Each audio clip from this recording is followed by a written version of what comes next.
Chapter 3375. The door to the chess room opened, and Father Fu helped the old man out.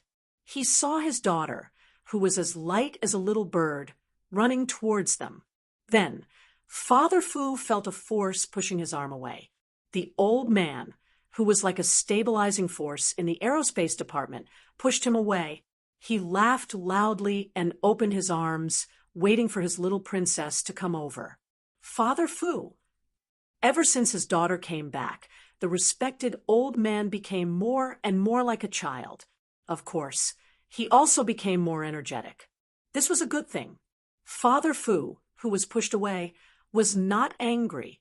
He smiled and said, "Dad, you're old but strong. I was almost pushed down by you." The old man had a granddaughter and did not want a son anymore. He acted as if he did not hear anything. As he walked, he laughed and said, "Ioyo, whose family's little fairy is back? Why is she so beautiful and so energetic? Ioyo, isn't this our family's little fairy? Our family's little fairy is back to spend the new year with Grandpa?" Ha ha. Father Fu, who was a step behind and carefully paying attention to the old man, paused in his steps. Little princess one moment, little fairy the next. Did the old man not pay attention to the current affairs news, national news, military news, and only watch some TV dramas? Little princess, little fairy. Don't say it was quite nice. "Grandpa, Dad, I'm back. Happy New Year, Happy New Year." After experiencing the little princess just now, the little fairy's voice was as clear as a silver bell. She did not pay attention to the old man. She only had the old man and Father Fu in her eyes. She had already thrown herself into the old man's arms, allowing the old man to gently hug his only granddaughter. Ha ha! Happy New Year, Happy New Year. The old man looked at his granddaughter. The more he looked, the more he liked her. The more he looked, the more satisfied he was. "My little fairy is so energetic. She seems to have grown taller. Ha ha ha, not bad, not bad. She's becoming more and more beautiful." Naturally, the more he looked, the more satisfied he was with his own child. Other children would have to stand aside. Father Fu also felt that his daughter was becoming more and more beautiful. "You're finally back. If you didn't come back, my ears would have grown calluses. Usually, the new year was just like that. But this year, it was different." Without Yi Qian, who had finally returned home, the old master felt that something was wrong. Even when many of his favorite students came to visit on the first and second day of the new year, the old master did not show much interest. As for Father Fu, although he didn't say it out loud, how could he not hope for it in his heart? In order to take care of the old man, he could only bury the words in his heart and not express them. Now that his daughter had returned, the elegant Father Fu had a deep smile in his eyes. The happiness from the bottom of his heart made him look completely different. However, when he saw another young soldier, the smile in Father Fu's eyes faded a little. Good fellow, he came to their house on New Year's Day and came back with his daughter. The old master did not have time to care about what his son was thinking. He was very satisfied with Xia Jinyuan.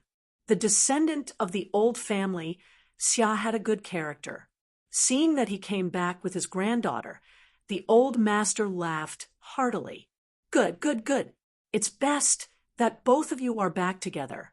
Now that both of you are back, I won't be able to sleep tonight." When a happy occasion happened, people were in high spirits. They were in good spirits and did not feel sleepy at all. Uncle Fu, who had just finished putting away the gifts, laughed and said, "Old chief, this Major Xia even brought a lot of gifts over. The entire trunk is full.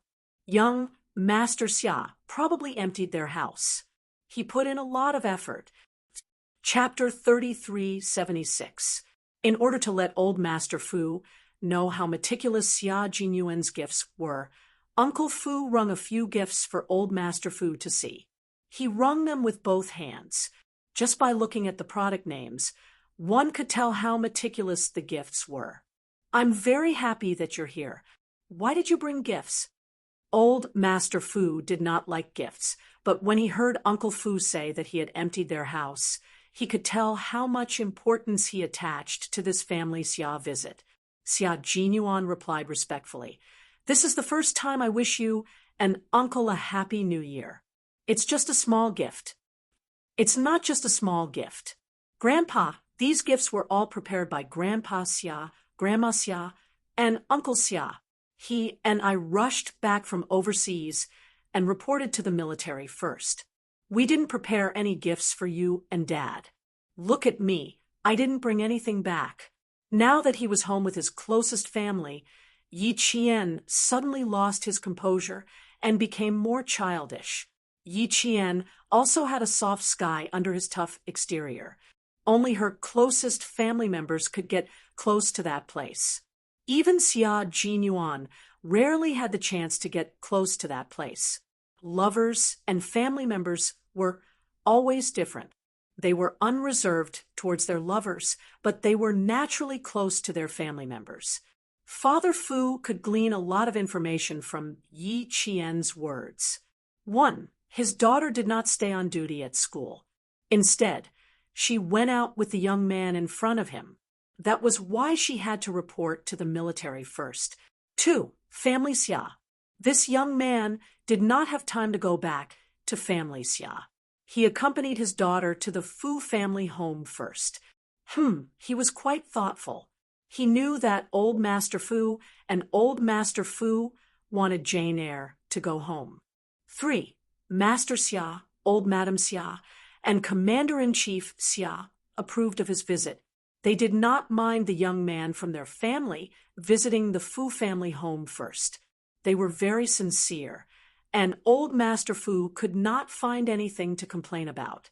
Father Fu's gaze towards Xia Jinyuan softened a little, but as a father who wanted to keep his daughter by his side for a few more years, Father Fu still felt that the kid didn't even go home. Instead, he came to their house to give his New Year's greetings. He was simply scheming. Look, they've managed to coax the old man into sitting on the sofa with one hand each, grinning from ear to ear. Uncle Fu brewed some tea and served it. Seeing that the old man was so happy, he thought for a while and walked over to Father Fu. He reminded him softly, "Old General, the Chinese medicine for soaking your feet is ready. If we wait any longer, the water will turn cold and it won't be as effective. Why don't I bring it out and let the old chief soak it while we talk?" Father Fu was concerned about the old man's health. Hearing this, he walked out with a wooden basin. Yi Qian, who was happily chatting with the old man, smelled a strong scent of Chinese medicine. The smile on his face instantly faded. Why was there such a strong smell of Chinese medicine? Grandpa's health was not good. Was he drinking Chinese medicine? It was not a good idea to ask such questions during the new year. Yi Qian resisted the urge to ask immediately. Instead, he turned his head and saw Father Fu walking over with a medium-sized wooden basin. Yi Qian's smile blossomed again. It was such a large wooden basin. It was obvious that it was used to soak feet. She knew that the old man had rheumatism in his feet and needed to recuperate. Soaking his feet in Chinese medicine was a good idea. She quickly got up and took the wooden basin from Father Fu. Father Fu did not refuse. His daughter was filial and knew that she was going home to fulfill her filial duties. There was no need for him to refuse. He smiled and reminded her, "It's a little heavy. Be careful." It was indeed a little heavy, but not for Yi Qian. He smiled and took it easily. It's much lighter than carrying a log. Chapter 3377. She originally wanted to say it lightly, so that Father Fu would not worry, but she did not expect that when she said it, Father Fu's heart would ache. Even the male soldiers could not bear to carry the logs, but his daughter easily said it out loud. How much pain did she have to endure? Xia Jinyuan, who had been quietly observing, retracted his gaze. Just now, he was also shocked and thought that the old man was unwell. After seeing the wooden basin, he and Yi Qian quietly sighed in relief. The old man took in the subtle changes in their expressions. He gently patted the back of Xia Jinyuan's hand and said with a smile, "Grandfather is fine. It's fine. Use this medicine to soak your feet, and you'll sleep better at night." She continued, "It's all thanks to your father. He had his soldiers search for wild Chinese medicine in the area around his home. They dried it, cut it, and sent it to the capital. This wild Chinese medicine is much more effective than the cultivated medicine. The effect is much better." When he heard that Commander-in-Chief Xia would also help, Xia Jinyuan decided to go back and give his father a big hug. He wanted to thank him for his help and make the old man so satisfied. As long as the old man was satisfied, his position as the grandson-in-law would be more stable. As for his future father-in-law, all fathers-in-law in the world would be equally difficult to deal with. There was no other way. After all, he was going to marry his father-in-law's sweet little jacket in the future. He was reluctant to part with it, so it was understandable that he did not like his son-in-law. Therefore, in order to make his father-in-law more satisfied with his son-in-law, he had to continue working hard. "Don't mention it. My father has several soldiers who have retired from the army. Their families are all from the mountains.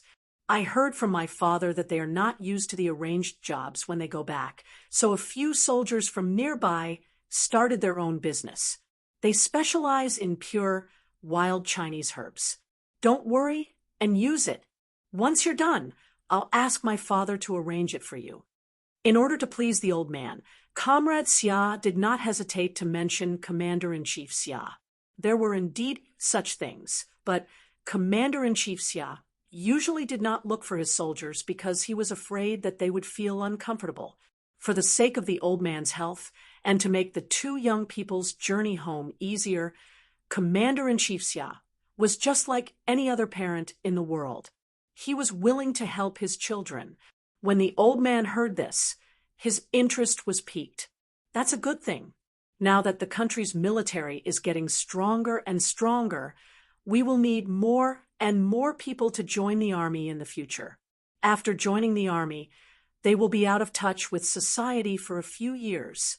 After they leave the army, they will not be able to adapt in all aspects. It is indeed a good idea to let the veterans start their own business, but it still needs the support of all parties. Bring it up when you go back and bring them to me. I'll introduce them to a few people and let them expand their business. This will make the veterans who start their own businesses more confident. Let them have more choices and more chances of success. This way, even if they retire, the industries they create will still contribute to the growth of the country's strength. What the old man meant by pay was the taxes of a business. Although he had been retired for so many years, the old man's mind was still focused on the country's affairs. He always paid attention to them and did his best. In this world, there would always be people who would selflessly contribute their entire lives. They didn't need to be surrounded by the limelight. They didn't even like to be exposed. They just wanted to contribute silently and work hard for their motherland. The old man and the old lady who had passed away belonged to the category of selfless scientists. Their names would not be widely spread, but they would definitely be recorded in the annals of history and be remembered forever. Chapter 3378. Xia Jinyuan listened attentively. When the old man finished speaking, he said solemnly, "It is indeed a good idea to support the veterans to start their own businesses. I will definitely pass on your words. Not everyone would succeed, but at least it would give the veterans who had difficulty finding a job another choice." The wooden basin was placed at the old man's feet. Yi Qian did not get up immediately. Instead, he rolled up the old man's trousers and carefully served him. Xia Jinyuan would not let Yi Qian serve him alone. He squatted down at the same time, and before the old man could stop him, he was already squatting down nimbly. At home, Grandpa and Grandma also like to soak their feet in Chinese medicine. Do you think my skills are good enough? The two of them squatted down together. Father Fu, who was standing, smiled wider. He looked at Xia Jinyuan with a hint of approval in his eyes. Not bad. I didn't expect family Xia to be so filial. The old man did not let Xia Jinyuan serve him. He bent down and grabbed Xia Jinyuan's arm. He said kindly, "You are our guest.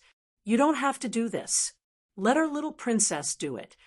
Although he was the future grandson-in-law, he could not let him enter the house to serve others. It was good enough that he had the intention. Yi Qian stopped Xia Jinyuan's outstretched hand. "You chat with my grandfather and Dad." "I'll do it." Father Fu said, "Dad, sit down. Let Jane Eyre serve you." He then said to Xia Jinyuan, "It's good that you have the intention. Get up quickly." He had the intention and the ability to act. It was obvious that he was not a person who only knew how to talk. Father Fu, who was originally satisfied with Xia Jinyuan, added a few more points for his future son-in-law. Xia Jinyuan smiled. He understood the old man's intentions and did not insist. He got up and started talking to old Master Fu and Father Fu.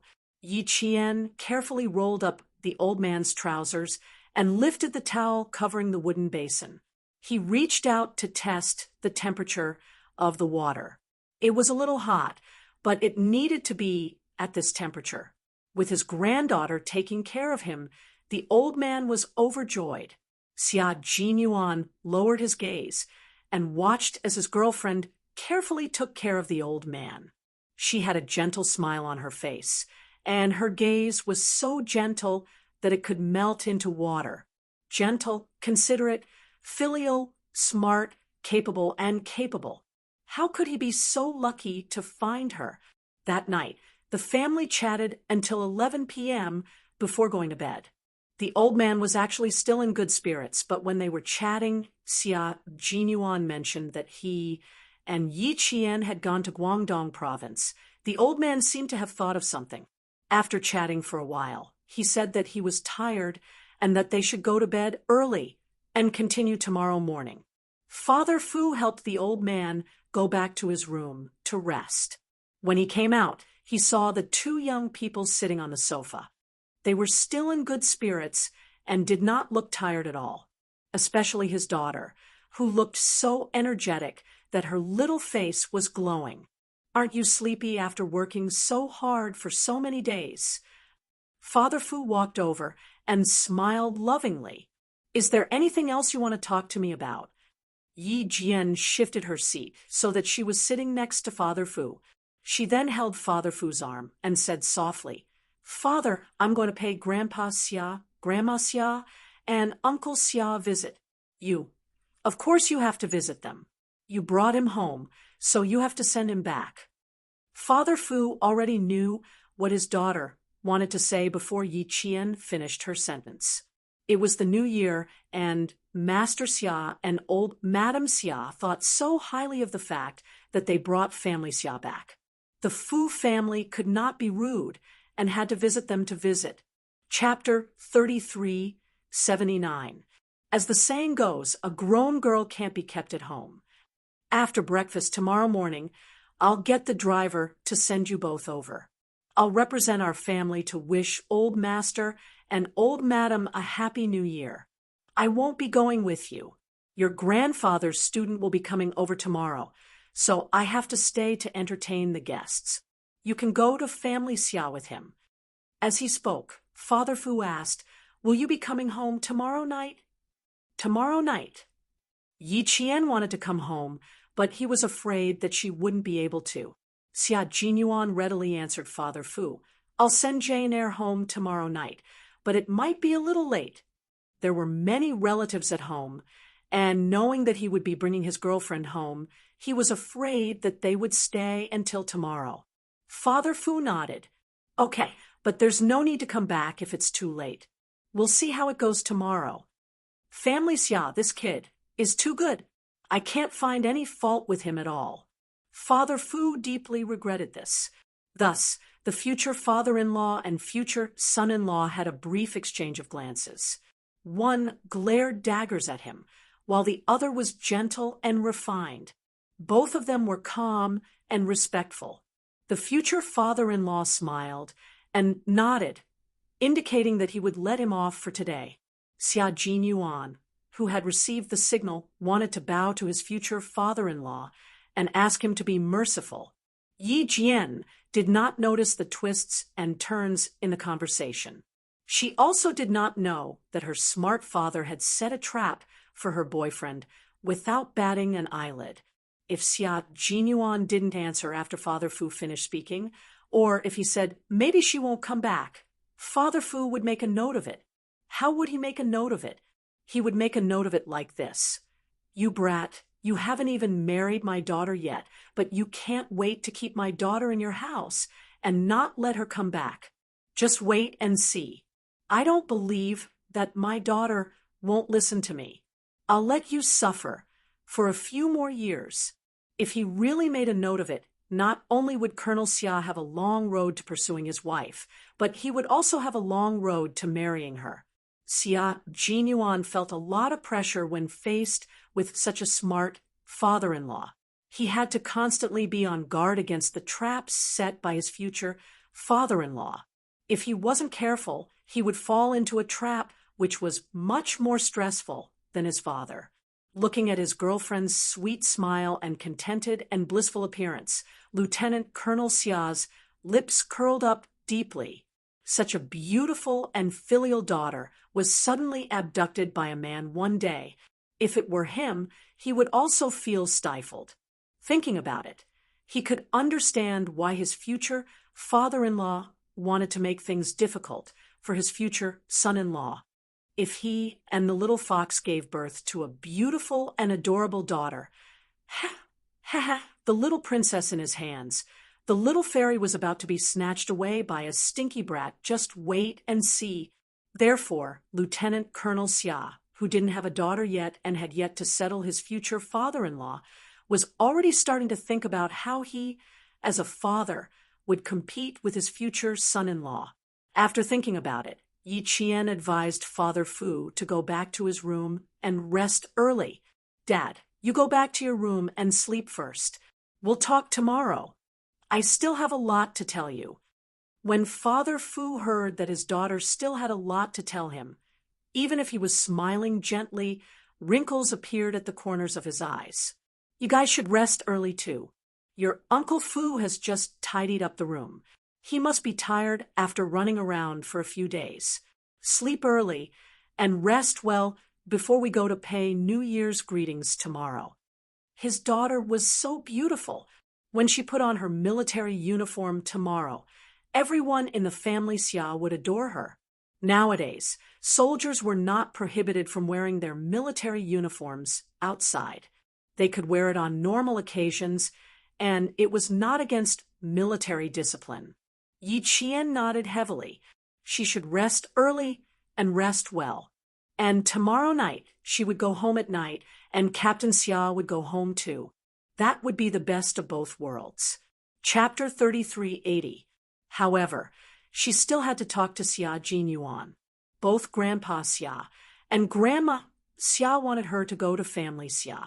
If she really came back tomorrow night, she didn't know if the two elders would. Would they be disappointed? She didn't want to disappoint the two elders. What should she do then? She couldn't solve this kind of problem. She had to talk to Captain Xia. She would first persuade her father to go back to his room to rest, and then discuss it with Captain Xia. Father Fu didn't say much. He smiled and rubbed his daughter's head. Rest early. I'm going back to my room to sleep. His silly daughter. She was so worried about whether or not she could go home tomorrow. Wouldn't it be better to leave this matter to the Xia family's son? What was she thinking about? Father Fu didn't remind Yi Qian. This was a matter between the two young people. They needed to understand and coordinate with each other in their careers, and it was the same for their families. Father Fu went back to his room. Yi Jian and Xia Jinyuan also went back to their own rooms. After washing up in her room, Yi Jian put on her warm pink pajamas. Her skin was steamed to the point that it looked like an eggshell that had just been peeled off. She walked out of her room and knocked on the door next door very softly. In order to take care of the old man, Father Fu and the others slept downstairs. There were only 2 people upstairs. Even so, when Yi Qian knocked on the door, her voice was so soft that Xia Jinyuan almost didn't hear it.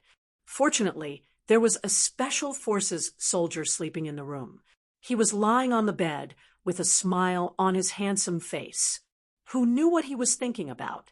Suddenly, he heard a soft sound like a mouse gnawing on wood. He jumped out of bed and rushed to the door to open it softly.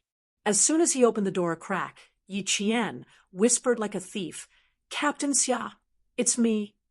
Of course, he knew it was her. He even did something he was thinking of doing just now. He ran to the room next door to find his girlfriend and used the blanket to chat. He didn't expect that the usually shy girl would beat him to it. When the door opened, Yi Qian sneaked into the room like a thief. When the door closed, she took a deep breath and patted her chest. "You scared me to death, scared me to death. What do you have at home? So scary?" Before Xia Jinyuan could finish, his guilty girlfriend said in a low voice, "Oh no, I didn't close the door, just now. I have to go and check." It was precisely because they were at home and the elders were sleeping downstairs that Yi Jian felt guilty and nervous. It was as if she had done something wrong. When Xia Jinyuan saw this, he wanted to laugh, but he had to hold it in. Otherwise, he would be beaten up. He hurriedly held her shoulders and said, "I'll go take a look. You take a breather." From her room to his room, there were only 5 steps. 1 step from her door, 3 steps to his door, and 1 step into his room. It was only 5 steps, but she was so nervous. Yi Qian was more than nervous. He waved his hand and gestured for Xia Jinyuan to go take a look. Compared to Yi Qian's nervousness, Captain Xia was much calmer. He opened the door and walked to Yi Qian's room to check if the door was closed. Then a figure appeared in front of him and looked straight at him with a very serious gaze. That was the real problem. Looking at his future father-in-law, Xia Jinyuan pretended that he had just walked out of Yi Qian's room and pretended to close the door. Then he said to his future father-in-law, "Uncle Fu, why aren't you asleep yet? Are you looking for Jane Eyre? She just fell asleep." If she had fallen asleep, she wouldn't have gone to Yi Qian's room to hide the fact that Yi Qian was in his room at that moment. Father Fu replied coldly in his heart, "Rascal, I was about to fall asleep just now. I didn't know he came out of his daughter's room in the middle of the night." Chapter 3381. Instead of sleeping, he went to his daughter's room in the middle of the night. Father Fu looked at Xia Jinyuan from head to toe with a sharp gaze. He wanted to see if the fellow he had caught coming out of his daughter's room was up to something else. At this moment, Xia Jinyuan, who was always calm, was secretly glad. He was glad that Yi Qian had said that she had forgotten to close the door. Otherwise, if Father Fu came knocking and found that Yi Qian was not around, Xia Jinyuan would be worried. Father Fu, who still had a slight smile on his face, had finished looking at Xia Jinyuan. Seeing that he was dressed neatly and without any mess, he felt slightly better. Judging from the time they took to go upstairs, the 2 of them did not have much time. He was also wearing the slippers in the bedroom, so it was obvious that he had taken a shower before going to find his daughter. Judging from the time, it would take at most a good night kiss. Seeing that there was still a small gap in the door next door, Father Fu's tightly pressed lips slowly relaxed. He could understand that there was a little intimacy between young couples. Understanding was one thing, but in his heart, he was going to make a mental note of it. How dare he play tricks in their house? Good fellow, aren't you a little too bold? Xia Jinyuan walked over calmly. He felt guilty that he had not been caught. He was very calm and did not look like he had done anything wrong. The truth was, he did not do anything wrong. Father Fu looked at the young man who had questioned him as he walked closer. The corners of his mouth moved slightly. There will be a lot of guests at home tomorrow morning. You two should get up early and visit Old Master Fu and Grandma Fu early. To think that he had given the rascals some points just now. He regretted it. What points? Points? Points? They were all in the negative now. Yi Qian's return to the Fu family was not made public. It was still a secret. When there were many guests tomorrow morning, and they saw that there was suddenly a beautiful couple in Old Master Fu's house, they might not think too much about the fact that Yi Qian was Old Master Fu's granddaughter, but they would at least ask about it. Since there was no need for too many people to know about this secret, it was better to avoid it. Xia Jinyuan noticed that his future father-in-law's expression was a little cold, but he did not intend to look for Yi Qian in the room. Frightened, he calmed himself down and replied calmly, "Okay, Uncle Fu, what time does the old gentleman usually get up? Let's go back to the family Xia after we're done with breakfast. You can get up at 7 and leave at 8. Mr. Fu finished the words in one breath and pointed at the room next door. Go back to your room and rest early. After he finished speaking, he did not leave and supervised the rascal who had barged into his daughter's room. Xia Jinyuan was stunned by Father Fu's serious expression. Seeing that Father Fu would not leave until he saw him back to his room, Xia Jinyuan bowed politely and said, "Good night." Then he went back to his room. Inside the room, Yi Qian could hear everything clearly because the door was not closed tightly.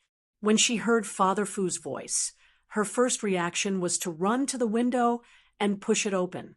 She was about to climb out of the window to get back to her room. Her long and slender legs stepped onto the windowsill and slowly lowered. It was useless to push open the window here.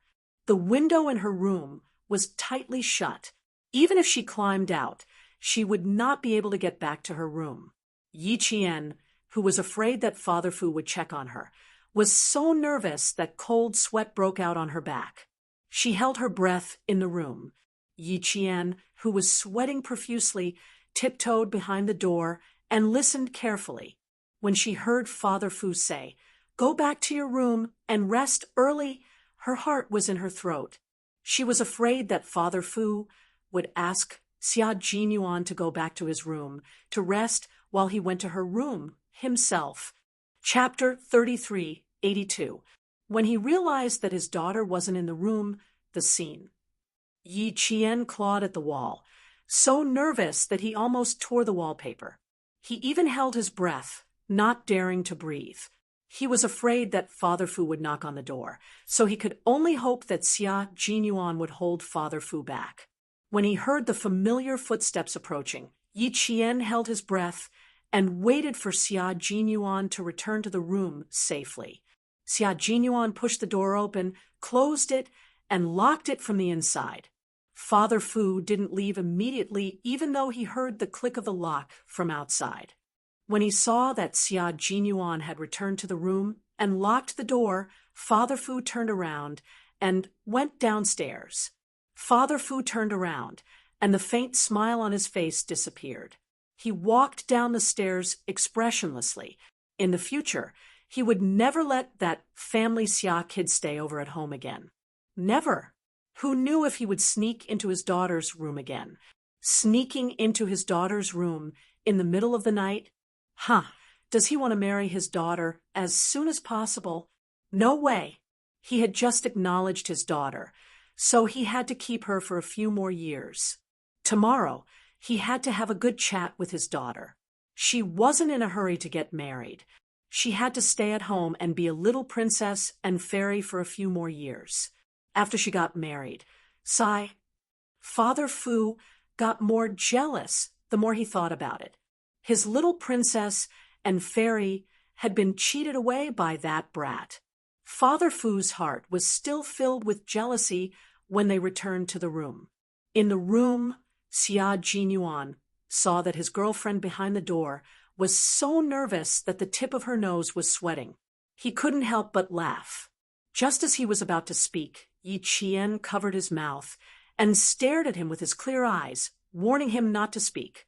She had just taken a shower, so there was a faint fragrance on her body. As he held her hand, his nose was filled with her sweet and soft scent. He lowered his gaze slightly and saw that her face was like a hibiscus due to the heat. She was so delicate that she looked like a dewy flower, exuding a faint fragrance that could make one's heart sway. He couldn't help but pick her up. Instantly, Xia Jinyuan, who had been holding back his words, looked a little gloomy. After a while, Yi Qian said weakly, "My dad left." He was so nervous that he was about to faint. Xia Jinyuan grabbed his girlfriend's soft waist and pulled her into his arms. He let Yi Qian, who was so guilty that he couldn't even stand properly, lean into his embrace. He smiled and sighed. "You don't have to be so nervous. Even if my father-in-law really wants to make things difficult for you, he wouldn't bear to make things difficult for you. He would only think that a bad guy like me seduced his daughter and caused her to suffer." Yi Qian's legs were so weak that she had to lean into his embrace to support herself. Even her voice was trembling as she replied, "My dad can't bear to make things difficult for me, but I can't bear to make him angry either." "Little fool, Dad won't be angry. He just can't bear to see such a beautiful and kind daughter being taken away by a wolf so early. Go to bed and rest for a while. Look at you. You're so scared that you're sweating all over. Don't be nervous. If something really happens, I'll take care of it. Moreover, both our families know about our relationship, so there's no need to be afraid. We didn't do anything bad." Fortunately, they didn't do anything bad. If they did, she would lose sleep tonight.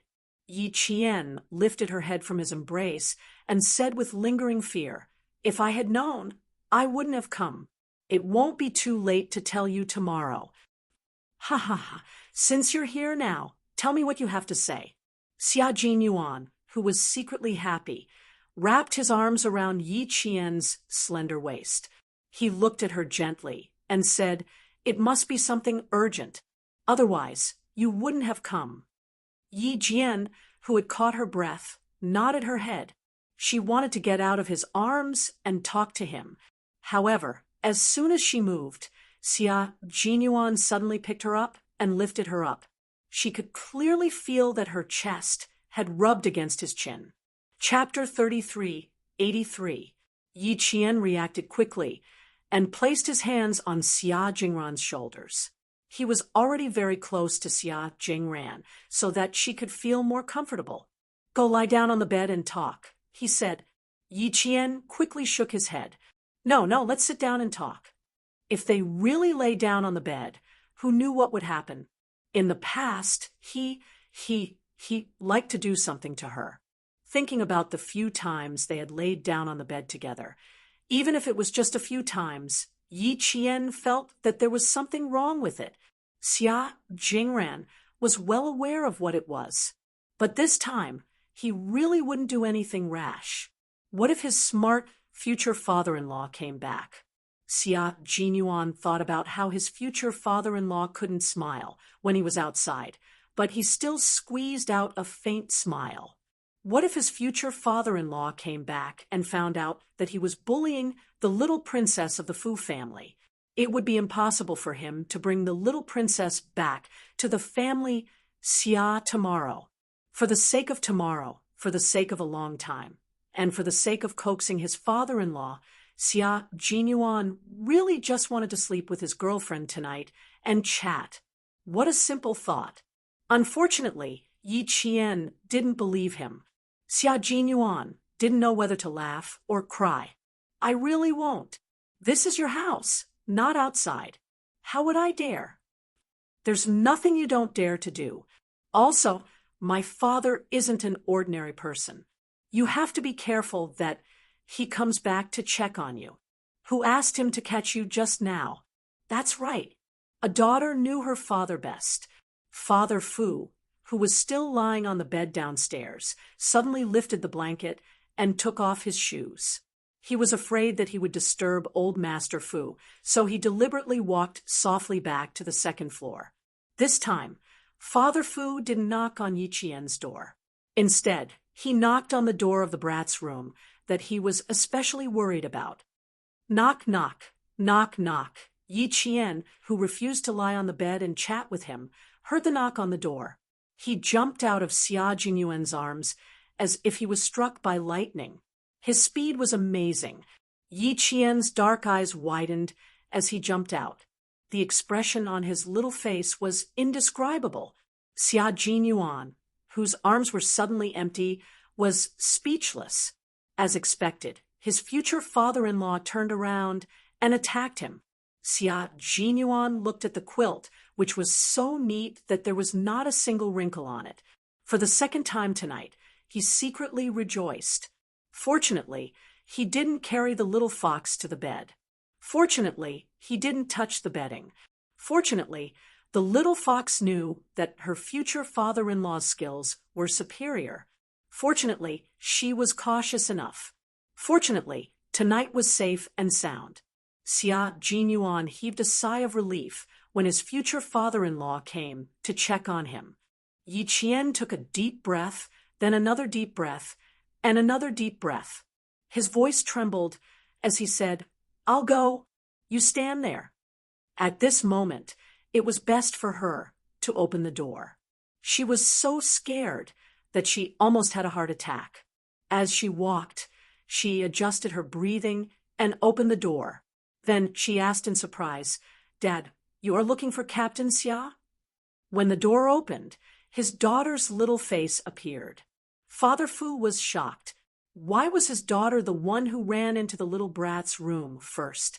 At that time, Father Fu's mood was as if his whole body was soaked in a huge vat full of flavors. That mood, Sai.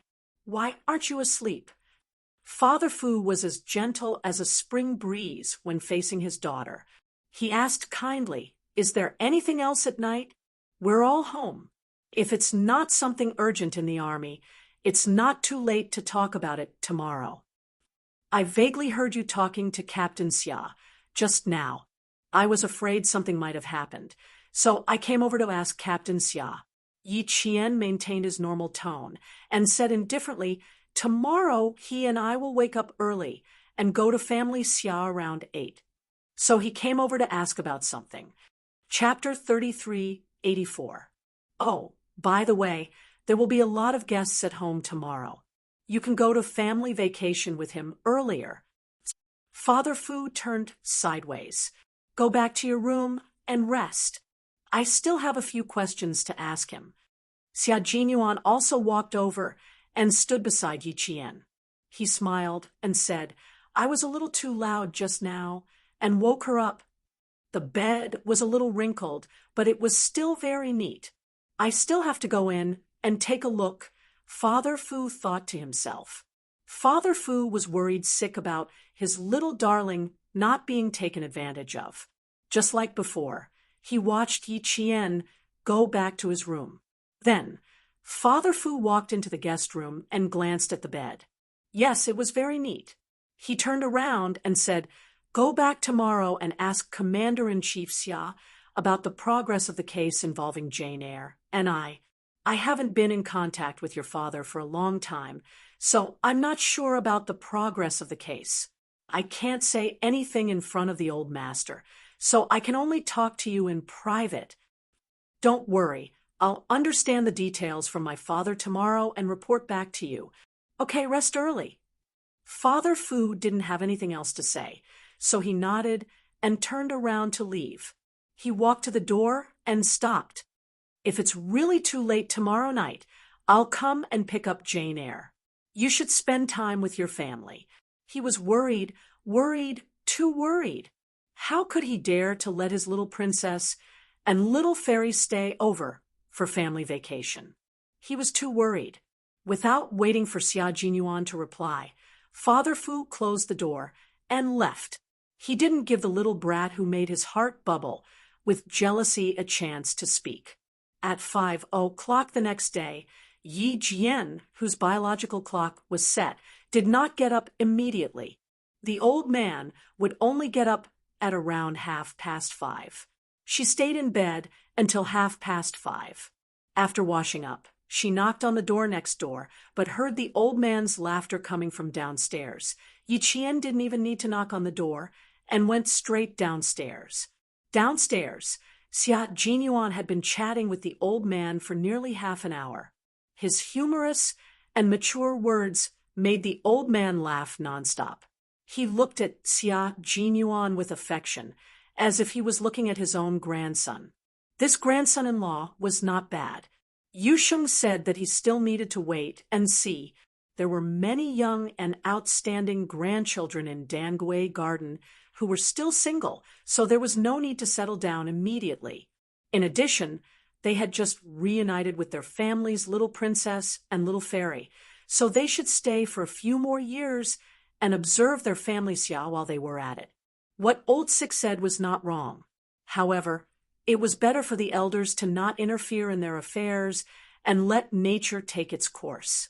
The old man who had gone through all kinds of hardships had an open mind and a pair of wise eyes to look at everything. When it came to people, he did not differentiate them based on their background. He was truly as calm and steady as a mountain. With Xia Jinyuan around, the Fu family had a real reunion dinner this morning. Father Fu, who had been preparing breakfast in the kitchen for the second half of the night, made a sumptuous feast. At the dining table, the old man, who was in a good mood, had a small glass of red wine. At 8:00, Xia Jinyuan drove home with Yi Qian and promised the old man that he would send the little princess and little fairy of the Fu family home tonight. Then, the old man's laughter rang out again. As for Father Fu sent him off with a smile. Only when they came back would they truly come back. What he said now didn't count. As for Family Xia was very lively. Xia Jinyuan had no choice but to call Family Xia at 5:00 in the morning and say that he would leave Dangui Garden at around 8:00 to bring his girlfriend home to pay a New Year's visit to the elders. The phone call caused the Xia family to explode. The relatives who came to visit the old mansion only had one thought: they could finally meet Old Six's mysterious girlfriend. Chapter 3385. Early in the morning, even before the sun had risen, the family Xia mansion was already bustling with noise and excitement. The family Xia mansion, which was usually unoccupied, was lit up. Everyone was preparing to welcome their future family Xia granddaughter-in-law. Old Madam, whose eyebrows were full of smiles, said to Old Master Sheng, "Old Fifth didn't bring back a girlfriend for the two of us, which made us happy. Now that we have Old Sixth, Ioyo, my cheeks are sore from laughing, but my heart is happy." Among her grandchildren, Old Madam favored Xia Jinyuan, who didn't have a mother to dote on him since he was young. Now that she was too lazy to worry about her son, she focused all her attention on Xia Jinyuan. Old Master Xia took a sip of the nourishing tea and sat on the Kong bed with a smile. "You've been waiting for this moment. You've been laughing from 5 to 6. You've been laughing for an hour without stopping. How can your cheeks not be sore?"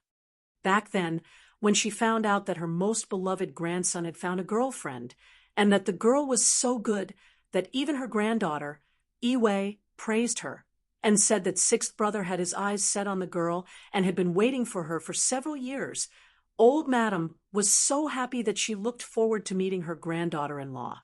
Later, she found out that the girl was still young at that time, and Sixth Brother didn't dare to make a move. when the girl entered high school, sixth brother, this naughty guy, began to make a move. Later on, the girl was just a short time away from graduating from high school, but they already confirmed their relationship.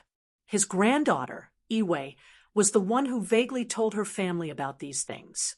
Later, Shinhue, Commander-in-Chief Xia, came back and said that he had seen the girl. Although she was young, she was calm and sincere. He was very satisfied with her. After old Madam heard this, not only did she not feel relieved, she became worried. Thinking about how his wife would nag from time to time, old Master Xia still found it funny. At that time, when you heard Xian say that his wife was indeed good, your face changed color. As he spoke, the old man burst into laughter. Old Madam also remembered what he had been nagging at that time and couldn't help but laugh. How can I not be worried?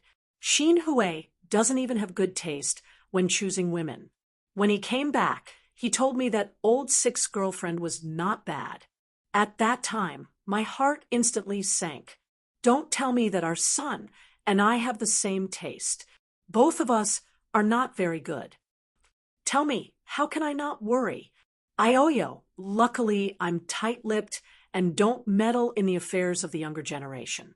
Otherwise, Io, old man, whatever I said to you in private, you'd better keep it to yourself. You're not allowed to say it out loud. Do you hear me?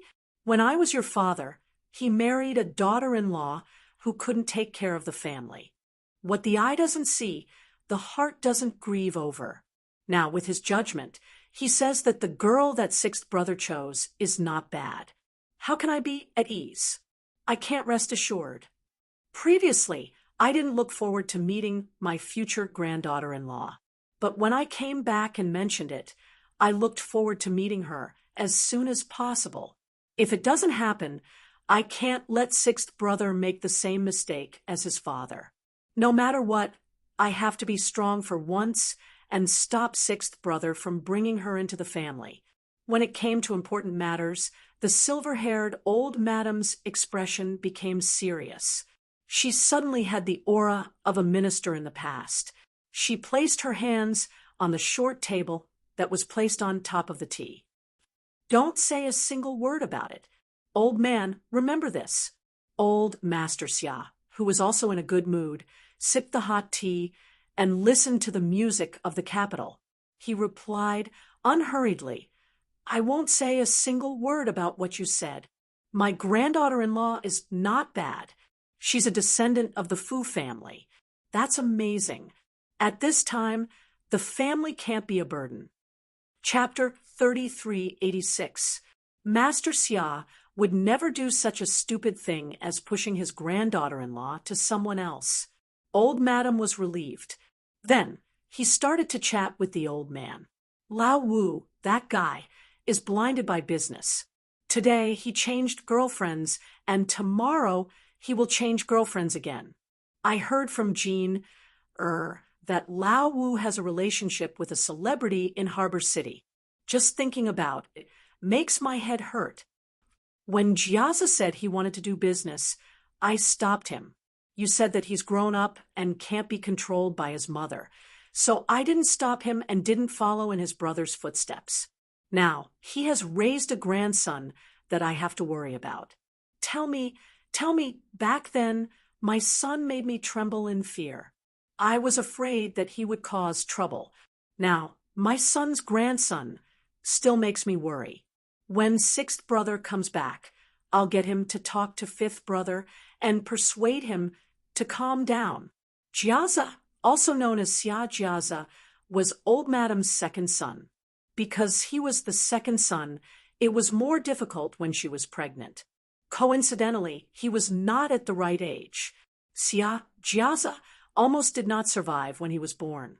Later, when he finally recovered, his health was not very good. Therefore, old Madam spoiled him more than her three sons. It was only after her youngest daughter, Xia Sujuan, was born that things improved slightly. Xia Jiaza was a businessman, and his business was extraordinarily big.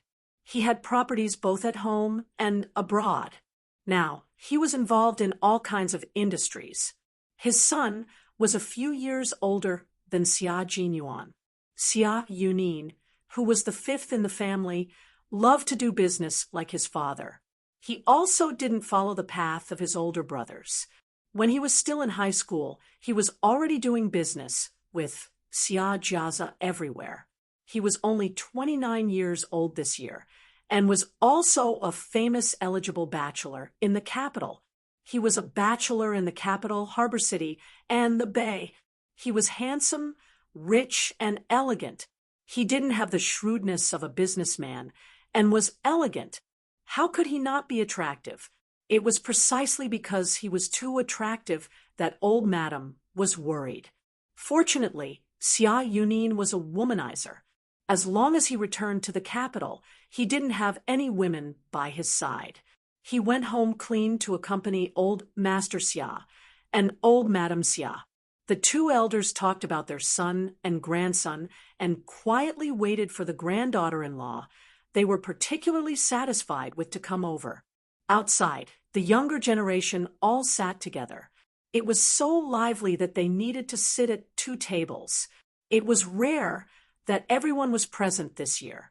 For example, Xia Lingxiao's family of three, who was the eldest, and Xia Yiding's family of three, followed their mother and father, who was old Master Xia's eldest son, National Defense Minister Xia Angua, back to the old house.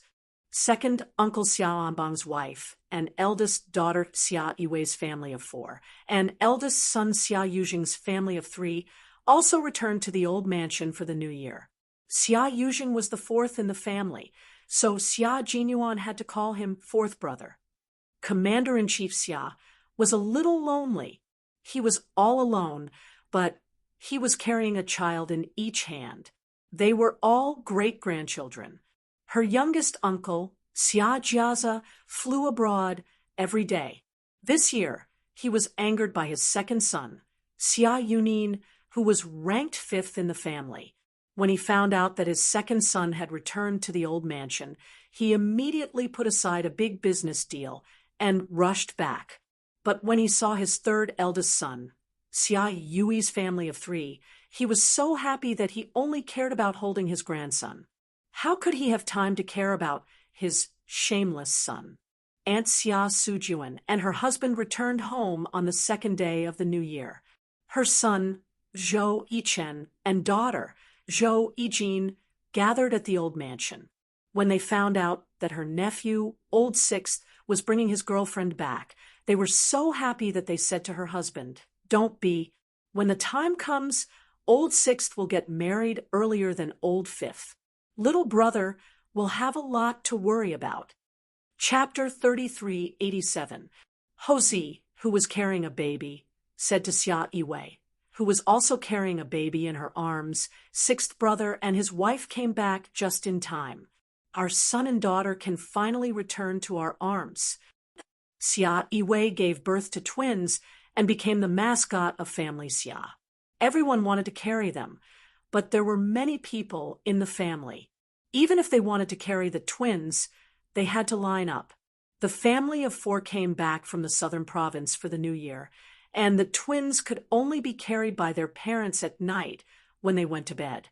It was obvious how much family Xia loved them. As for Hozi, he loved his daughter to the point of obsession. He could let anyone carry his son, but as for his daughter, he couldn't wait to carry her 24/7.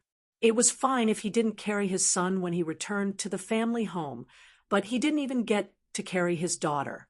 Hozi felt bitter. Fortunately, it was finally over. It was no wonder that family Xia loved to carry their daughters.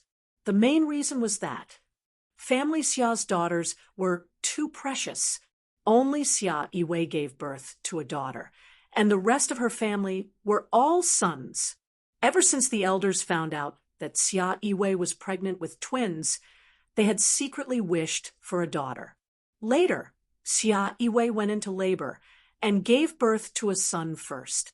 The elders who had been guarding the letter all this time were worried that the second child would be a boy. When the nurse reported the good news and said that she had given birth to a daughter, The elders couldn't wait to fly to Nan province to see the only daughter of their grandchildren. The Xia family didn't care about the boys. The Xia family's daughter was the real golden child. Even the grandmother was so happy when she hugged her granddaughter that the nurse kept looking at her. Xia Yiwei carried her son and glanced at her husband. She said to her son, "Your father has suffered these few days. Let's ignore him. It's fine if my son ignores me. I don't rely on him to support me. My wife and daughter care about me. That's enough." Ho Zi disdainfully glanced at his son. Before he could retract his gaze, his wife, Xia Yiwei, glared daggers at him. Instantly, Ho Zi, who was quite arrogant in front of his son, smiled and said, "You have to care about your son too? You have to care about your son too." Xia Yiwei rolled her eyes at him. She didn't know what was wrong with him. He clearly loved his son very much, but his words and actions were full of disdain. Those who didn't know better would think that his son wasn't his biological son. Although the fifth brother, Xia Yunin, wasn't married, it didn't prevent him from holding a 3- or 4-year-old child in his arms. This child was the third brother, Xia Yui's son. He was born with delicate features and had inherited his parents' excellent genes. Xia Yunin held him as if he was holding his own son, his face full of kindness. After teasing his nephew, he said to Xia Yiwei, "Sis, when sixth brother comes back, he will receive so many red packets that his hands will go numb. When I went to see my father, my mother prepared a stack of US dollars. My father said that it was too shabby.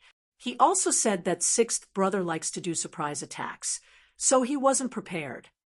As an elder who casually gave a set to his future niece-in-law, Uncle Xia Jiaza was never stingy with his family. Money and a house were nothing to him. He just needed to say a word.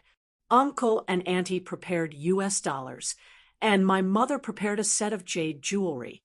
Just now, she was whispering to me that she had a few sets of jade jewelry in the old mansion. Otherwise, she would have embarrassed herself in front of my niece-in-law today. Xia Yunin gasped. Any piece of jade in second aunt's hands was worth a lot of money, now that she took out a set. Xia Yunin asked softly, "A 4-piece set or a 5-piece set?" Xia Yiwei, who was holding a piece of rice cake to tease her son, didn't even look up. She smiled and said, "It's the new year. Of course, it has to be an auspicious number. Our Dowdu's grandmother prepared a 6-piece set for sixth aunt." Chapter 3388. Xia Yunin clutched his chest and asked, "Sis, do you think it's too late for me to go out and grab a girlfriend?" "It's too late. You're already much later than sixth brother." Xia Yiwei finally looked up and gave her brother a comforting look. "Now you're regretting it, right? It's good that you're regretting it. Be good in the future, and don't stuff everything into your arms. Learn from sixth brother. When little Yi was still a junior high school student, sixth brother already kept a close eye on him. Later on, when he needed to, he took action. He's much better than you." Xia Yunin felt that compared to the news of second aunt's 6-piece jade jewelry set, this news was truly shocking. It almost made him throw his nephew to the ground. Xia Yui, who was sitting next to him, heard his son giggle and turned his head to look. He happened to see fourth brother quickly pick up his son, who was about to fall to the ground. Xia Yui looked away indifferently and continued to let his silly brother carry the child for him. In family Xia, boys had this kind of status. From the eldest Xia Lingxiao to the sixth Xia Jinyuan, the 6 brothers were all like this in their parents' eyes. Later on, Xia Jinyuan was forced to leave because of Madame Zhao's insistence. Hence, old madam, old master, and the elders doted on him. Xia Yui turned his head and said to his wife, "Fifth brother has been different from all of us since he was young. His IQ is obviously not on the same level. Now that sixth brother brings home a wife, will be jealous that sixth brother and his girlfriend are in love and are a couple. Brothers ridiculed each other, and fathers ridiculed their sons. Both were one of the fine traditions of family Xia. When her husband ridiculed her brother-in-law, the wife only glanced at him indifferently and ignored him. She continued to talk to her sister-in-law. Xia Yui, who was ignored by his wife, tugged on her sleeve. He heard her point to the empty table next to them and said, "Can you 5 brothers sit at the table next to them? Do you have to squeeze together?" He then said to Xia Lingxiao's wife, "Sister-in-law, let eldest brother go over too. If the 5 brothers come over, we won't even have room to raise our hands." After third brother's wife spoke, eldest brothers, second brothers, and fourth brother's wives all spoke up. "Xia Ling Tan, you are already a division level cadre. Why are you still squeezing with me? Hurry up and sit over there. Xia Yiding, don't pretend to be asleep. I couldn't sleep last night because of your snoring. I'm not sleepy now, so why are you pretending to be sleepy? Hurry and go with big brother. Xia Yui, don't pretend to tease your son. Old 5 was in your arms just now, but I didn't see you holding him. Hurry up and go with old 5. Leave me alone." Xia Yujing, learn from big brother, second brother, and third brother. Stop pretending you didn't hear me. And Hozi, you carry my nephew over, and Letty Wei carry my niece. Hozi, whose daughter had been replaced by her son, was dumbfounded. Dear sisters-in-law, he was really carrying his daughter just now and had no intention of staying by his wife's side. Why did you chase him away? Xia Yiwei, who had carried her daughter, glanced at her husband with a faint smile. Then Hozi carried her son and was the first to get up. Fourth sister-in-law was amazing. It was obvious that big brother, second brother, and third brother didn't get up and stayed by their sisters-in-law's side. In the end, he was forced to learn from them. He should learn from his brothers and stay by their side. But he had to admit it. He couldn't offend his wife. When the time came, he would have to sleep in the study room with his son. Therefore, in order to avoid sleeping alone with his son tonight, Hozi was the first to rebel. Chapter 3389. Therefore, from Xia Lingxiao to Xia Yujing, they all looked at the first traitor. Traitor, how shameless! They sat down temporarily and decided to observe the situation. The brothers pretended that they didn't hear or see anything. They continued to sit together with their wives and chatted merrily.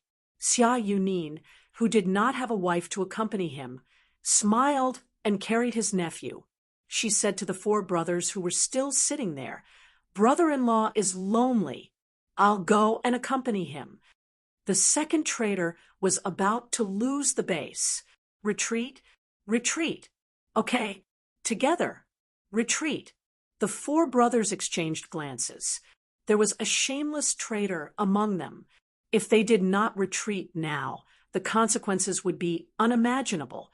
They made a prompt decision to retreat. Soon, the sound of chairs being moved could be heard.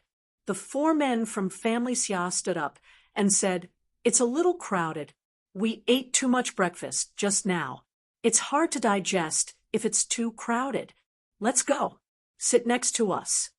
The men from family Xia, who were all serious outside, smiled and found a way out for themselves.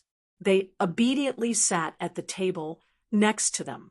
The eldest sister-in-law was afraid that Xia Lingxiao would sit over again, so she moved the chair next to her and said to the other sisters-in-law, "Move away, in case they squeeze over again." No wonder old madam and old master went back to their room to rest after breakfast. They must be tired seeing them like children who haven't been weaned. My father-in-law and mother-in-law went back to their room to prepare a greeting gift for sixth brother's wife.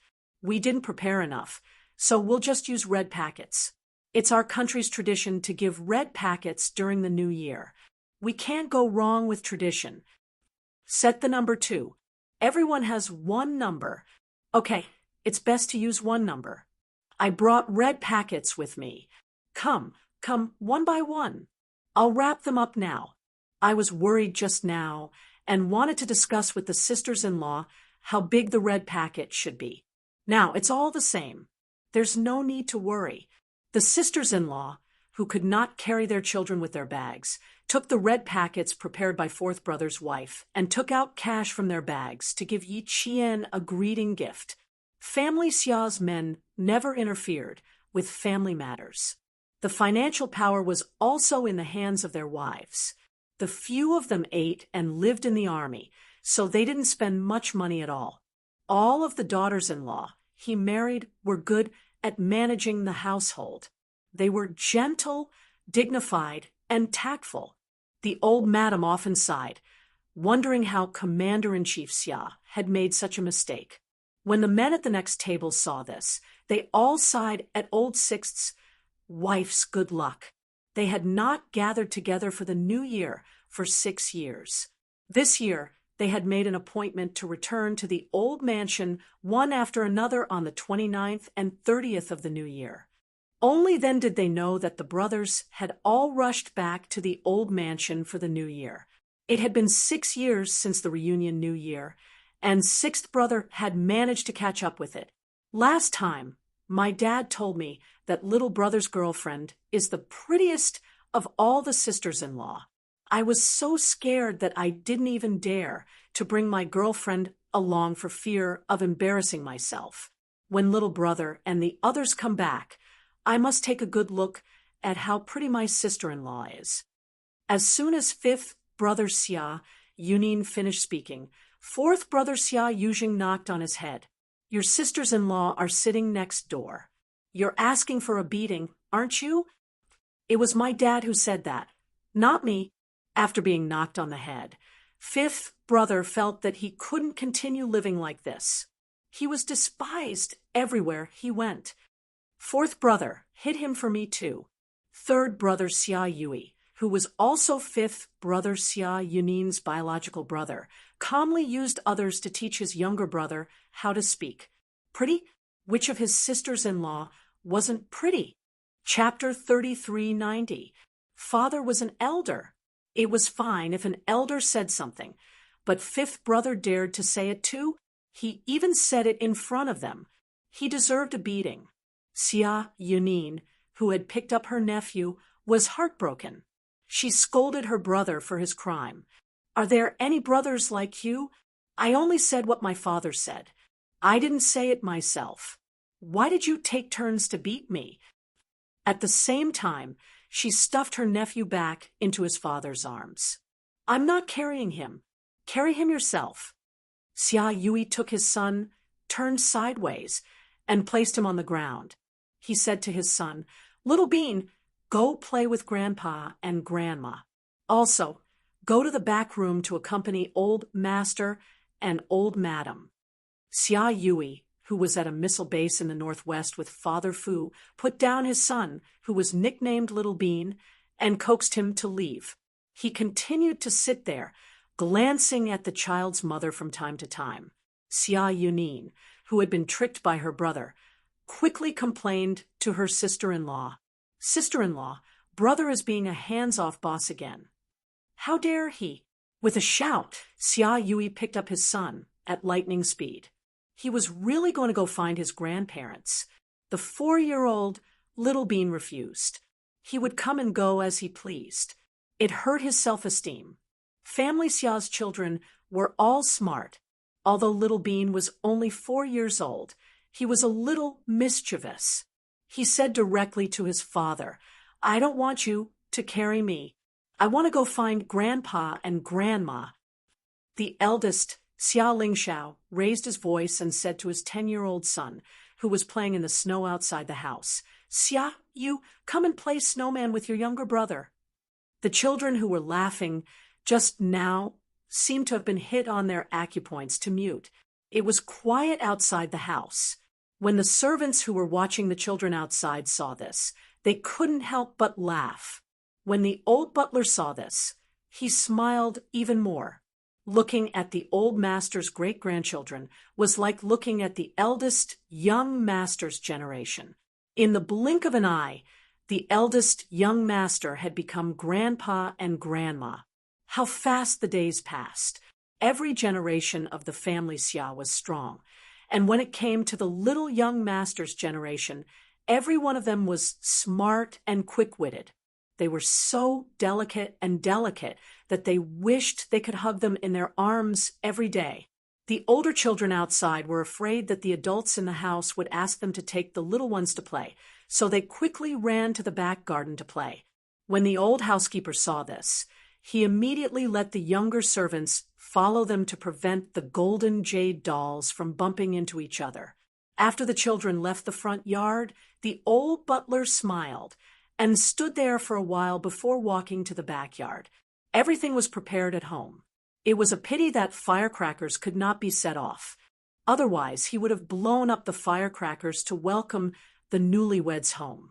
Later on, Xia Jinyuan's eldest uncle, second uncle, youngest uncle, and aunt hurriedly prepared their gifts and asked Commander-in-Chief Xia to look through them and see if he had any good suggestions.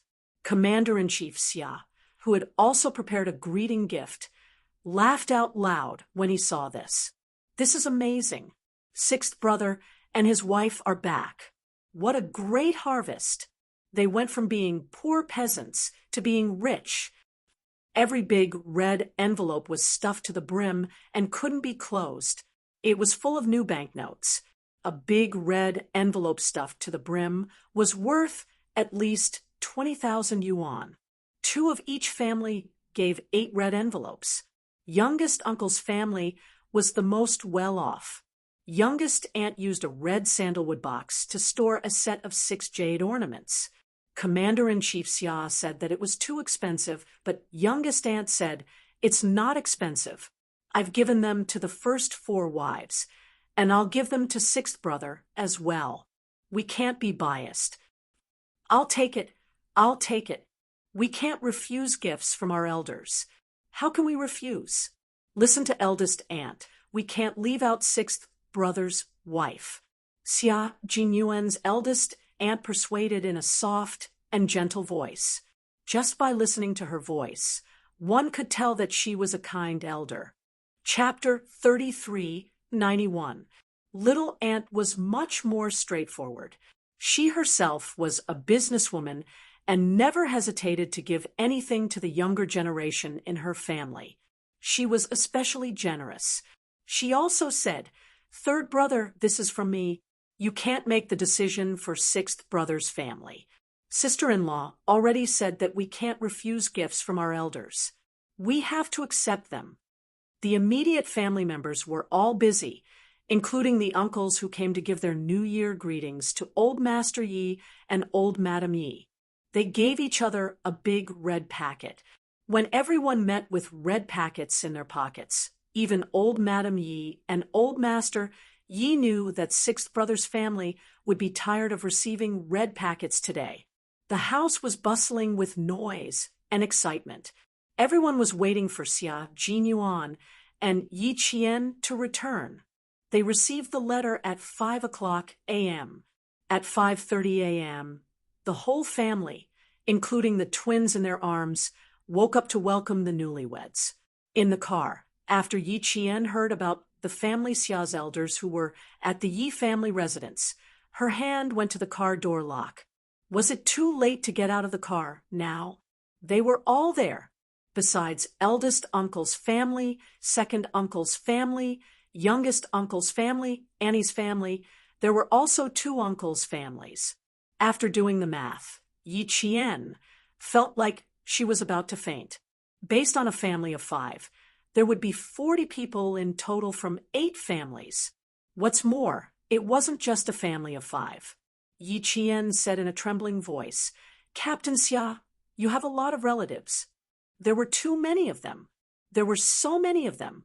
Xia Jinyuan, who was used to the hustle and bustle of the new year at home, comforted Yi Qian. It's okay. There are so many people at the ancestral home. I can't even call out the names of some of my cousins." Needless to say, She probably didn't even know the names of her cousin's descendants. Yi Qian felt her calves start to tremble. This wasn't considered a lot. There were so many of them at the ancestral home. Family Xia was indeed a big family. It was so big that it made her flinch. Could she not go? Be good. They're all waiting for us to come back. I can't not go. How could Xia Jinyuan not know what his girlfriend was thinking? Now that they were almost at the door, it was too late for regrets. Last night, when he was on the phone with his family, he could vaguely hear that there were many relatives around old Madam.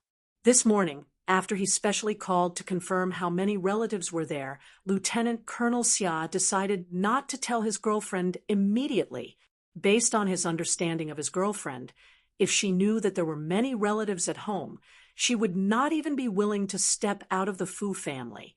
And as long as she showed the slightest hint that she didn't want to go out, her future father-in-law would definitely make it, so that she didn't want to go out at all. Xia Jinyuan knew Yi Qian very well. Therefore, he waited until they were halfway through the journey before he mentioned to Yi Qian that he had a lot of relatives. Grandpa and Grandma have been waiting for you to come home with me. Last time, she told me that she must introduce her favorite granddaughter-in-law to her family after the new year. Little Fox, you can't bear to disappoint her, right? When Xia Jinyuan mentioned the elderly, Yi Qian could only surrender. She didn't say that she had to go home. She was just a little timid, since she had promised the elderly, and was so considerate. How could she do anything that would make them sad? The car drove past the alley. After a few hundred meters, the high walls of Family Xia's ancestral home could be seen. The wide and open door was already open. The car drove in from the side. The servant who had been guarding the door immediately reported, "They're here, they're here. Go and welcome them." Old Madam, who was sitting in the main hall, was so happy that she got down from her chair. She wanted to go and welcome them personally, but eldest aunt laughed and said, "Mom, if you go and welcome them personally, old Madam will feel embarrassed. Let them go. They will all be sisters-in-law in the future. It's good to get to know each other early." Chapter 3392. Eldest aunt was very considerate and knew that Madame Fu liked sixth brother's girlfriend very much. However, she also knew from youngest uncle that the girl was shy and polite. Although she was a little reserved in front of the elders, she still spoke naturally and gracefully.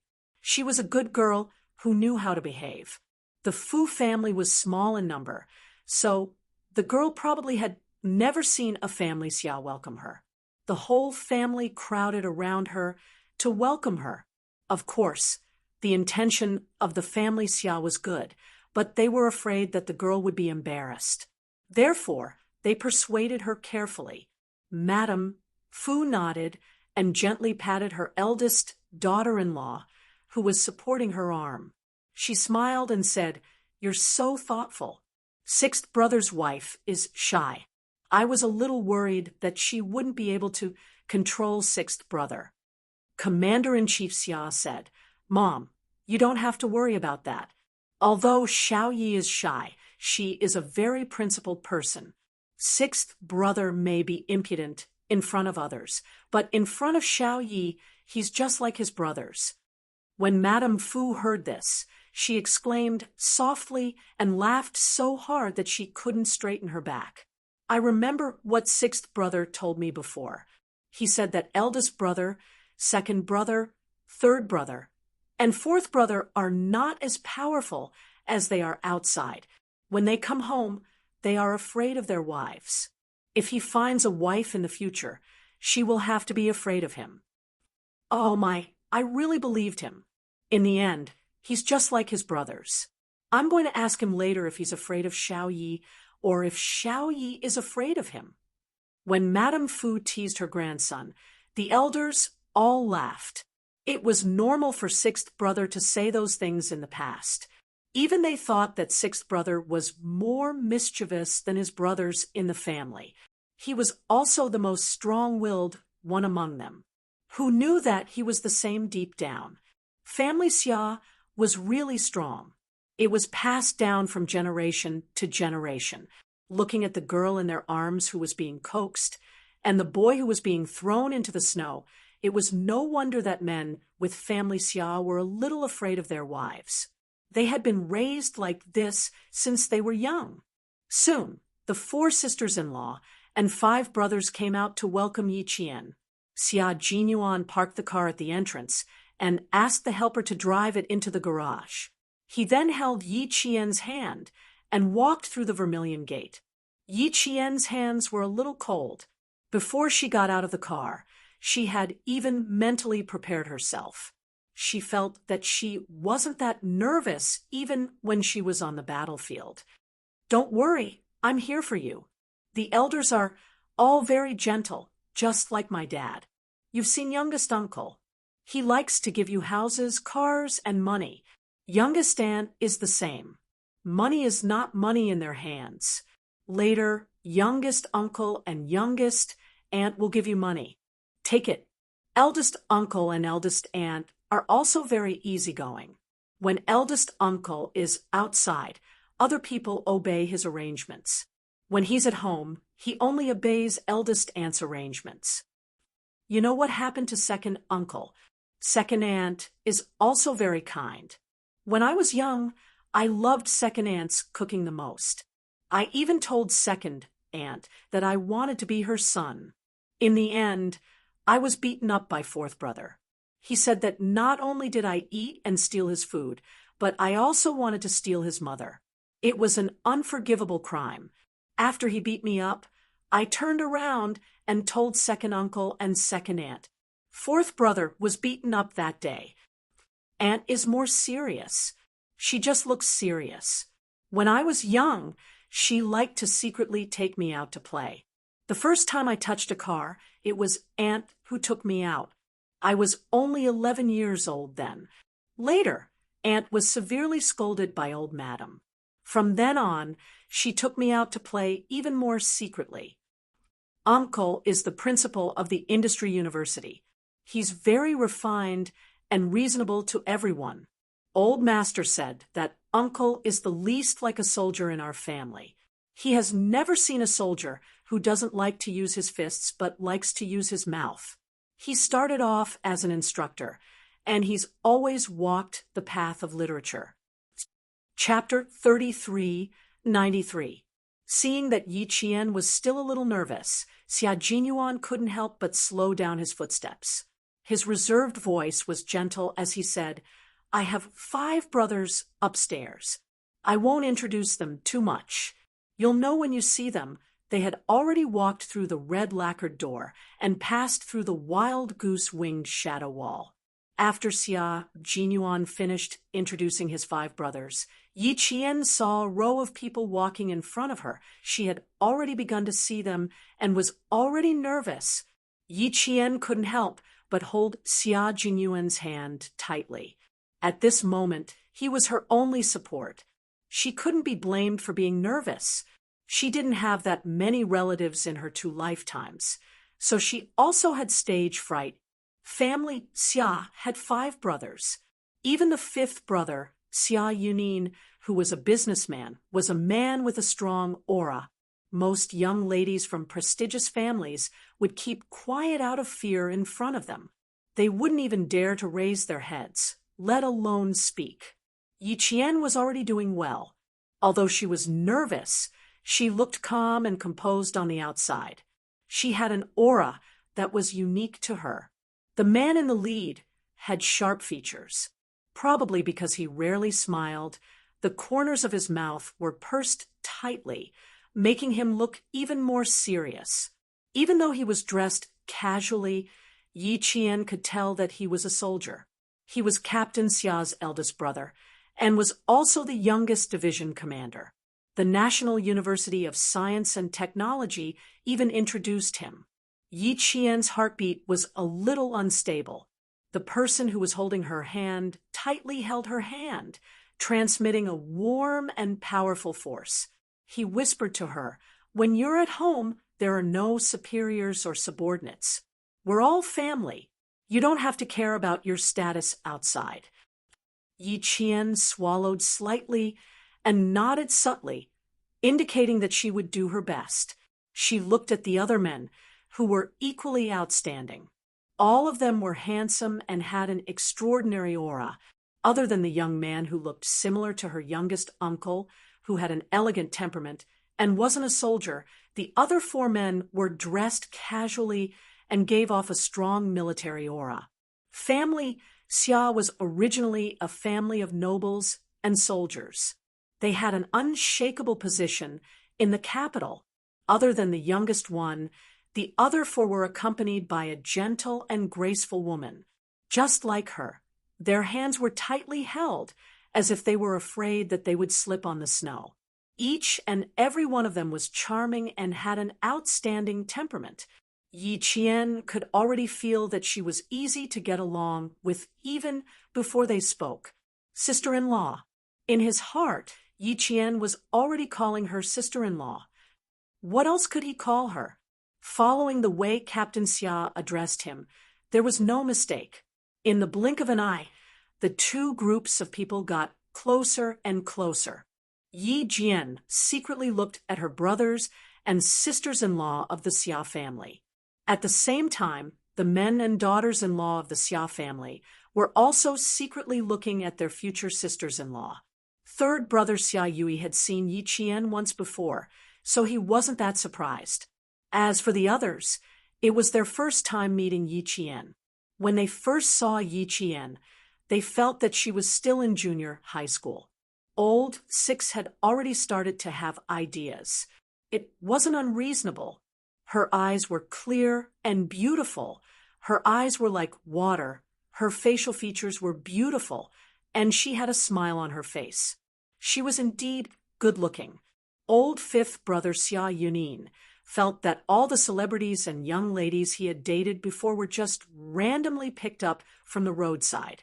Compared to old sixth girlfriend, they were simply a far cry. He deeply despised his previous judgment. He had to raise his standards for choosing a spouse.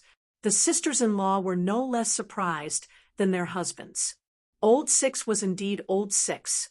He was smart since he was young, and he was still so smart now that he had found a girlfriend.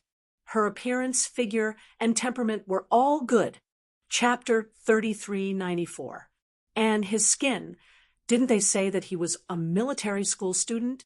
Didn't they say that he had to train hard every day?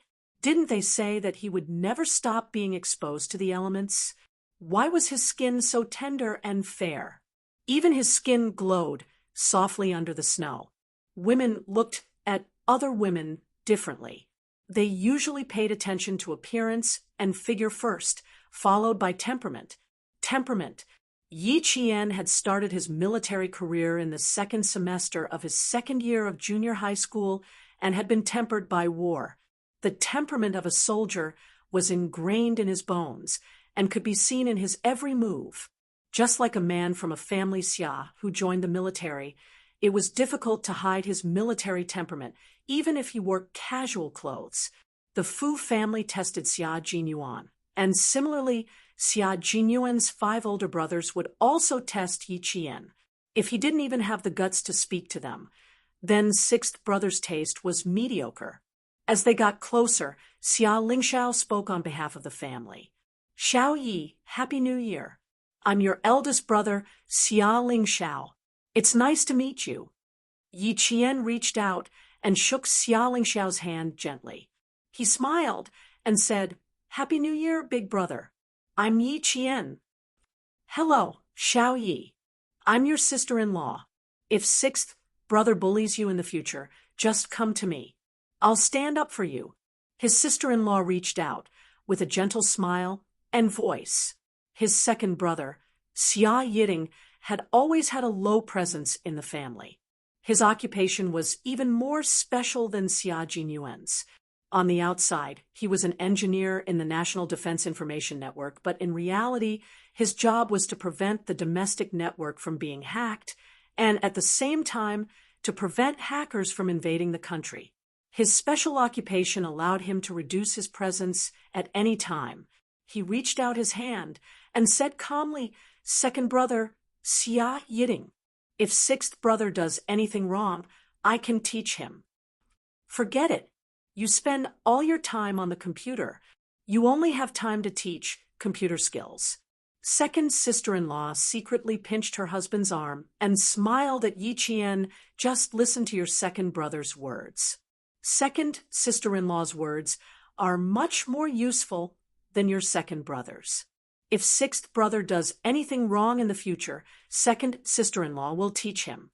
After saying that, she blinked and pretended to speak in a low voice, but everyone could hear her as she imparted her insights to Yi Qian. Men with family xia are the type who need to be taught a lesson. They'll be obedient after a few lessons. Lao Lu is the most dishonest, so you can do your best to teach him a lesson.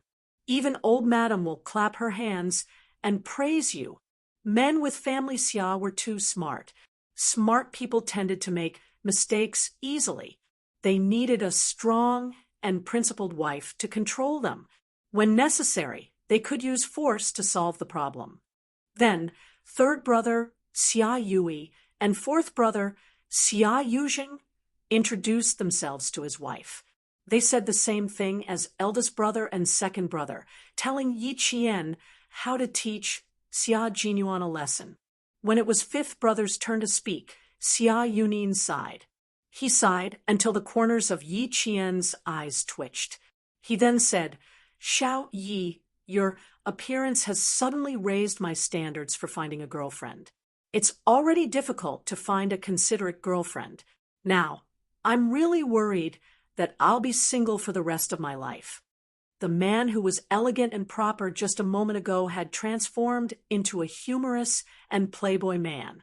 Yi Qian couldn't help but look at Xia Jinyuan. The two of them were quite similar, other than the fact that Captain Xia didn't have the playboy vibe. He had the yuppie vibe. Xia Jinyuan pulled Yi Qian into his arms and lifted his chin slightly. He said to Lao Wu, "The models and celebrities you found are all good. You can continue next time. There's no need to raise your standards. Taste determines everything and can't be changed." Chapter 3395. Yi Qian's intuition was indeed very sharp. Xia Yunin and Xia Jinyuan were about the same age, so they liked to play together when they were young. When they grew up, they even went to the same high school. Therefore, they were the two closest to each other among the six brothers. They liked to play together the most and liked to expose each other's dirty secrets the most. However, today was different. Xia Yunin wanted to expose Xia Jinyuan's dirty secrets, but she had to hold it in. When she heard Yi Qian's words, she held back the words that were about to rush out of her throat and smiled elegantly. "I'm just accumulating experience so that I can find you a good sister-in-law in the future. I'm not like you, who can find such a good girlfriend in one go." Yi Qian couldn't help but smile. On the other side, the brothers couldn't stand how thick-skinned Yi Qian was. When the sister-in-law saw Yi Qian smile, without any expression of disgust, she knew that she wasn't at ease. Since Yi Qian had been in the business world for a long time, it was inevitable that he would be tainted with the scent of a prostitute. As a family, there was no need to hold back when talking. After all, everyone knew about Yi Qian's romantic past. However, Xiao Yi was different. It would be bad if she left a bad impression on Yi Qian when meeting Yi Qian for the first time. However, Yi Qian's expression didn't change. When he smiled with pursed lips, there was a look of understanding in his clear eyes. He even glanced at Xia Jinyuan with a smile, which made the sister-in-law instantly feel relieved. She was a clever person. She could tell at a glance that Yi Qian and Yi Qian were similar in temperament. They were both rascals with a bad taste in their mouths. Since they had met and spoken, it was time to go back to the house. The sister-in-law smiled at Yi Qian and said, "Let's go in first." Old 6, quickly go in with Xiao Yi. Old Madam and Old Master can't wait any longer. Xia Jinyuan held Yi Qian's hand tightly through his dry palm. He could feel that the sweat in her palm had mostly dissipated. After meeting with his brothers and sister-in-law for a short time, his little fox was starting to get used to it. His little fox's ability to adapt had always been very strong. She would become stronger when facing a strong opponent. She was the calmest and messiest little fellow. Even on the battlefield where life and death were uncertain, she was fearless. She was no longer afraid of life and death. What else could be difficult for her? What else could make her hesitate? Let's go. Let's pay a New Year's greeting to Grandpa, Grandma, and the elders. He lowered his head and spoke in a soft and gentle voice. It was warm and reassuring. As always, it gave Yi Qian the strength to face him with courage. Yi Qian raised her eyes and looked at him with bright eyes. She smiled and nodded. She was not as flustered as she was in the car. Since she was here, she should take things as they came. Besides, he was here with her. Even if she was careless, he would make up for it. Thinking about it, she felt that there was no need to panic. Furthermore, this was not the first time they had met. As a Special Forces soldier with strong mental fortitude, she was able to ignore the panic she felt when she first heard that she would be meeting about 40 to 50 family Xia relatives today. When she really had to face them, she was able to face them calmly. When the elders of family Xia who had never met Yi Qian before mentioned Old Six's wife in the future, they would say, beautiful and intelligent, calm and generous. She has the strength of character and the bearing of a phoenix. This was the first time Old Six's uncle, Xia Angua, had seen Yi Qian's wife. Seeing that they were about to reach the main house, the brothers and their wives all tacitly fell back half a step, allowing Xia Jinyuan to lead Yi Qian into the main house first. When old Madam saw Yi Qian walk in, the smile on her face deepened. She then looked at her grandson, who was carefully holding his girlfriend's hand as they entered the house. Seeing his happy face, she thought to herself, oh my, he even said that he would marry a wife who was only afraid of him in the future. Look at him. He was even better than his brothers. Chapter 3396. Family Xia was led by Uncle Xia Angua. Their gazes had already landed on Yi Qian the moment he stepped into the house. Although they were sizing him up, they were exceptionally gentle and did not give Yi Qian any pressure at all. Although they did not give Yi Qian any pressure, suddenly being stared at by dozens of people, Yi Qian, who had gradually calmed down, could not help but feel his heart tighten uncontrollably. Eldest uncle and eldest aunt are sitting at the front. Second aunt is sitting at the bottom. You've already met youngest uncle. Youngest aunt will definitely give you a big gift later. Take it. Old Madam must have seen it. Don't feel pressured. Take it. This is my aunt's family. Isn't it very serious? In fact, it's not serious at all. It's very adventurous. It's still the same now. She knows how to drive motorboats, speedboats, and airplanes. She used to be a pilot in the army. Uncle is the principal of the engineering school. Cousin Zhou Chen is a teacher in command of the school. Cousin Zhou Jin is in charge of the Nangguang military region. Over there are my 2 uncles and aunts, along with 2 older cousins. Look, there aren't many of them, right? Xia Jinyuan had already introduced them to Yi Qian when he stepped into the house. But Yi Qian did not dare to look at them like that. Her heart tightened, and her face was a little red. She did not know which family was which. She only knew that she was the source of all the attention at this moment. Don't panic, Yi Qian. Stay calm. Stay calm. In her heart, Yi Qian mentally prepared herself with every step she took. With every step she took, her breathing became a little deeper. She maintained a gentle smile on her face all the way until she greeted old Madam and old Master Xia. Her clear voice was natural and dignified. It was normal to hear that she was a little nervous. How could she not be nervous when she was suddenly being stared at by so many relatives of the man? However, she was not timid. Her smile was very appropriate. The piercingly cold military aura on her body was very imposing. A little eldest Uncle Xia Angua and the two uncles narrowed their eyes slightly. Sixth brother had a murderous aura about him, as if he had been on the battlefield. As a military academy student, he had already been on a real bloody battlefield. No wonder the father-in-law was so satisfied with his daughter-in-law. Sixth brother was a soldier who often went to the battlefield. His military career was one of the most dangerous jobs among all his brothers. Similarly, if he didn't find a wife with a strong psychological quality, it would be impossible for him to survive. Now, look what happened. He actually found a girlfriend who had also been on the battlefield. Her eyes were clear, and her expression was optimistic. Although she was nervous in the face of so many relatives sizing her up, she was calm. Sixth brother's taste. Yes, it was much better than his father's. Uncle Xiao Angua immediately leaned over and said to Commander-in-Chief Xia, "Sixth brother has good taste, much better than you. We have to let old Sixth treat old Mister's granddaughter well. You really can't find another girl as good as her in the entire capital." Her eyes were clear, and her expression was open-minded. She did not have the piercingly cold aura of a soldier.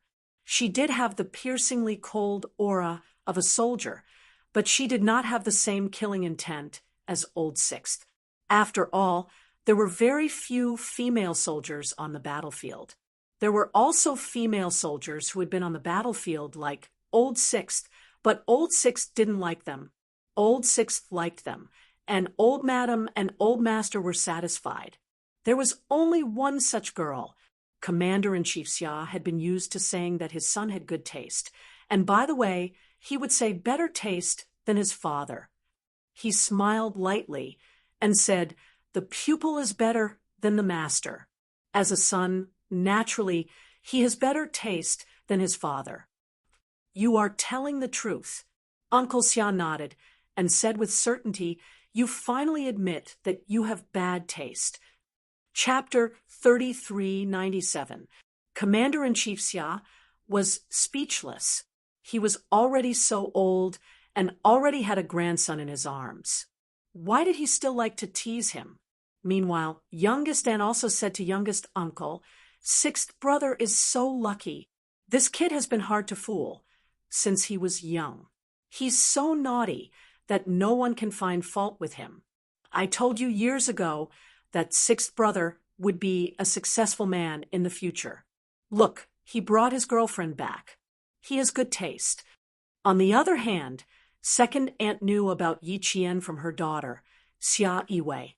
Every time her daughter mentioned sixth brother's girlfriend, her eyes were filled with satisfaction. Even her son-in-law, Ho Zi, would say that sixth brother's girlfriend was very good. Now that they met, wasn't it great? Meanwhile, Yi Qian, who had just finished paying New Year's greetings to Old Madam and Old Master Xia, was holding 2 heavy red packets. She didn't even have the chance to reject them. Xia Jinyuan accepted them and directly stuffed them into his pocket. New Year's red packets. Grandpa and Grandma wish you 2 a long and happy relationship. Before accepting the red packets, Old Madam and Old Master Xia said these auspicious words. Then, a very heavy red packet appeared in their hands. "Keep it well. You all have one." Sixth brother used to love the New Year the most. As long as it was the New Year, all the red packets would go in, but not out. You should check his account later. After so many years, just the red packets alone probably have a considerable amount. Remember to accept his red packets. Old Madam reminded with a smile, men with family poverty shouldn't have private savings. Your older brothers are the same. The older brothers silently looked away. Old Madam was wise. Xia Jinyuan was smarter and immediately replied, "Don't worry, that's all the money I saved for my wife. Of course, I'll keep it for my wife." The older brothers silently looked at sixth brother, who was so good at coaxing his girlfriend. "Kid, later I'll have to tell little Yi that you used to say that you must make your wife afraid of you." Although Lieutenant Colonel Xia managed to coax his girlfriend, he also got himself into trouble. Old Madam was so amused by her favorite grandson that she was about to cry. She said to her sons and daughters-in-law beside her, "You guys are so well prepared. It's exactly what sixth brother wanted. He'll be able to save up a large sum of money for his wife this year." When he was young, every time he received a red packet, he would say, "This is my private stash." A man needs to have a private stash to be confident in front of his wife. He didn't know where he heard it from, but when he was 5 or 6 years old, he knew that a man needed to have a private stash. Now, it had become the money he used to save for his wife. She didn't expose him either. She couldn't drag him down on such a good day. As for Yi Qian, he first received the old madam's and old master's red packets. Following that, eldest uncle's and second uncle's families also gave him the same amount of red packets. It was not just one red packet per family, but 2 red packets per family. They couldn't even hold on to the red packets in their hands. They couldn't possibly learn from the thick-skinned Captain Xia and put them all into their pockets. As the father, Commander-in-Chief Xia naturally had to give 1 red packet per family. When he gave the red packets, he didn't look like a commander-in-chief at all. He looked like an ordinary, loving father. Yi Qian even saw tears in the commander-in-chief's eyes when he nodded and said, "Okay." Xia Jinyuan also saw it. He said to Commander-in-Chief Xia, "Dad, when you go fishing in the future, you'll have another daughter to accompany you." Commander-in-Chief Xia, whose eyes were no longer watery, smiled and replied, "Yes, with a daughter, you don't have to come anymore. I'm happy today, so I won't argue with you." It wasn't easy for Lieutenant Colonel Xia to be moved, but in the face of his old man's usual disdain, he decided to let it go for the sake of the good days. When the family saw this, they couldn't help but laugh and shake their heads. Chapter 3398. Sixth brother and his father were really natural enemies. In front of his father, he despised his son and never said anything nice. But behind his back, he was very satisfied. Forget it, all men with family Xia were the same. Not only was sixth brother's father like this, but the other fathers were also like this. Yi Qian had seen the different interactions between the father and son, so he was not surprised at all. When it was Second Aunt's turn, she took out a seemingly expensive wooden box carved with the words "Magpie announcing good news" on the front, peony blooming on both sides, and an auspicious beast on the top. Yi Jian really didn't know what to do this time. Just looking at the box made of unknown would already made her feel that it was expensive. What was inside? Yi Qian did not know what to do. Second Aunt smiled and said, "This is a small gift from me. Your sisters-in-law and the others all have it." Old Madam said that you should have what they have. We can't favor one and discriminate against the other. Come, come, come, come. Take it, take it. Seeing that Yi Qian did not know what to do, Second Aunt handed it to Xia Jinyuan. "It's not easy for Xiao Yi to take it. Take it for her, and give it to Xiao Yi when we get back to her room." Xia Jinyuan reached out and took it calmly. "How can I not accept Second Aunt's gift? Don't worry, I'll give it to her when we get home. I won't take it for myself." "Do you dare?" Little Aunt asked with a smile. Xia Jinyuan smiled. "No, I don't dare. Give it to Jane Eyre." It was not a matter of whether he dared or not, but was it really okay to accept so much? When they reached Little Aunt, she asked Yi Qian what he was interested in.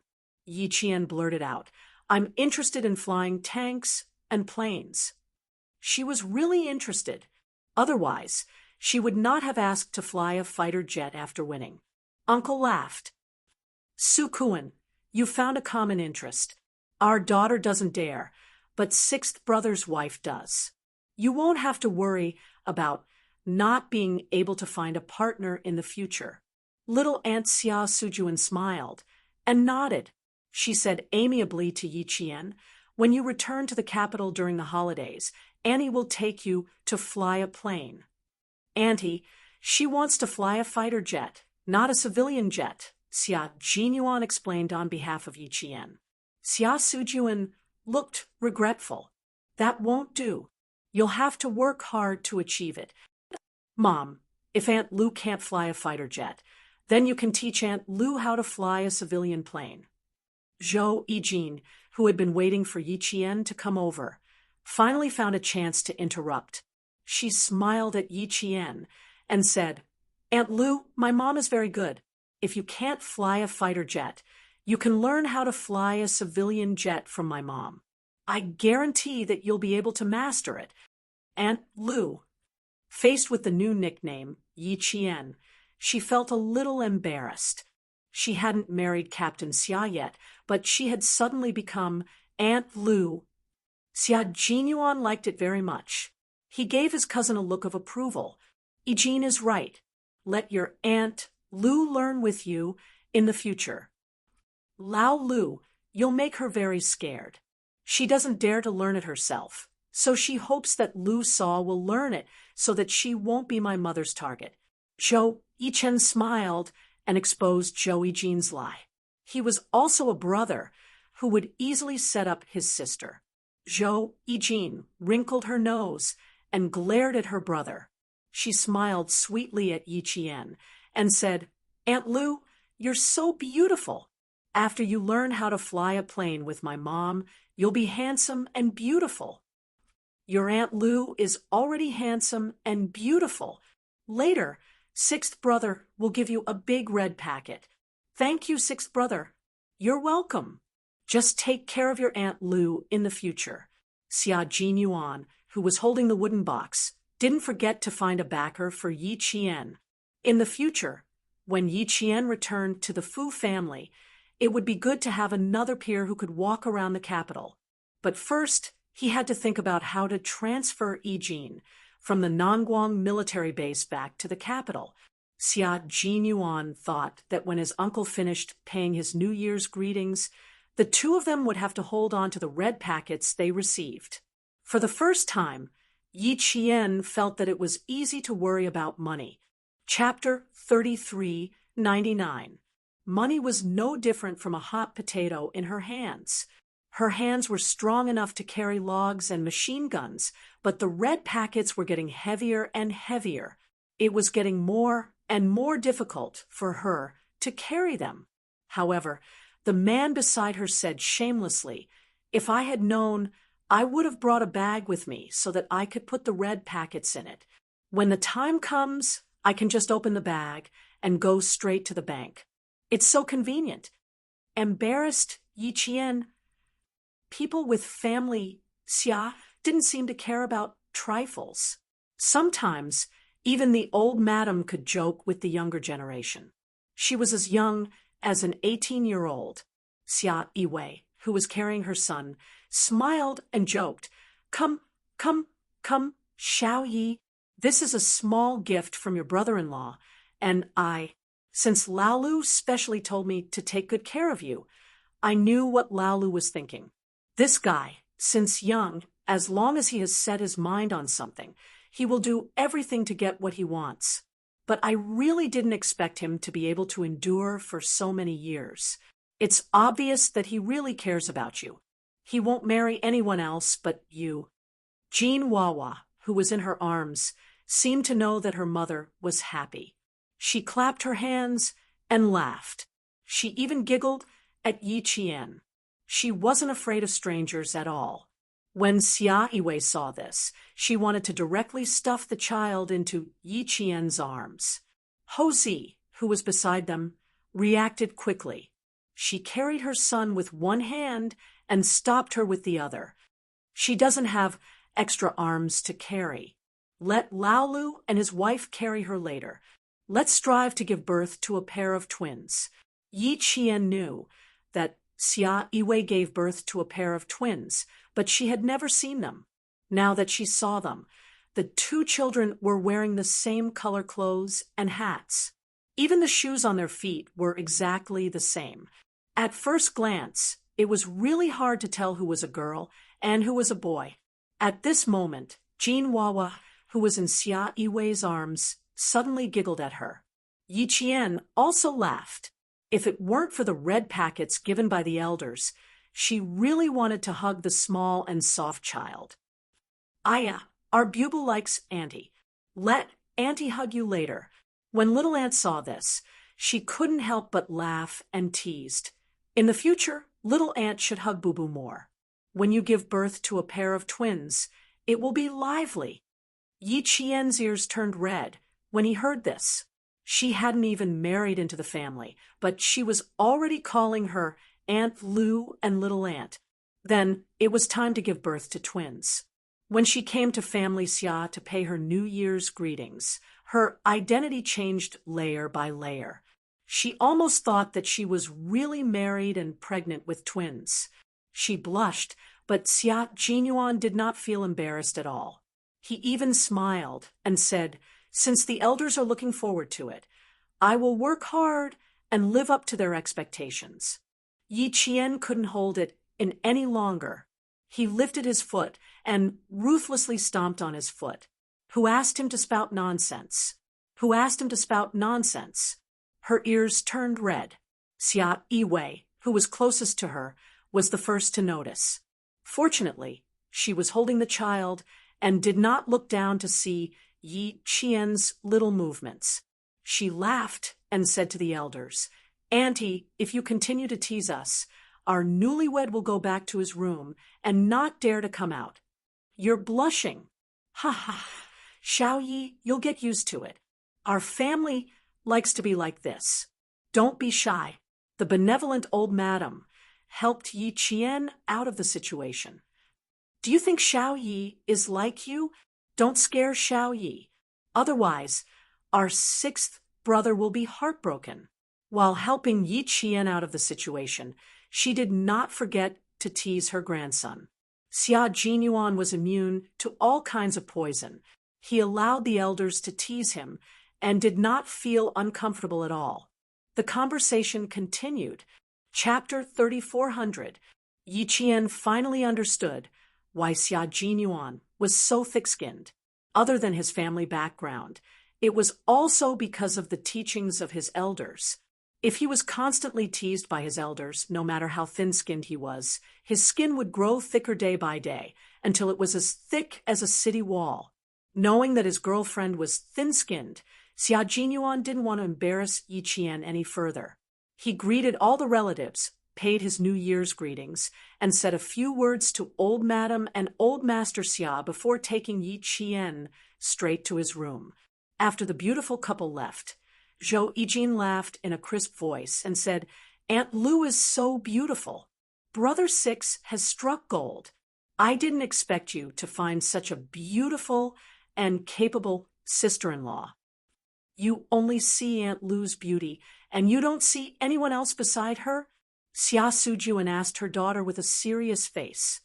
"Your Aunt Lu's beauty is secondary. With your innate qualities, you're destined to be unable to compete. You might as well compete with your innate qualities. Perhaps you'll be able to stand shoulder to shoulder with Aunt Lu." Zhou Yijin raised her hand to her mouth and made a zipper gesture, indicating that she shouldn't speak and should shut up obediently from now on. She wouldn't speak or interrupt. Her mother was really something. Two unrelated things could become one in her mouth. If she continued to speak, she would only make things difficult for herself. Moreover, she knew what her mother would say next. Xia Sujuan really did want to say a few words, but Commander-in-Chief Xia laughed and said, Eugène's innate qualities are already outstanding enough.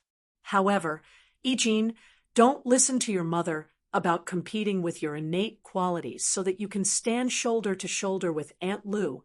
We have to learn how to play to our strengths and avoid our weaknesses. We have to work hard to avoid our weaknesses and continue to develop our strengths. That's good enough. Uncle, do you mean that Aunt Lou and I don't even have a chance of competing with each other? Eugène asked with a bitter face. Do you really want me to tell you the truth? That's right, he really didn't. With Aunt Lou's talent, even your sixth brother has to admit defeat. You'd better listen to Uncle's advice. Don't compete with your Aunt Lou in terms of talent. Commander-in-Chief, Xia advised his niece with a smile. Just do what you are now. Very good. Uncle is still the best. That's right, I'll just be myself. Mom, you want me to be like Aunt Lou. If one day I become someone like Aunt Lou, which man do you think is worthy of me? So, in order to let you hold your grandson, please let me be myself. As soon as Eugène finished speaking, the elders all laughed loudly. This girl didn't know any shame at all. Don't you know shame? You didn't even bring me a boyfriend. You even said that you're going to let me hold my grandchild. Go and play with your nephews. Xia Sujuan didn't know whether to laugh or cry at her daughter's straight back and shameless words. You're not young anymore. You're 3 years older than your Aunt Lou. When are you going to bring me a boyfriend? Don't become an old girl who can't get married. Then I'll have to consider whether I should acknowledge you as my daughter, who can't even trick a boyfriend. Needless to say, she was really afraid that her daughter would become more and more powerful in the future. With such a weird personality, she was really worried that she wouldn't be able to find a boyfriend. Uncle Zhou looked at his daughter with a doting expression. No matter how outstanding other girls were, they were still other girls. His daughter was the most outstanding one in his parents' hearts. Sixth brother's wife was indeed not bad. Her eyes were like a clear breeze and bright moon. At first glance, she could make people feel that this child was open-minded and upright. She was a very good daughter. Chapter 34:01. However, the best daughter was also someone else's. Uncle Zhou saw his daughter's carefree and charming appearance. When she smiled, her eyes curved like the moon and exuded a spiritual aura. Uncle Zhou felt that his daughter was the best. He smiled and said, "Your mother is teasing you. If you really stand side by side with Aunt Lou one day, your mother and I will worry about which man will dare to marry you. You have to know that it takes a lot of courage to marry you now. You should stay as you are. At least you can make a man have the courage to marry you. I'm afraid that when the time comes, you will become more and more powerful, and my son-in-law won't even have the courage to marry you. While you are still young, hurry up and trick an honest boyfriend to come back for me, your mother, the old madam, and the old master to see." Uncle Zhou was naturally on the same side as his wife. He knew that his wife was just saying it, but he knew what she was thinking. Eugène felt that something was wrong with her father's words. Why did he say that his daughter would scare a man to the point that he didn't even have the courage to marry her? Also, did she still need to lie? The female soldiers in the communications company were very attractive. Did she still need to lie? She could hook her finger, and her suitors could line up in a row. Did she need to lie? However, she couldn't say this anymore. If she continued, she would become the target of all the elders' scolding. She had to quickly save herself. In order to let herself escape as soon as possible, Eugène looked at her own brother with a faint smile amidst another wave of laughter from the elders. Eugène, who had been silent all this time because he was afraid that the flames of war would spread to him, suddenly felt a deep sense of malice from his sister. Eugène saw that he was looking at her with vigilance. She winked playfully and said in a clear voice, "Uncle, Aunt, you should hurry up and urge my brother to find a marriage. He is only half a year younger than Brother Six, and Brother Six already has a girlfriend. My brother is still living in the single dormitory in school. TSK, TSK, TSK. How pitiful. He knew that it was best to stay silent in this kind of situation. Therefore, he kept silent all this time, afraid that the flames of urging him to find a girlfriend would burn him. In the end, he was tricked by his own sister. He wasn't afraid of being tricked. Wasn't there still someone else? Thus, Zhou Yichen looked at Xia Yunin, who was about to sneak away, and said loudly, "Brother Five, if you find a girlfriend, I will immediately find a girlfriend and bring her back." Xia Yunin, who had already stepped out of the door. Turning his head, Jun Yen held a shallow smile, gently and elegantly welcoming the gazes of all the elders. "Sorry. There's something going on in the company. I need to make a phone call to deal with it." As he spoke, he waved the phone in his hand, indicating that he had been on the phone the whole time and had no idea what they were talking about. Little Uncle Xia Jiaza snorted heavily. "If he dares to bring a random girl home, I will teach you a lesson." Some time ago, Xia Yunin went to Harbor City to discuss business. The media there reported that the girl he was dating was the daughter of a famous jeweler in Harbor City. Because Xia Yunin didn't announce her family background to the public, the media in Harbor City directly wrote in bold black font that a toad wants to eat swan meat. Toad, Xia Yunin became a pretty boy who only had a passable face and a small family fortune, and wanted to go to Harbor City to marry a rich girl. Little Uncle Xia Jiaza happened to pass by Harbor City's airport that day and accidentally saw the news that occupied a large page of the entertainment section. He was so angry that he almost had a heart attack. Chapter 3402.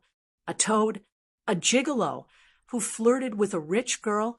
How dare he embarrass their family, Xia? He didn't like that rich girl at all. Xia Yunin didn't accomplish anything. Even her appearance was modified. How could Xia Jiaza not be angry when he was involved in a scandal with such a woman? He was so angry that his hands trembled on the spot. Xia Yunin pretended not to hear her father's cold voice. She pretended that she was still answering the phone and walked out of the main room calmly. If you often walk by the river, how could your shoes not get wet? He was also tricked by that woman. He didn't know where this woman found out about his identity. She had bribed the biggest gossip magazine in Harbor City and even occupied a page of it. If he hadn't acted quickly and suppressed the news in less than 3 hours, the matter would have continued to ferment. The elders sitting there all knew that Lao Wu had found an excuse to slip away. They couldn't help but smile and shake their heads. Eldest Aunt smiled and sighed. At that time, we all thought that Lao Lu would be the most worrisome in the future. Who knew that it would be Lao Wu? Uncle, don't worry. Lao Wu is different from the other brothers. Shanghai is a big dye vat. Lao Wu has no choice. It'll be fine when he calms down. Take it slow. Yes, except that Lao Wu didn't bring back a girl for us. What else can't he do? Next year, try to let him bring back a girlfriend. Lao Lu this year, Lao Wu next year, Lao Chen the year after. There will be new people coming back every year. It will be more lively every year. Although the old lady sometimes didn't like Lao Wu's mistresses, she had to protect her grandson. Youngest aunt was open-minded and didn't care about these things at all. She smiled and said, "The old lady still cares about Lao Wu. I think so too. It's his father who worries about nothing. I don't expect him to bring back a lovely girl like Lao Lu's wife. I just hope that he can bring back a dignified daughter-in-law who is good at running the family. Why don't I ask Lao Lu's wife later and see if she has any good girls to introduce? Those who can be on good terms with Lao Lu's wife are definitely good girls from good families." When Xiao Yi entered the door, just now, I liked her pair of watery eyes. You can tell whether a person is good or bad with just one look. Xiao Ye's eyes are clear and bright. With one look, I can tell that she is a dignified girl. It's rare for her to be so calm. She came in together with old Six. The two of them are a perfect match. Young Auntie helped Lao Wu out of his predicament and brought the topic back to Yi Qian. At the mention of Yi Qian, everyone in the family Xia couldn't help but nod and praise him. First, Uncle Xia Angua said, "She's beautiful and intelligent, calm and generous. She has the strength of character and the bearing of a phoenix." Not bad indeed. It's sixth brother's fortune to be able to find her. It's also our family Xia's fortune. Even the old master nodded. That's right. It's our family Xia's good fortune. Also, Xiao Ye's background is a little complicated. Just keep it to yourself and don't tell anyone. All the elders in the family Xia knew that Yi Qian was old Master Fu's granddaughter. They couldn't help but sigh. Although old Master Fu's granddaughter had been exposed to the outside world for almost 20 years, she was still so outstanding. It was clear that the Fu family was not afraid of anything. No matter how bad the environment was, she could still grow up healthily and become a talent. Her brothers and sisters-in-law couldn't help but sigh. They didn't expect their sixth sister-in-law to have lived such a difficult life when she was young. It was quite amazing that she was able to stay true to herself even after such a hard life. She quietly listened to the elders talk and occasionally said a few words to herself. The house was lively and prosperous. After the great-grandchildren saw their Aunt Lu, they all went to the front of the house to play in the snow. Because they liked to play with snow, they didn't clean the snow in front of the house and left it for the great-grandchildren to play with. Chapter 3403. When it came to educating children, family Xia always respected the children's own ideas and never forced the adults' suggestions. Only when the children made a mistake would they be severely criticized. The children would not participate in the adults' conversation, but they still had a sense of beauty. They all agreed that sixth aunt was very beautiful, even more beautiful than their mother. Even more beautiful than their mother. This was what Xia Jinyuan said to his nephews. Yi Qian blushed because of him. When the children went outside, they heard Xia Lingxiao's son, Xia Yi, instructing his younger brother. He said excitedly, "Let's build a snowman as beautiful as sixth aunt. What do you think?" Okay.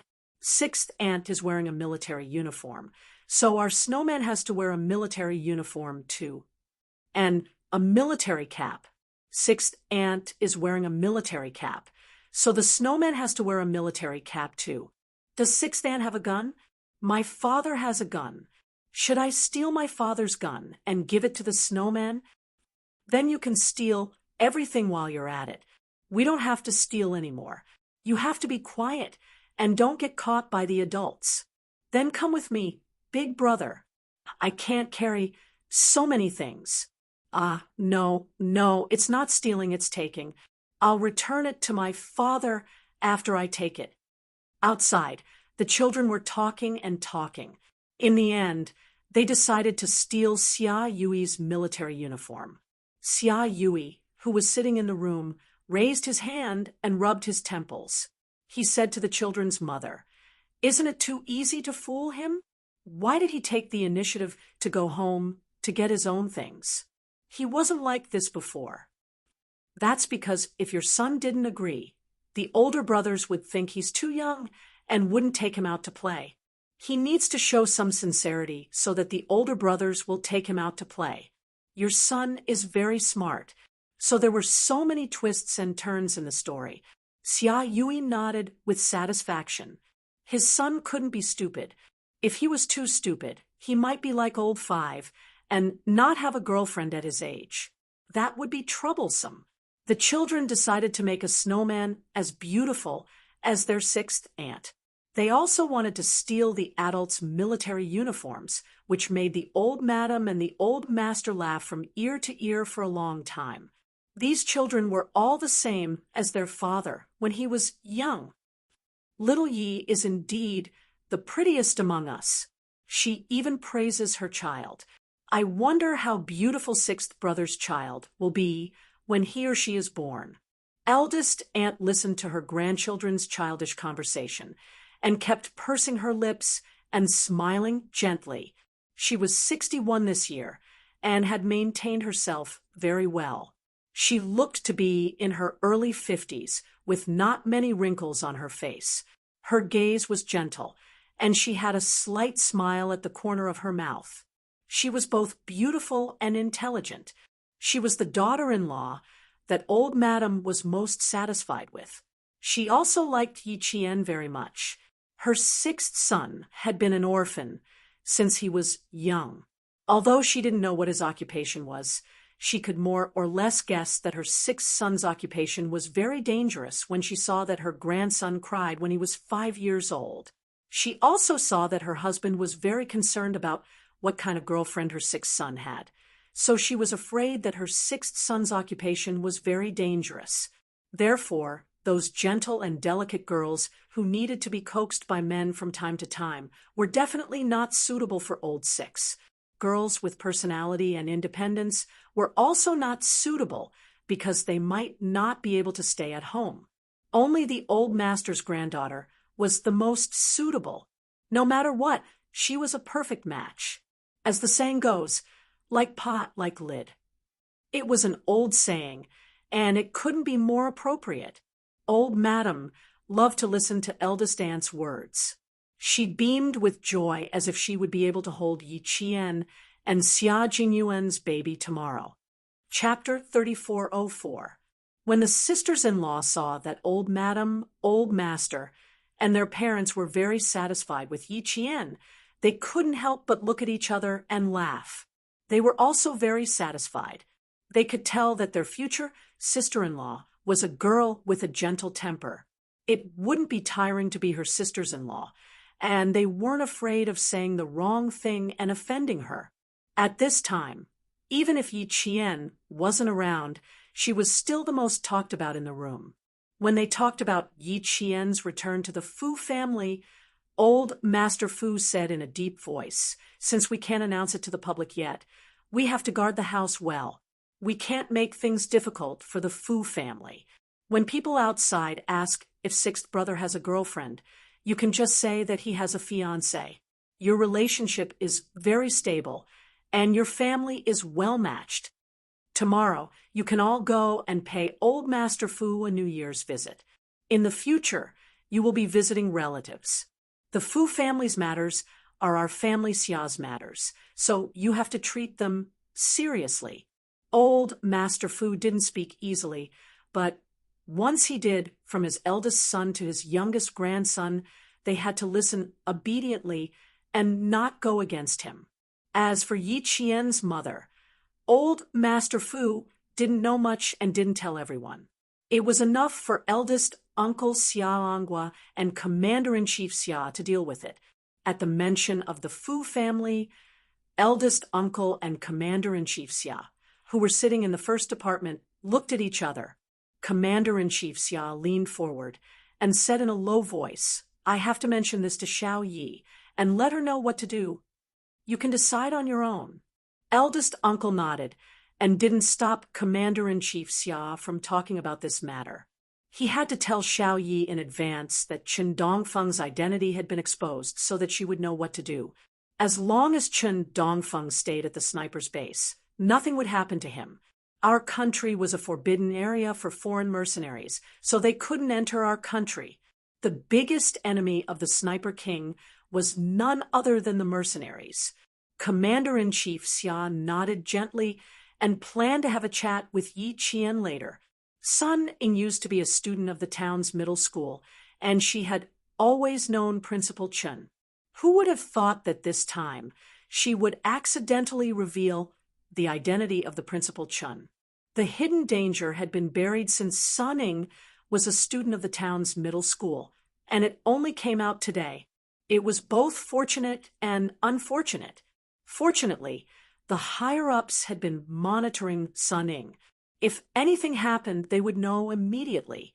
Unfortunately, he couldn't immediately get rid of Sun Ying and hide the identity of Principal Chun. Otherwise, the efforts of the National Defense, the Military Department, and the Military Commission for Discipline Inspection for Martyr Sun Xueqing would all be in vain. Between the two options, he could only choose to let Principal Chen's identity be exposed. Yi Qian didn't know about this yet. She was sitting in Xia Jinyuan's room, looking at the thick red packets on the bed and feeling very worried. So much. Should we take less? Just now, she casually opened a red packet, and there were 18,000. This was from Xia Yiwei, so there was no need to mention the red packets from other people. It was only thick, not thin. She received so many red packets at once, and all of them were large amounts. She was a little flustered, especially the small wooden box that second aunt gave her. Captain Xia said it was made of red sandalwood, and the box alone was worth a lot of money. She didn't even dare to open it to see what was inside. Xia Jinyuan didn't panic at all. He took out a small military travel bag from the closet and put all the unopened red packets inside without opening them to see how much money was inside. Hearing this, he smiled and said, "Why take less? Take half and return the other half. Do you think that's appropriate?" Chapter 3405. It seemed inappropriate. Yi Qian coughed to hide her awkwardness. He continued, "Grandfather and father-in-law also gave me a big red packet. Look at me. I accepted it peacefully and didn't feel burdened at all. Similarly, when you come to my house, you should also feel at ease and don't feel burdened." He handed the red sandalwood box to Yi Qian and encouraged her, "Come, open it and see what's inside." Yi Qian took it and put it aside. She shook her head and said, "No, let's go accompany the elders first. We've been in the room for so long. If we don't go out, let's go out first." "I don't mind going out now, but I'm afraid you'll be shy and won't be able to withstand the elders' praise. Don't make things difficult for yourself." Xia Jinyuan leaned over and pinched Yi Qian's face gently with his slender fingers. He smiled gently and said, "Grandma asked us to go back to the room because she wanted me to take you somewhere safe. It won't be too late for us to go after the craze has died down." Old Madame Dowager had been paying close attention to Yi Qian. She noticed that her face had been red ever since she entered the house and knew that she was very shy. She also saw how helpless she was when she received the red packets from the elders, which made old Madame Dowager feel pity for her. Poor girl. She grew up in such an environment.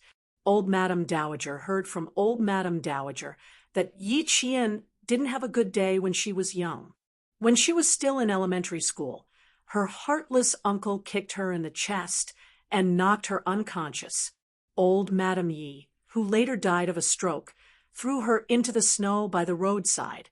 If old Uncle Jen hadn't come back to save Yi Qian's life, perhaps old Madame Yi wouldn't have been able to find a wife in this lifetime. Old Madame Dowager didn't want to think about it. Every time she thought about it, her heart would ache. Yi Qian had never received red packets from the elders during the new year. She didn't even have a new set of clothes. She was wearing Yi Jifan's daughter's old clothes from 2 years ago. The inside of the old clothes was purposely cut, but the outside was fine. To avoid gossip, they only cut the inside and not the outside. The old madame's heart ached for Yi Qian, so naturally she would think for Yi Qian. Otherwise, how could she return to her room after receiving the red packet? After Xia Jinyuan received old madame's message, he generously brought Yi Qian back to his room. The elders all listened to the old madame's arrangements. They also knew that the newcomer was unnatural. When the time came, It would be difficult to talk to them with a bunch of red packets.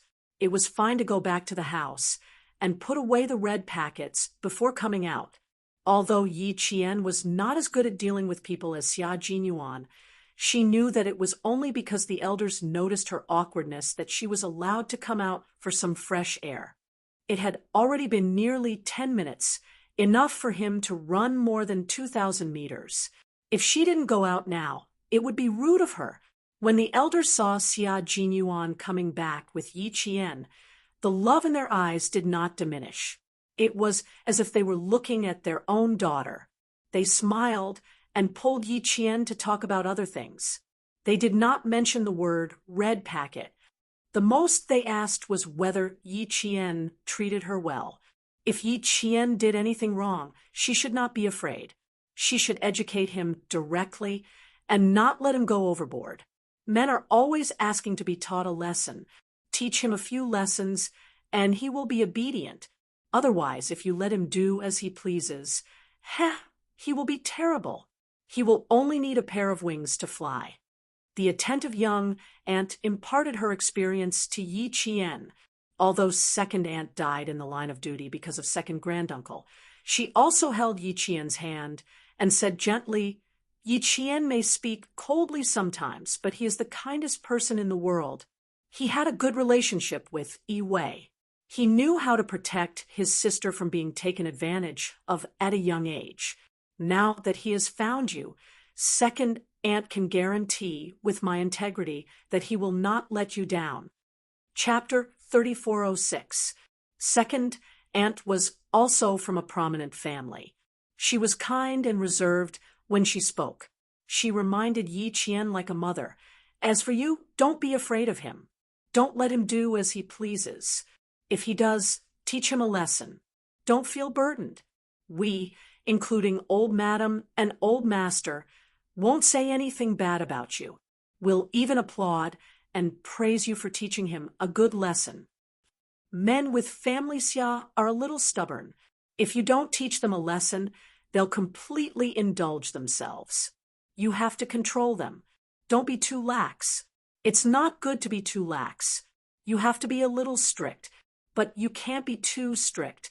Every time you're strict, give them a sweet date and coax them a little. I guarantee that sixth brother will listen to you in the future. He'll go east and never go west. He'll respect and love you and will always be by your side.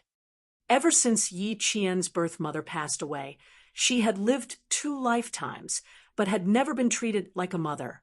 When she suddenly heard second aunt's kind and attentive advice, her heart instantly boiled with warmth. Her hand was held by second aunt, and she nodded meekly. "Don't worry. I won't let you, old madam, and old master down. I won't let the elders in the family worry. You're a good child, second aunt. I believe that you'll definitely lead a good life. In short, when you're with family xia, you won't be wronged. No one will let anyone be wronged, let alone outsiders." Yi Jian's heart was filled with warmth when she heard that. She could tell what was hypocrisy and what was sincerity. As for second aunt and eldest aunt, they were sincerely concerned about her and hoped that she could live well with Captain Xia. How could she let down such precious care? When Xia Jinyuan heard that every time you're strict, give them a sweet date, he asked his 4 brothers who were already married and had children, "Have you all been like this?" Occasionally, Xia Lingxiao replied calmly. Xia Jinyuan nodded to show that he believed him. Occasionally, it was because they rarely returned home throughout the year, so it was occasionally. After thinking for a while, he nodded. "It's definitely a wise decision for me to find a girlfriend who's like me. It's indeed wise to eat more sweet dates, if you can," Xia Yiding replied. Xia Jinyuan nodded again and said, "Of course. At least I get to eat sweet dates often, but you can only eat them occasionally." Occasionally or frequently, which one do you prefer? Which would he choose between seeing his wife occasionally or seeing her regularly? Of course, he would choose the latter. As such, even if they had to eat a few more sweet dates after being scolded, they would still be happy. After understanding Xia Jinyuan's intention, everyone from the oldest to the youngest were instantly envious. Only Xia Yunin was not envious at all. He did not join the army, so he had freedom of movement, freedom of speech, and freedom in all aspects. Just now, he had pretended to take a very important phone call and escaped a calamity. He crossed his legs and said elegantly, "I'm the wise one. In the future, I won't have to worry about anything at all. Occasionally, my wife and I will see each other day and night." "You're thinking too much. Uncle and Auntie plan to find you a female officer." Xia Jinyuan mercilessly dealt a blow to the smug Xia Yunin. "The other sisters-in-law also think that it's totally possible. They're asking my girlfriend to introduce you to them." "That's right," Auntie and old Madame Xia casually said. "Why don't we let Xiao Yi introduce someone to fifth brother? What do you think?" Old Madame Xia nodded, without hesitation. "Why not? It's totally possible. If fifth brother can find a girlfriend as good as Xiao Yi, the two of you won't have to worry anymore." Hence, Uncle Xia Jiazi thought for a while, and agreed that it was indeed possible. Chapter 3407. Then he said to Yi Qian, "Xiao Yi, for the sake of uncle and aunt, introduce a female military officer to your fifth brother. She doesn't have to be as pretty as you, as long as she has a good character and can subdue Lao Wu. Your aunt and I will live our own lives in seclusion from now on. We won't interfere in their affairs." If Uncle thought it was a good idea, then the four sisters-in-law also thought it was a good idea. At this moment, they were enthusiastically chatting with Yi Qian about what kind of female military officer they should find for their fifth brother, Xia Yunin. She had to have a good character and a pretty face. Most importantly, she had to have a certain level of fighting ability. Xia Yunin, who was feeling smug just a second ago, paid more attention, but when she heard this, she turned pale with fright. She pulled Xia Jinyuan's hand and said, "Privately, quickly persuade your wife not to find me a female military officer. I'm weak and sickly. If she throws a punch at me, I won't be able to defend myself. When that happens, I'll become addicted to domestic violence and get beaten up every day. Can you bear to see that?" "Pretty good. I'll ask around for you later." Xia Jinyuan firmly brushed away Xia Yunin's hand. He didn't feel bad at all. In fact, he raised both hands in agreement. Not only did he raise both hands in agreement, but Xia Lingxiao and the others also raised their hands in agreement. With this, Xia Yunin, who didn't join the military, had nothing to show off about. Unfortunately, Yi Qian didn't know any female military officers. The students in the school were inexperienced, so they were no match for Xia Yunin, not to mention teaching him a lesson. They would be completely dominated by him. However, the elders were full of enthusiasm. They couldn't wait for her to bring out a more powerful female military officer. Yi Qian maintained a reserved smile and replied to the elders, "I'm still in school and don't know many people. If I really meet someone good, I'll definitely introduce her to fifth brother." Okay. If it really works out, Aunt will give you another red packet to thank the matchmaker. Uncle will give you one too, as long as she has a good character. Her family background isn't important. His uncle was hoping that someone would appear soon to take in the son that he was worried about. There was no need for him to pick a family. He no longer needed to rely on marriage to get to where he was now. Xia Yunin felt that she had lost everything. No one in the family was on her side. Everyone was counting on Yi Qian to find a girlfriend for her. Seeing that she couldn't turn the tide, Xia Yunin simply smiled and said, "That's fine too, sister-in-law. Then my marriage will depend on you. As long as I can succeed, I don't care about my family background. As for my appearance, it has to be delicate and pretty. I don't want the next generation to be so ugly that he won't be able to raise his head in front of his brothers and sisters. For the sake of the next generation, I still need to ask sister-in-law to help me choose a little. Thank you in advance, sister-in-law. I'm also relieved. I don't have to spend so much effort to find a satisfactory girlfriend.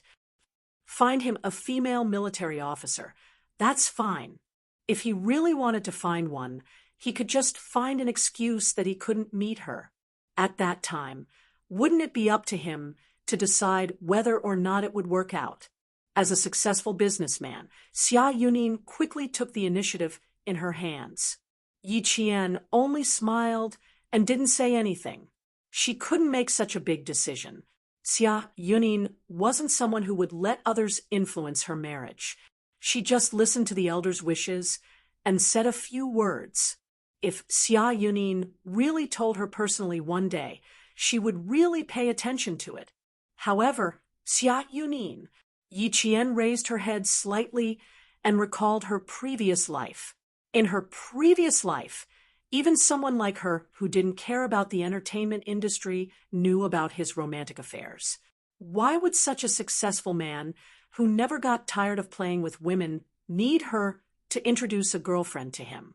Chapter 34:08. While the family was chatting, a servant outside came in and said that the two elders of the Qin family had brought their grandson to pay a New Year visit to Old Master and Old Madam.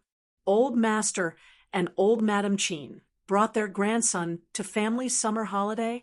The room, which had been bustling with noise and excitement a second ago, suddenly quieted down. Everyone's expression didn't change, but their brows furrowed slightly. On the fourth day of the new year, the news that Xia Jinyuan would bring his girlfriend back to the family summer holiday was the first bomb, and the visit of the two elders of the Qin family was the second bomb. The two old madams had been at odds since they were young, and they were still at odds even when they were old. How did they become so close all of a sudden? They couldn't understand why the powerful old madam of the Qin family would come. Old Master Qin's visit could be explained. The relationship between Old Master Qin and Old Master Qin was a gentleman. When Old Master Qin went abroad as a diplomat, Master Xia, who was still in the military, accompanied him many times. Although they weren't family friends, they still kept in touch. However, after the two old masters retired, their relationship gradually faded. But there had never been any news of the two old madams coming to pay a New Year visit. Other than Old Madam and Old Master Qin, the rest of the elders were slightly startled. They looked at Old Madam and Old Master Qin, who stood up to greet them. Old Madam even instructed them. Later, Old Madam Qin must tell them well. Don't say anything that shouldn't be said. This was to remind the younger generation not to show their discord. They were guests, and they couldn't be rude to an old lady. She then said to eldest aunt, "Come out with us." The rest of the people stayed and waited for Old Madam Qin to enter the room before getting up. There were many people with the surname Qin in the capital, but only the Qin family, a diplomat family, could come directly to family summer holiday. Yi Qian didn't expect it to be the Qin family he knew, but Xia Jinyuan had already reacted, especially when he heard that his grandson had come to pay a New Year visit to the Old Madam and Old Master Qin. Xiao couldn't help but raise his eyebrows and smile faintly. One would not visit a family Xia for no reason. It seemed that something had happened. The Old Madam of the Qin family was one of the 3 iron-blooded wives back in the days. Why would she visit the Qin family? For no reason. Xia Jinyuan was not the only one who thought so. Everyone else in the Xia family thought the same. At this time, Old Madam Qin was already holding hands with Old Madam.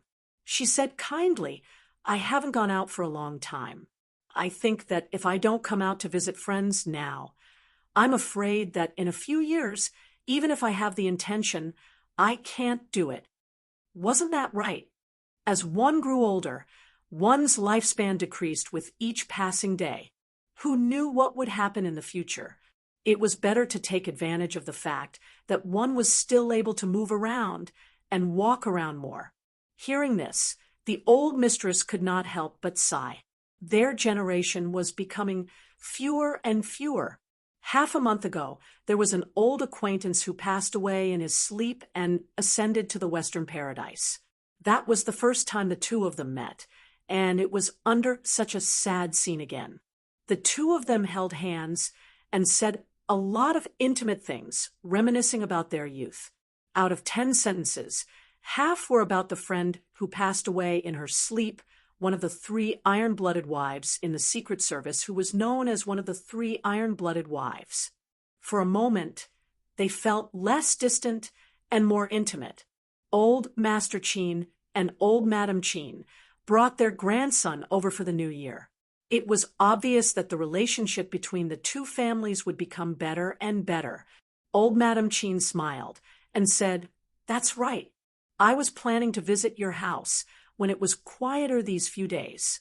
Who knew that you were still as efficient as when you were young?" Chapter 3409. I'm old. I don't have the complexion of when I was young, let alone agile. Look at me now. I'm trembling when I walk. Alas, I'm old. I'm really old. Old Madam Chin laughed and sighed, but she couldn't hear anything else. When they were young, Old Madam Chin was also a strong woman, and so was Old Madam Chin. The two of them had worked together in the same agency, so there would be some friction between the two of them. Later, they got married and had children. One married a diplomat, and the other married a military officer. Their family backgrounds were similar. Even if they didn't compare themselves, their colleagues in the agency would. Moreover, the two of them were two of the famous 3 iron-blooded wives in the agency. If they didn't compare themselves with them, who else could they compare themselves with? They weren't bad friends when they were young, but they didn't have any contact in private except for work, even when they grew older. The older generation knew that the 2 old madams of the Chin family and family Xia didn't see eye to eye when they were young, and they still didn't see eye to eye when they were old. Even if they had worked in the same agency and sat in the same office, they still didn't have any contact. Now that they suddenly buried the hatchet, it was no wonder that eldest aunt and eldest uncle were surprised. They were all very surprised, but they didn't show it on their faces. The visitor was a guest, and she was also an old woman. The younger generation didn't have the right to talk. Soon, the 2 old madams pulled each other and chatted intimately.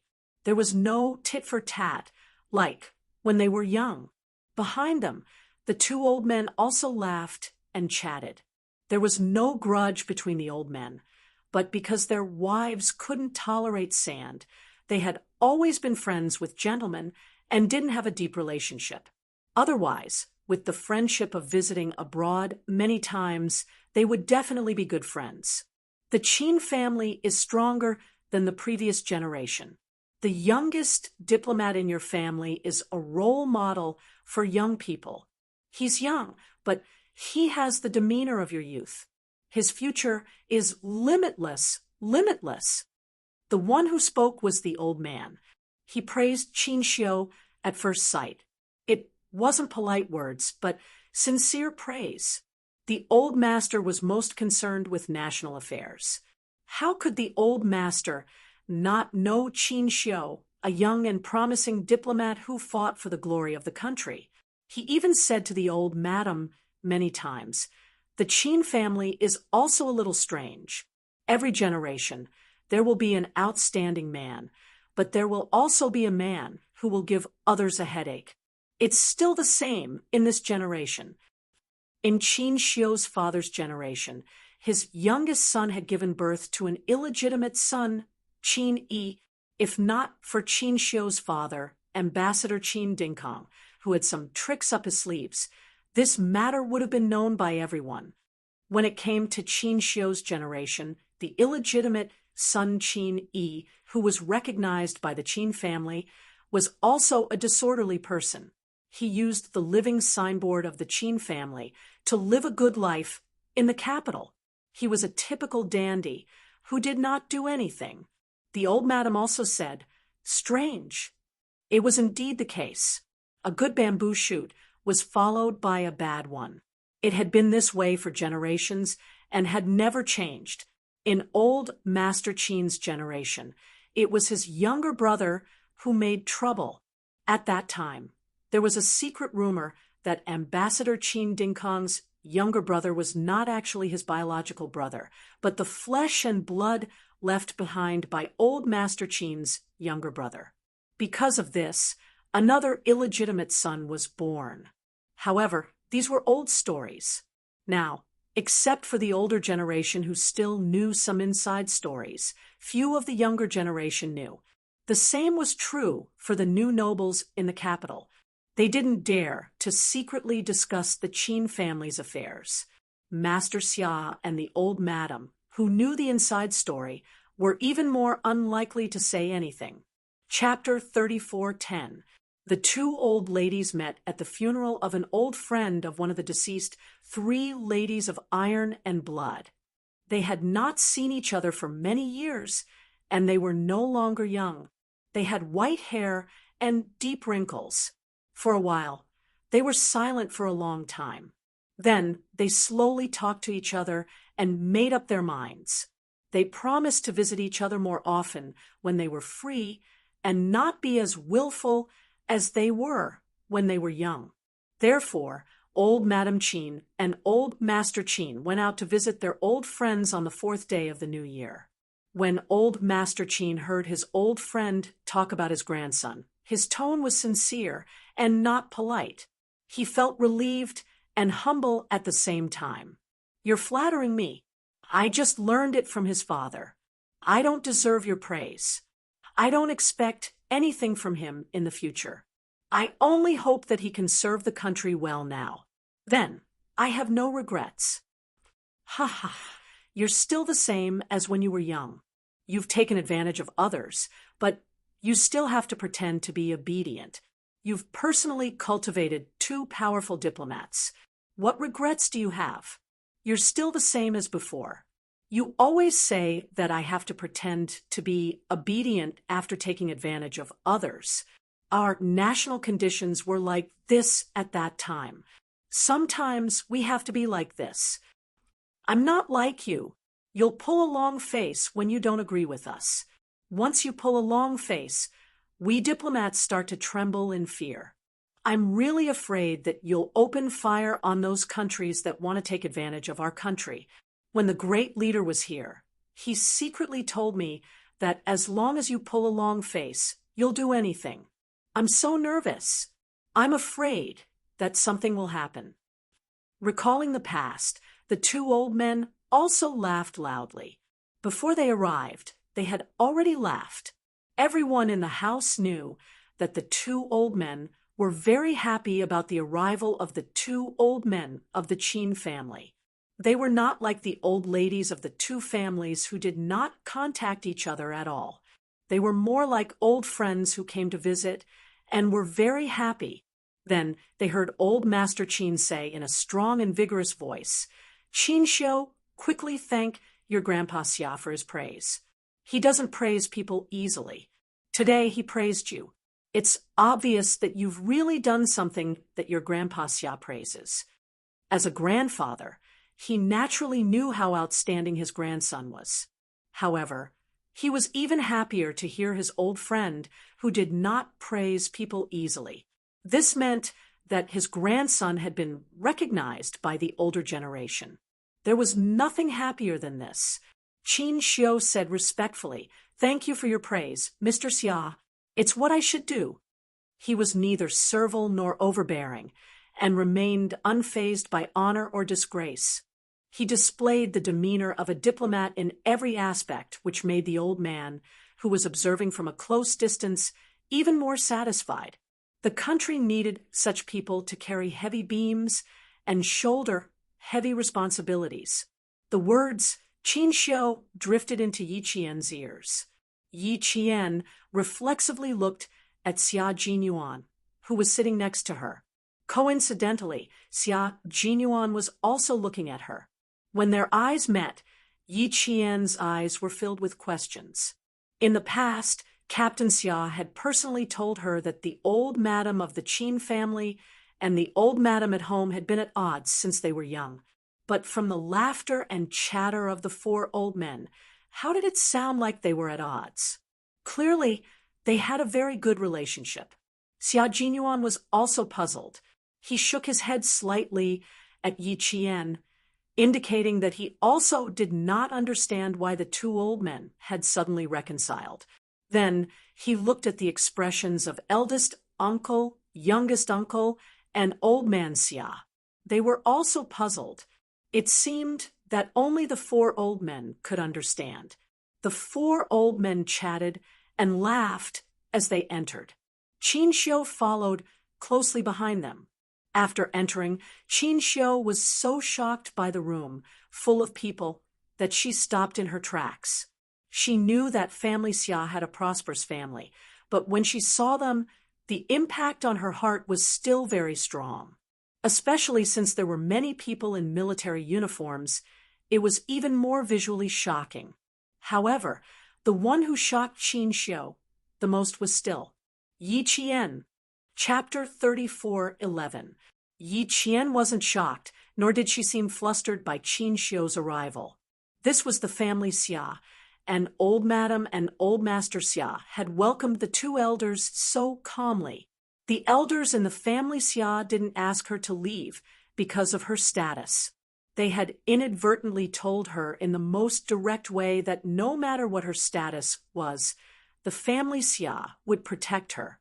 Therefore, when she saw Qin Xiu looking at her, the corners of his mouth curled up, and he revealed a slight smile. For a moment, Qin Xiu felt as if his feet had been nailed to the ground. However, he quickly calmed down and smiled at Yi Qian to show his courtesy. As he retracted his gaze, he discreetly looked for Xia Jinyuan out of the corner of his eye.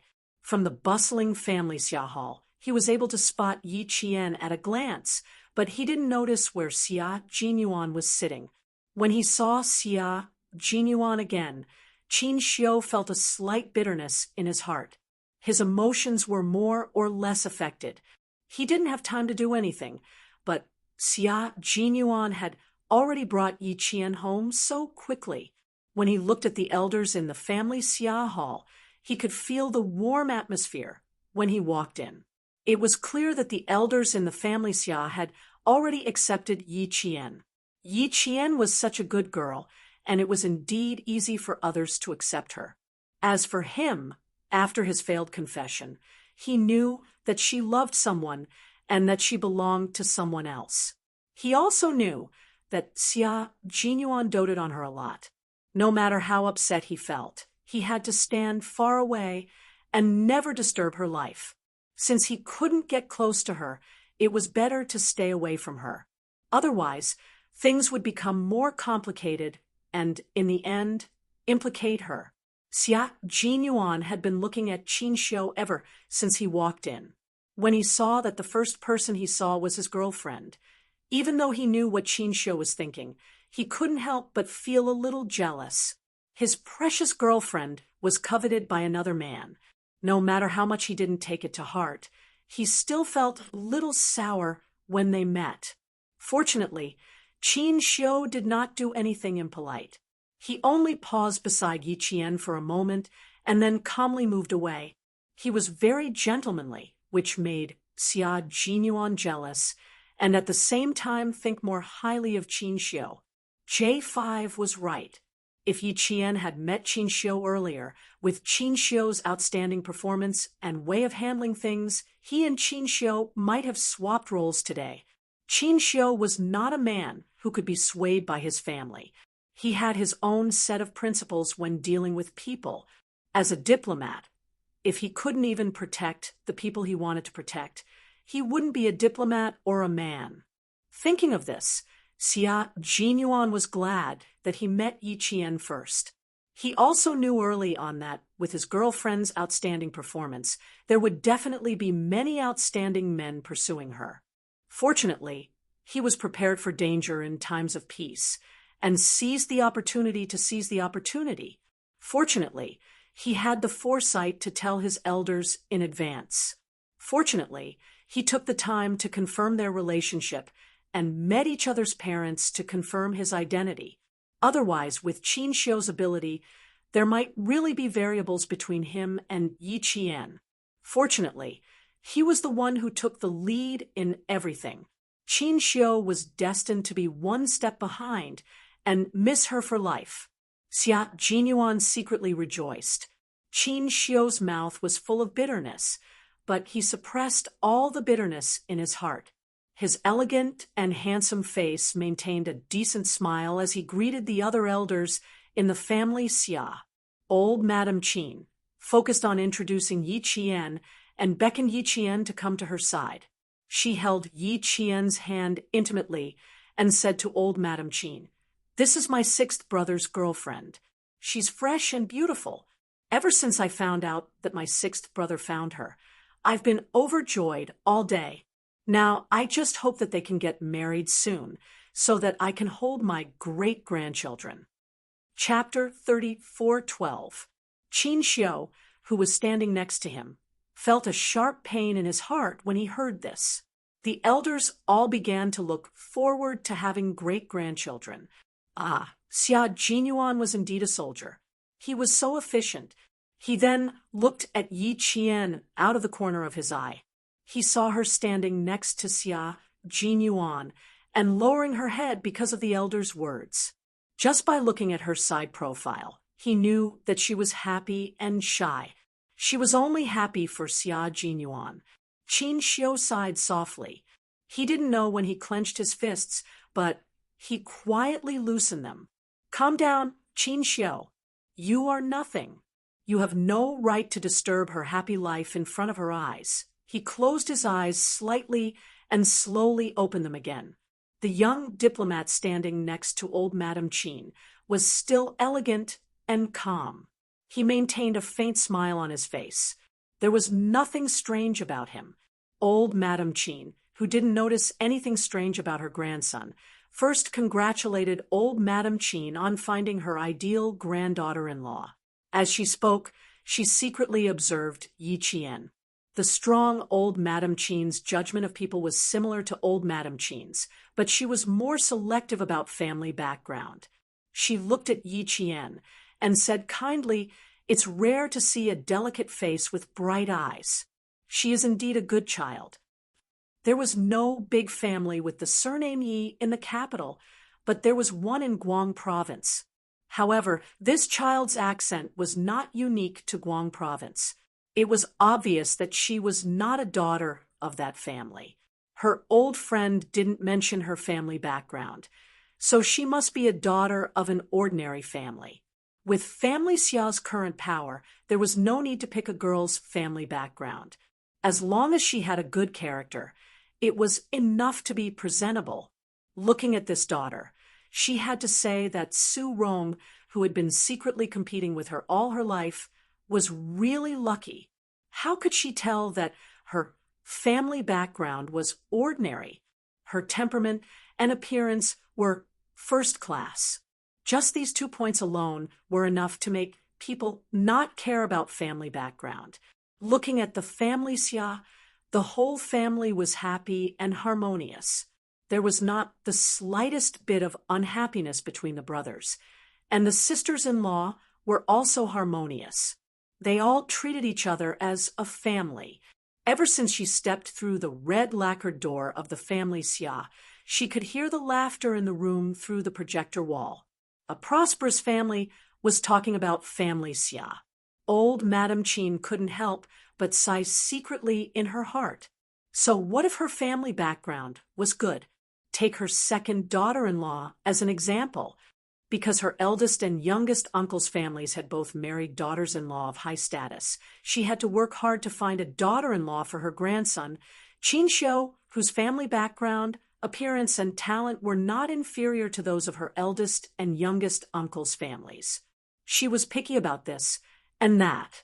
Did she really think that other people's daughters were all cabbages, that she could pick and choose? Not only did she pick on her grandson, but she also picked on her granddaughter, Qin Ying's marriage. Now, her granddaughter did not return home all year round and went abroad every day just to avoid being picked on by her mother. She had been competing with Su Rong for a lifetime, but in the end, Su Rong didn't need to compete for anything. She was lucky when she was young, but now that she was old, her luck and fortune were still better than hers. Old Madame Qin sighed in her heart, but she didn't show it on her face, and said with a smile, "You are getting more and more lucky as you live. Why can't my grandson find such a good granddaughter-in-law? Her character and family background are not bad, but why is there no movement at all in that marriage line?" Then she said to Yi Qian, "Good daughter, if you know someone for the sake of your grandmother, do me a favor and help my grandson keep an eye out." In response, old Madame Qin laughed loudly and said, You are still young even when you are old. You are starting to have ideas about me again. You want sixth brother's wife to introduce a girlfriend to your grandson? She has to line up. Our family's Lao Wu just asked her to help him find one. Chapter 34:13. Hearing this, old Madame Qin laughed and said, "That's great. 1 is an introduction, 2 is also an introduction. Why don't they do it together?" Then she said to Qin Xiu, who was talking to Xia Jinyuan, and the others, "Come, Qin Xiu, come and thank your sister-in-law. Maybe she can really introduce a good wife to you." Old Madame Qin didn't know what her grandson was thinking. Her action was undoubtedly rubbing salt in Qin Xiu's heart. Xia Jinyuan sympathized with his love rival. He felt sorry for him when he asked the person he liked to introduce a girlfriend to him. In this situation, he didn't need to say anything to make Qin Xiu suffer. Xia Jinyuan couldn't help but smile. He wasn't a kind person. It was already very gentlemanly of him not to add insult to injury when he saw his love rival suffering. Qin Xiu's heart wasn't rubbed with salt, but a cold wind. His heart was so cold that there was no heat. His blood gradually turned cold, and his body almost didn't feel any heat. Grandma was, alas! Qin Xiu sighed without a trace. He walked to old Madame Qin's side, took a deep look at Yi Qian, and then said to old Madame Qin with a helpless expression, "Grandma, please save some face for me. I'm 28 years old. I'm also embarrassed that you're spreading the net for me everywhere." In front of the elderly, Qin Xiu had always been filial and never said anything harsh. He only said things that made the elderly feel comfortable. He was also a man of good character and filial piety. Hearing this, old Madame Qin smiled and glared at her grandson. "You also know that you're 28 years old. Why don't you bring back a granddaughter-in-law for me as soon as possible? Look at Ah Yuan, who is 1 year younger than you. He's so fast that I'm envious." Qin Xiu couldn't say anything. He could only sigh in his heart. It's not that I don't want to bring a granddaughter-in-law, but the granddaughter-in-law I like has been taken away in advance. Unable to tell the truth, he maintained a gentle smile and agreed. "Don't worry. There will be such a day. How can I be at ease? Let's go and learn from Ah Yuan and see how he managed to woo such a beautiful and dignified girl." Because he was thick-skinned enough, he had already targeted Yi Qian when he was still in junior high school. When he was in high school, he couldn't help but make his move. That's why Sun Tzu was a little late. Qin Xiu smiled at Yi Qian, then turned back to talk to Xia Jinyuan and the others, other than the glance he gave Yi Qian when he entered the room, and the deep glance he gave Yi Qian just now. He did not spare any extra glances. It was as if he had never met or interacted with Yi Qian, and he had never confessed to Yi Qian. Everything he did was as calm as water. and he did not evade or avoid it, nor did he make things difficult for Yi Qian. Some bandit gentlemen were like gold or tin or jade. Qin Xiu was such a man. Old Madam was afraid that Qin Xiu would feel uncomfortable, so she simply said to the juniors who were still sitting in the room, Okay, you guys go and play on your own. Old 6, old 5, you guys are about the same age, so let's have a chat. On Yi Qian's side, Zhou Yijin whispered, Aunt Lu, help me ask Qin Xiu's phone number later. Several of our comrades in the phone company like him. Every time they saw Qin Xiu appear on TV, even if it was just a small shot, they couldn't help but want to scream. Their eyes lit up, and they wished they could squeeze into the TV screen and shake hands with Diplomat Qin. They really didn't expect that the Diplomat Qin they liked would come to Grandma's house. She could show off for a few days when she returned to the company. Ha ha ha, they were all envious. Chapter 34:14. Yi Qian originally wanted to tease her by saying, What, have you taken a fancy to him? But when he turned his head, he didn't see anything strange on Zhou Yijin's face. There was only that kind of excitement to watch a good show. He knew that the girl in front of him didn't have any other feelings for Qin Xiu. She was just curious. He swallowed the words that were about to come out of his mouth and smiled. If you want to know, go ask him yourself. If I go ask him, I'm afraid that Brother Lu will be jealous. It had only been half a month since Qin Xiu confessed to her, and they met again. He really did what he said at that time. They would be friends even if they met again, and wouldn't embarrass her. He was a gentleman and kept his word. When they met again at Family Xia, she couldn't see anything strange from his eyes, face, and actions. He was still that elegant and noble young diplomat. Yi Qian was used to believing in Qin Xiu's character. Zhou Yijin thought about it and agreed. She couldn't let Yi Qian take the opportunity to ask for Diplomat Qin's phone number. Then she would ask Brother Wu and Brother Lu. Her dark eyes looked around cleverly. Fourth sister-in-law, who was sitting next to her, saw this and pursed her lips into a smile. She quietly joked, What Yijin also thinks that Qin Xiu is not bad. From fourth sister-in-law's point of view, as long as you are interested, you and Qin Xiu won't have any problems being together. Old Madam Qin will definitely be happy. As for Mrs. Qin, she will also be very happy. Jin's family background, appearance, and talent were all good. Even she knew that Mrs. Qin was very picky about her future daughter-in-law. As long as the two of them were interested, she definitely wouldn't stop them. Unfortunately, Zhou Yijin wasn't interested in Qin Xiu.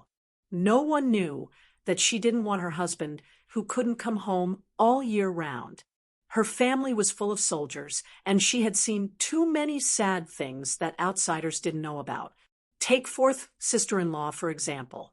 When she gave birth to her nephew, her water broke in the middle of the night, and fourth brother couldn't come home.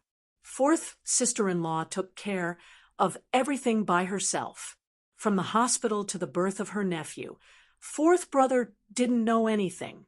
Later, when her nephew was 1 month old, fourth brother rushed back. Such an unyielding man hugged fourth sister-in-law tightly and cried in front of the family. Fourth sister-in-law tried her best to comfort him, saying that she was fine, that everything was fine with the family, and that fourth brother didn't worry. In the end, fourth brother, who had been quietly crying, suddenly burst into tears. Both the children and the adults had been given notices of critical illness because her husband was not by her side. Her second aunt signed on behalf of the family members. And big brother, second brother, third brother, they were all the same, especially third brother. He didn't even know that sister-in-law was pregnant. When he came back, sister-in-law carried his little nephew to welcome him. He even asked foolishly, "Whose baby did you bring home? Don't tell me one of them gave birth to a nephew for me." Third sister-in-law didn't know whether to laugh or cry.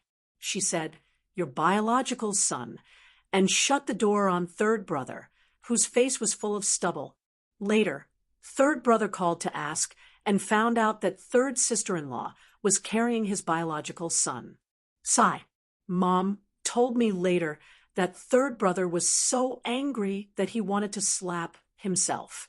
He didn't know that third sister-in-law was pregnant and didn't know that she gave birth. Third brother, who couldn't even recognize his biological son, felt guilty and blamed himself. During the month when he came home, he served third sister-in-law so well that he even gave her a handkerchief to wash her face with. Take eldest brother, for example. He was a little luckier, but when eldest sister-in-law was in the hospital, he was called back to the army. He didn't even have time to greet eldest sister-in-law, who was in the delivery room. He only left her a note and left in a hurry. Chapter 34:15. After her eldest brother left, she, who was still in junior high school at that time, quietly opened the note out of curiosity. It said, "I'm sorry, wife. I have to go back to the army." There were a few drops of water on the note. Those were her eldest brother's tears of self-reproach. Sigh, let's not talk about other things. Anyway, from junior high school until she graduated from university, she was a witness to her brothers' and sisters-in-law's matters. No one knew more about her sisters-in-law's sadness than her, who asked her to study in the capital. She knew everything that happened at home. When her sisters-in-law gave birth to little nephews, she was there the whole time. When other women gave birth, their husbands would kiss and hug them. What about her sisters-in-law? She didn't even see the shadow of her husband. She had seen too much, and it left a psychological shadow in her heart. She smiled and replied to her fourth sister-in-law, who teased her, "I don't plan to find a boyfriend who might not be able to accompany me no matter what. I don't have a strong heart like my sisters-in-law. I can't accept it." When she said this, her sisters-in-law were stunned.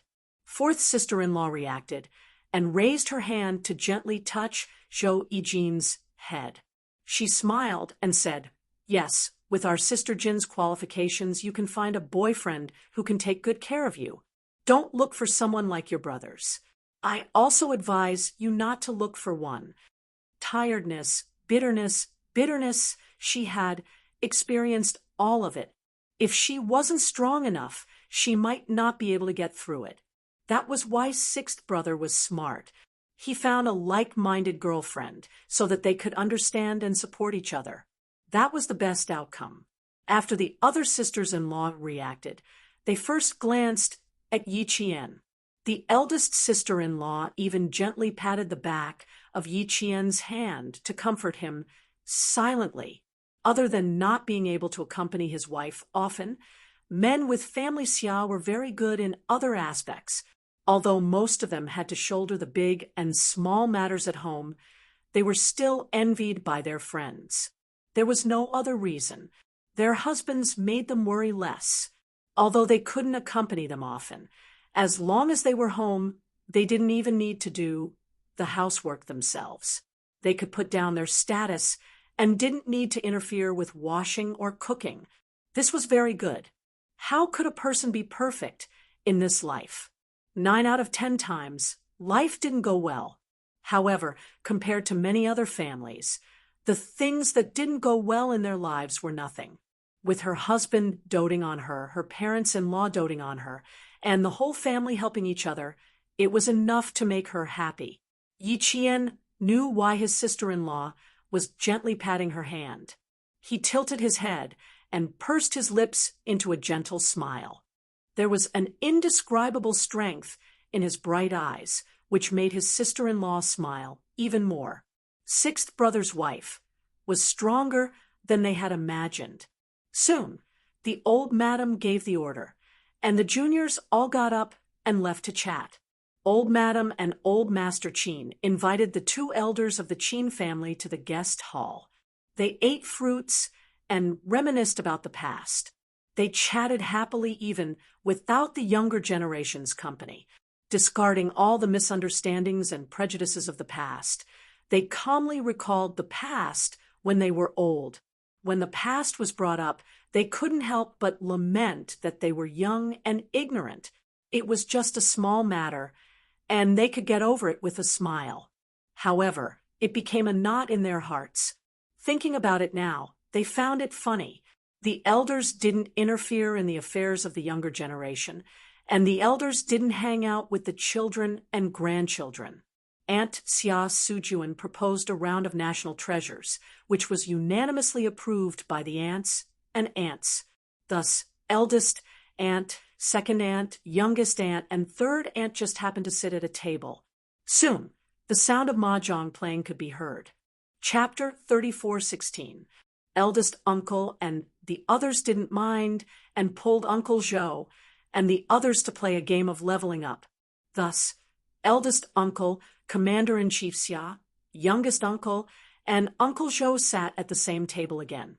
The two uncles went to the chess room in the backyard and started a new round of chess.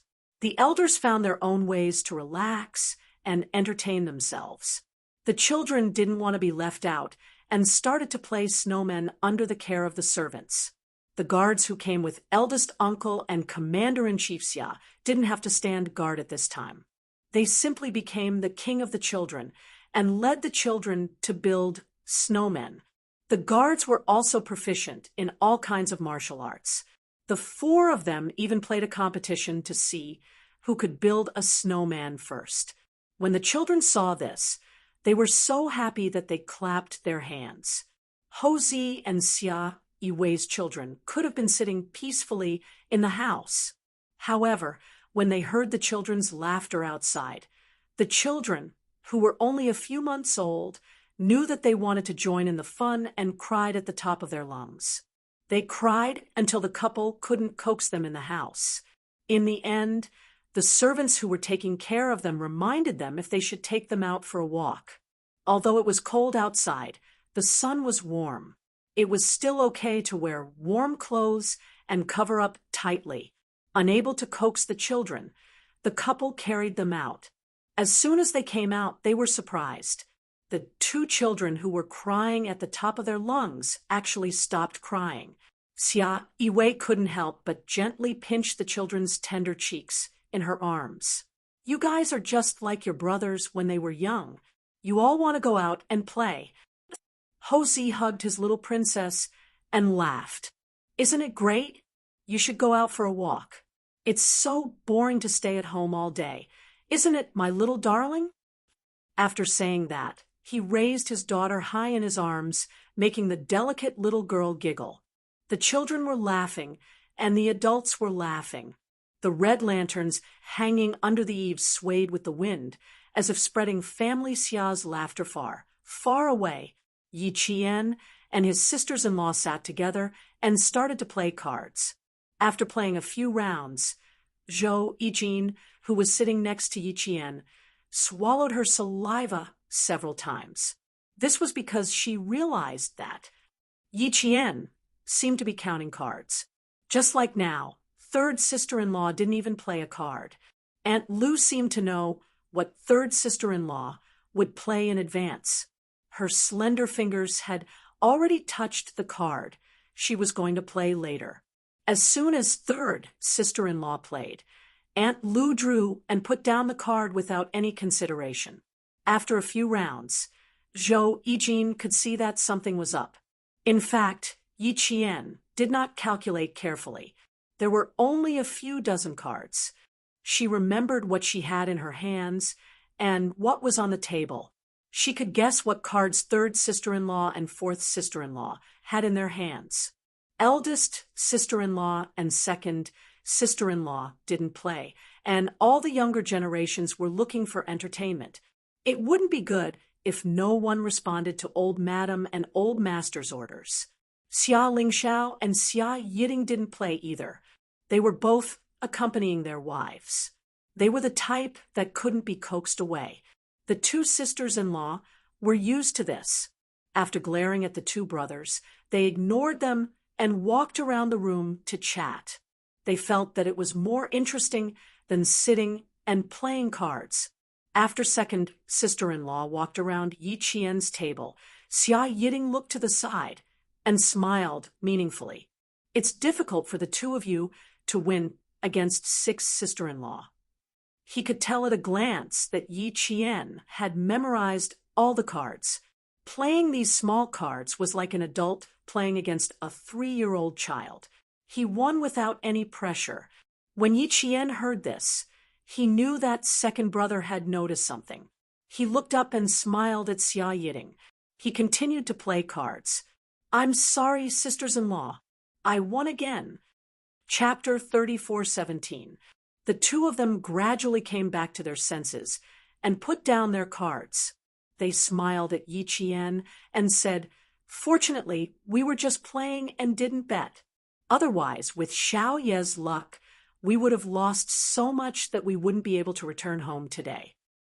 Yes, yes, yes. Third sister-in-law, fourth sister-in-law, you really can't beat Aunt Lu. What cards do you want to play? Aunt Lu already knows.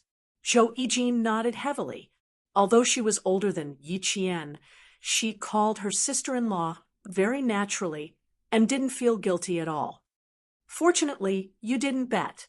Otherwise, you wouldn't be able to return home. Xia Jinyuan and the others didn't play cards. Firstly, it was because of their status. Secondly, Qin Xiu was around. It was better to chat than to play cards.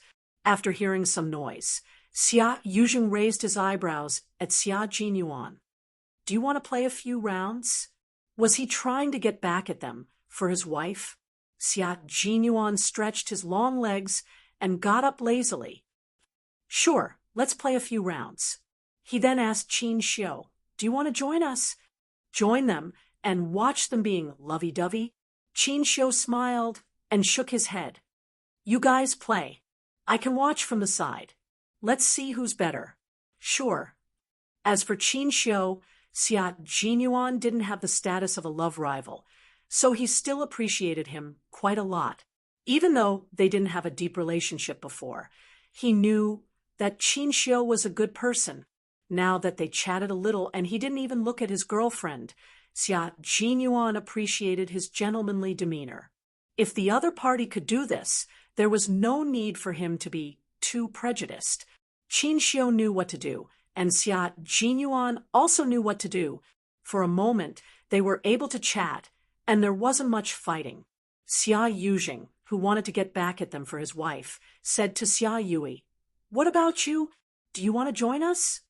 Third brother Xia Yui nodded, indicating that he didn't have any objections.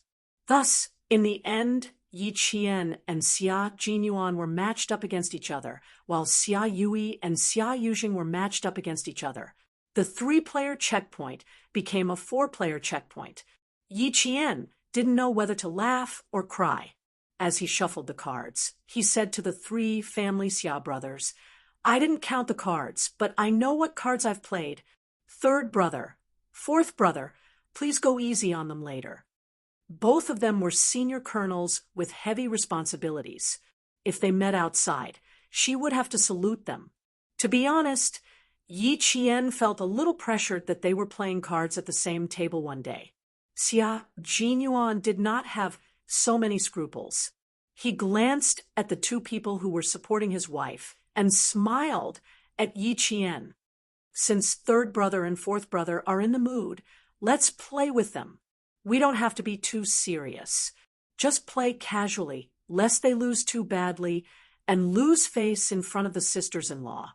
Third sister-in-law pursed her lips and smiled. You guys have fun. Don't worry about me. I'm only looking at Xiao Yi to see if she really knows what cards you're going to play. Third sister-in-law also smiled and said, Xiao Yi is the main point. Otherwise, we wouldn't have given up our seats so easily. The 2 sisters-in-law didn't need their husbands to stand up for them. They were just playing for fun. However, their cousin said that Xiao Yi knew what cards they were going to play, so they wanted to stand aside and see if that was the case. Since we're not playing with money, let's play something new. We'll play within 3 seconds. What do you think? Xia Jinyuan proposed a new rule, After the player plays, the next player has to play within 3 seconds. Those who don't play within 3 seconds will be counted and have to take out their biggest card. What do you think? It was an interesting new rule. This way, they could see who reacted faster. Chapter 34:18. There was no need for the people sitting at the table to express their opinions. Third sister-in-law and fourth sister-in-law had already agreed. Yi Qian naturally had no objections. Whether it was fast or slow didn't matter to her, and it wouldn't affect her ability to remember the cards. She nodded, and Xia Jinyuan began to shuffle the cards to start the game. Qin Xiu, who was watching from the side, saw that Yi Qian had already integrated into family Xia's life and didn't feel uncomfortable at all. His eyes darkened, and the bitterness in his heart deepened. Compared to family Xia's open-minded family, the Qin family was much more conservative. His mother was very particular about family background. Last night, his grandmother had only said that family background wasn't the most important thing now. As long as the family was clean, it didn't matter if the family background was slightly worse. His mother was afraid that his grandmother would introduce him to a girl with an average family background, so she immediately smiled and said, "You're right, but the world is different now." It's only because the world is different that it's worrying. What kind of child do you think a girl with a slightly worse family background can raise? No matter how good her character is, she's still inexperienced. It's not easy to be the daughter-in-law of the Qin family. If she has a good character, but she's inexperienced, how can she handle everything? If she doesn't pay attention to what she says and offends someone, people will think that the Qin family is doing this on purpose. If he could hear the hidden meaning in his mother's words, how could his grandmother not? She just smiled and didn't say anything else. In the end, it was still about family background. Yi Qian was good in all aspects, and he was confident that his family Xia would accept her, but it was impossible for them to accept Yi Qian as sincerely as family Xia. Xia Jinyuan did it. He made everyone in family Xia accept Yi Qian and sincerely treat Yi Qian as family. They didn't look down on Yi Qian because of her background. On the contrary, they protected Yi Qian and respected Yi Qian. In this aspect, Qin Xiu was definitely inferior to Xia Jinyuan. He felt ashamed. For the sake of Yi Qian, Xia Jinyuan must have done a lot in secret, but what about him? Since she hadn't put in any effort, it wasn't surprising that she hadn't won Yi Qian's heart. Looking at the tacit understanding between the two of them, those who didn't know better would think that the two of them were exchanging cards. When Xia Jinyuan played a card, Yi Qian would purse his lips and smile when he saw Xia Jinyuan's eyes. With one look, Xia Jinyuan would understand what Xia Jinyuan meant. The two of them went back and forth, and the other two family Xia brothers were on high alert, not daring to be distracted. "You two are not allowed to make eye contact." Xia Yuzheng, Yi Qian's next player, missed 2 rounds of playing cards. After taking out a pair of 2s and a pair of old kings, he finally couldn't help but say, "A new rule." Xia Jinyuan raised his eyebrows and replied, lazily, "You're the older brother. You have the final say." Xia Yui glanced at him and continued to stare at the cards in his hand and on the table. Yi Qian smiled until his eyes turned into crescents. He also didn't have any objections to the new rule. Qin Xiu lowered his eyes slightly and suppressed the bitterness in his heart. The expression on his face finally couldn't hold on any longer, and he revealed a hint of bitterness. With his mind preoccupied, he didn't notice that Xia Yunin, who mingled in the field of love, had been discreetly sizing him up a few times.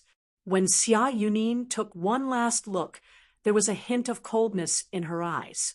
Who would have thought that the famous diplomat of the Qin dynasty would have taken a liking to old Six's girlfriend? He hit it well. I almost didn't see through him.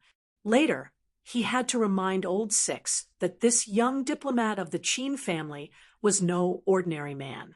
He was so outstanding that he had to be strictly guarded against. Chapter 34:19. How could Xia Yunin tolerate his sister-in-law being coveted by others, especially by such an excellent diplomat? If it were someone else, he wouldn't care, but Qin Xiu was different. He was the youngest diplomat, the most promising one, and even his father couldn't help but praise him. He had only heard his father praise two young people of the same generation. One was Li Jinyan, the grandson of Old Man Li, and the other was Qin Xiu, the grandson of Old Man Qin. Both of them were giants among men and were the ideal son-in-law for many noble ladies in the capital.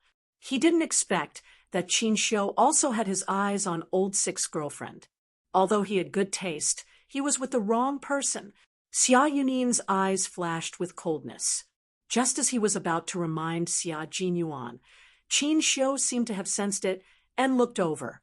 Qin Xiu smiled and naturally looked away to see the four people who were playing cards quickly.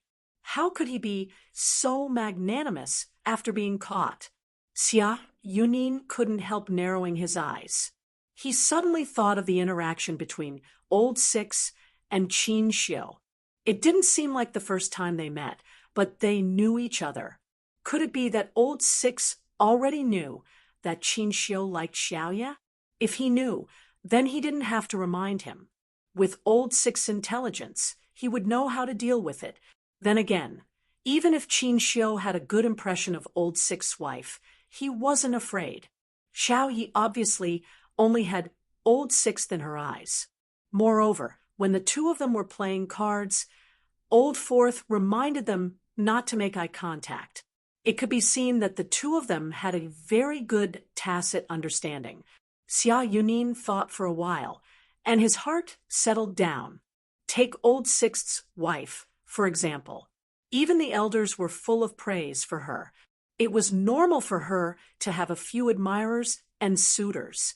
As long as Old Sixth knew what was going on and their relationship was good, no matter how many admirers she had outside, there was nothing to be afraid of. Besides, with Qin Xiu's character and upbringing in the Qin family, he wouldn't do something as immoral as stealing someone's love, unless Old Six couldn't stand the test. With this thought, Xia Yunin quickly forgot about Qin Xiu liking Yi Qian and stopped worrying. When it came to matters of the heart, no matter how much outsiders worried, they weren't the ones involved. Everyone focused on Yi Qian.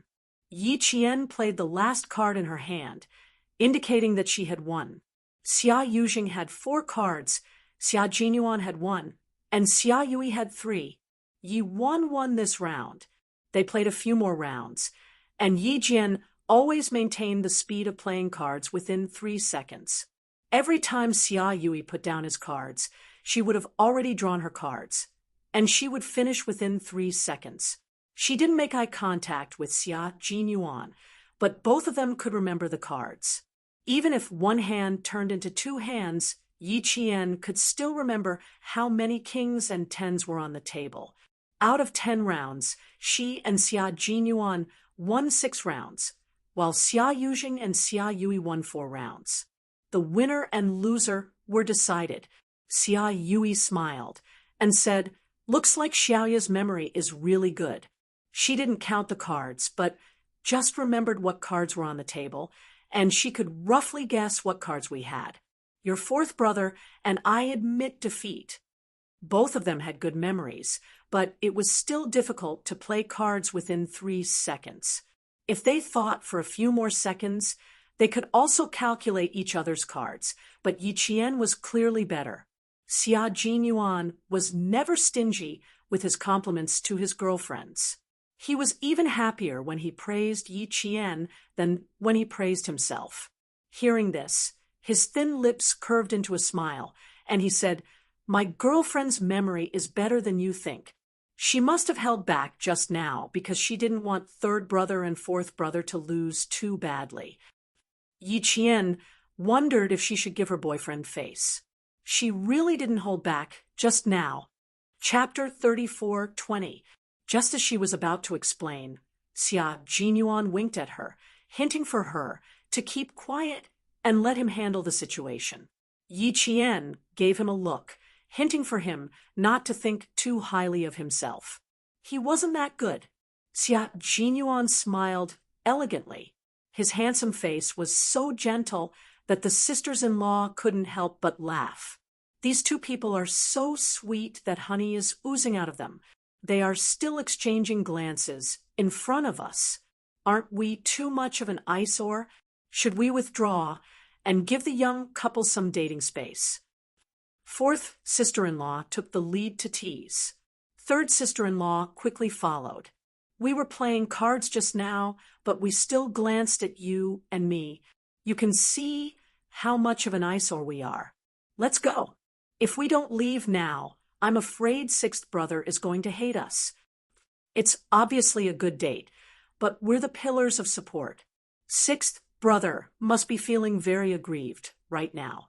The more the sisters-in-law joked about Xia Jinyuan and Yi Qian, the calmer Xia Jinyuan became. He wasn't afraid at all. On the other hand, Yi Qian's face was already as red as rouge, making him look even more charming. His eyes were fixed on Zhou Yijin. Qin Xiu had already left. He couldn't stay any longer. If he stayed any longer, he would only make himself suffer. Even though he knew there was no hope, he couldn't let it go so easily. Just as the family was chatting and laughing, Commander-in-Chief Xia, who was supposed to be relaxing, walked over. He didn't say anything, but smiled and gestured for Xia Jinyuan and Yi Qian to follow him out. No one knew his father better than his son, and no one knew his son better than his father. No matter how big the smile on Commander-in-Chief Xia's face was, Xia Jinyuan could tell that there was something wrong with his old man's eyes. Something must have happened. He stood up with a smile on his face, held Yi Qian's hand, and said to his brother and sisters-in-law, "Excuse me, let's play a few more rounds later." They wouldn't have the chance to play later. Commander-in-Chief Xia left the old house with Xia Jinyuan and Yi Jian and went to the military headquarters.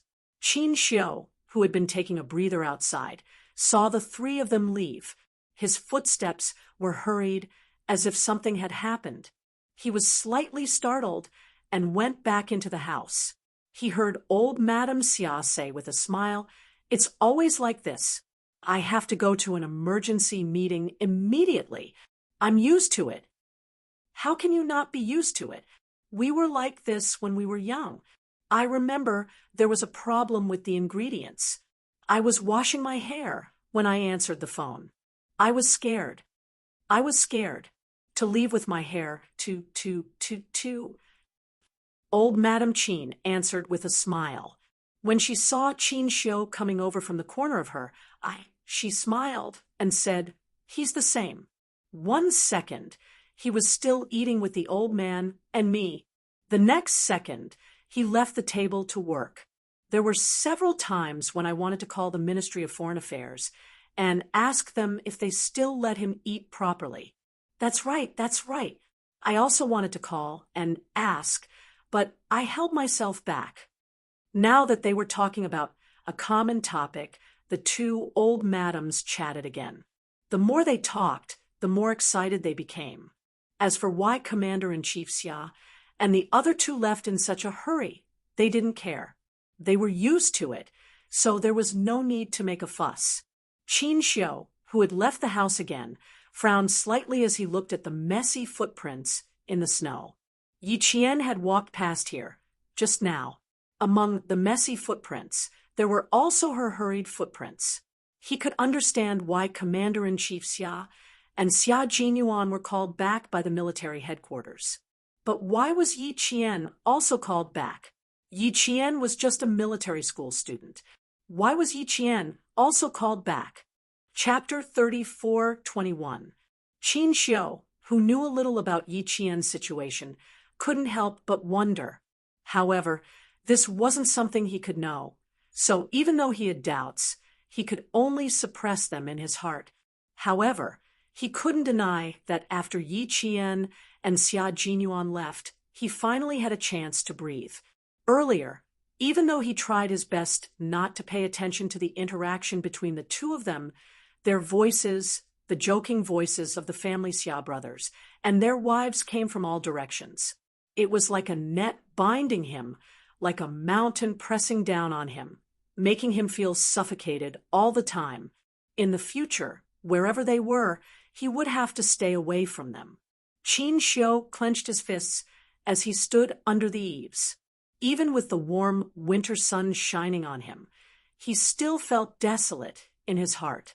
It was so cold that his fingers were trembling, and he could only calm himself by clenching his fists. He really didn't expect that there would be a day when he couldn't get what he wanted. No, he hadn't even started to ask for it, but it was destined that he couldn't get what he wanted. With a bitter smile, Qin Xiu let out a very soft sigh. If he couldn't get what he wanted, then there was no need to ask anymore. So be it. Let nature take its course. Don't think about it anymore. Don't deliberately avoid it. The family Xia's laughter continued. Zhou Yijin sat in Yi Qian's previous seat and imitated him. Just like this, when third sister-in-law played. I saw Aunt Lu's lips curl up slightly as if she was saying, "I knew you would play this card." Then Aunt Lu played. She even knew what fourth sister-in-law would play next. After she played, fourth sister-in-law continued to laugh when fourth sister-in-law spoke. Oh my God, she laughed so hard that my heart twitched. I was actually a little scared. She remembered all the cards and even knew what cards the other person had. I've heard of people who were very good at playing cards, but I didn't expect Aunt Lu to know how to do it too. Also, just now, when third brother and fourth brother were playing, I even saw Aunt Lu raise her eyebrows. Even if you were playing, she wouldn't be afraid. Anyway, she knows. Aunt Lu also said that she hasn't played cards for a long, long time. If I didn't know that she's a military school student, I wouldn't believe that she hasn't played cards for a long, long time. She was obviously older than Yi Qian, but she didn't feel awkward at all when she called out Aunt Lu. The other sisters-in-law couldn't help but laugh. Just now, sixth brother's wife's husband had said that her memory and mathematics were good. It was normal for her to calculate the cards in other people's hands based on her own cards and the cards on the table. There was no need to make a fuss because they could do it too. It was just that they were slightly slower and couldn't do it within 3 seconds. In other words, they were slightly inferior. Of course, they wouldn't say such embarrassing words in front of their wives. Zhou Yijin didn't see through the subtle thoughts of her cousins and continued to talk about how good Aunt Lu was. After all, the eldest sister-in-law was the eldest sister-in-law. She could see the subtle thoughts of her younger brothers-in-law. She smiled and said, "Yijin, your Aunt Lu is 3 years younger than you. Why don't you feel any pressure at all? And call her Aunt Lu directly. Don't you feel awkward?" There was a moment of silence. Then Zhou Yijin blinked and screamed in horror. "What? Aunt Lu, she's younger than me? How is that possible? Why do I feel like she's older than me? How can she be younger than me?" This question really stumped them. It also made them realize that it seemed to be true. They didn't feel that Yi Qian was younger than Yijin. They always felt that Yijin was younger than Xiao Yi. In fact, Yi Qian was younger than Zhou Yijin by 3 years. After the new year, Yi Qian would be 21 years old and Zhou Yijin would be 24 years old. Chapter 34:22. However, Yi Qian made everyone think that she was older than Zhou Yijin. From her speech and behavior, she looked older than Zhou Yijin. If one were to talk about physiognomy, one could see that she was much younger. I think I can understand why Old Six was able to confess to Xiao Yi when she was still in high school. Xiao Yi is much more mature than other high school girls. So Old Six directly ignored Xiao Ye's actual age. See sister-in-law, directly revealed the truth. Xia Jinyuan did indeed think so back then. After seeing how Yi Qian handled matters and how fearless she was on the battlefield, it was too easy for people to ignore her actual age. After living 2 lives and experiencing so many ups and downs, it was difficult for Yi Qian to have the naivety that people her age should have. Naturally, she was much more mature in dealing with matters and naturally gave people the wrong impression. Today, if Xia Lingxiao's wife hadn't mentioned it, the entire family Xia, including Zhou Yijin, wouldn't have thought that Yi Qian was actually younger than Zhou Yijin. Qin Xiu stood for a long time and breathed out a sigh of relief. He no longer stayed outside the house, where he could hear the name Yi Qian from time to time. Instead, he found an excuse to leave the family Xia to get some fresh air. He had promised to stay away, so he had to keep his promise from now on. When Xia Yunin heard Qin Xiu say that he wanted to go out for a walk, her eyes flashed slightly. There was a faint and clear smile in her eyes. This young diplomat was indeed someone worth befriending. No wonder Old Six could still talk and laugh with him, even when he knew. When the old madam heard that Yi Qian could easily be misunderstood as being older than her own granddaughter, she didn't say anything to the younger generation in front of them. When night fell, she said to the old master, "Old Six family has suffered. Sai, this child is lucky that after suffering comes happiness.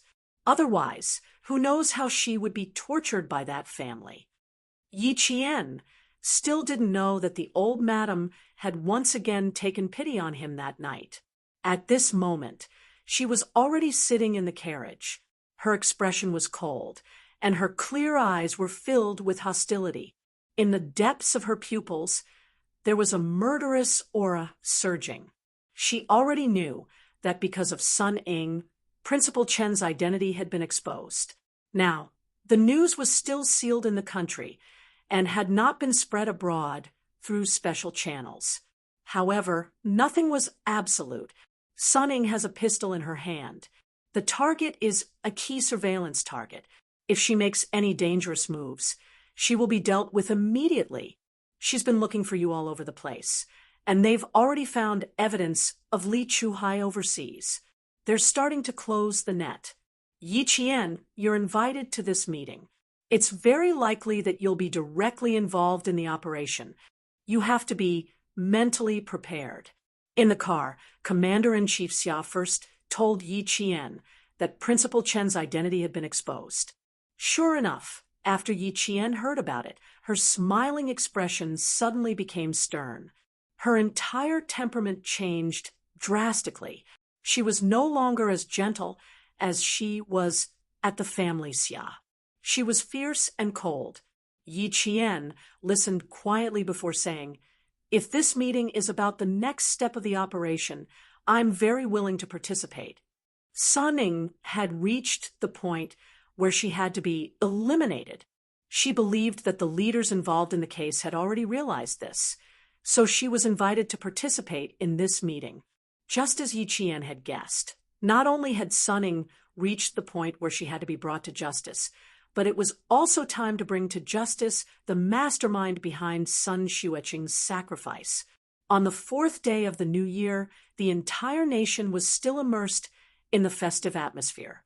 A large net was quietly pulled open to remove the malignant tumor.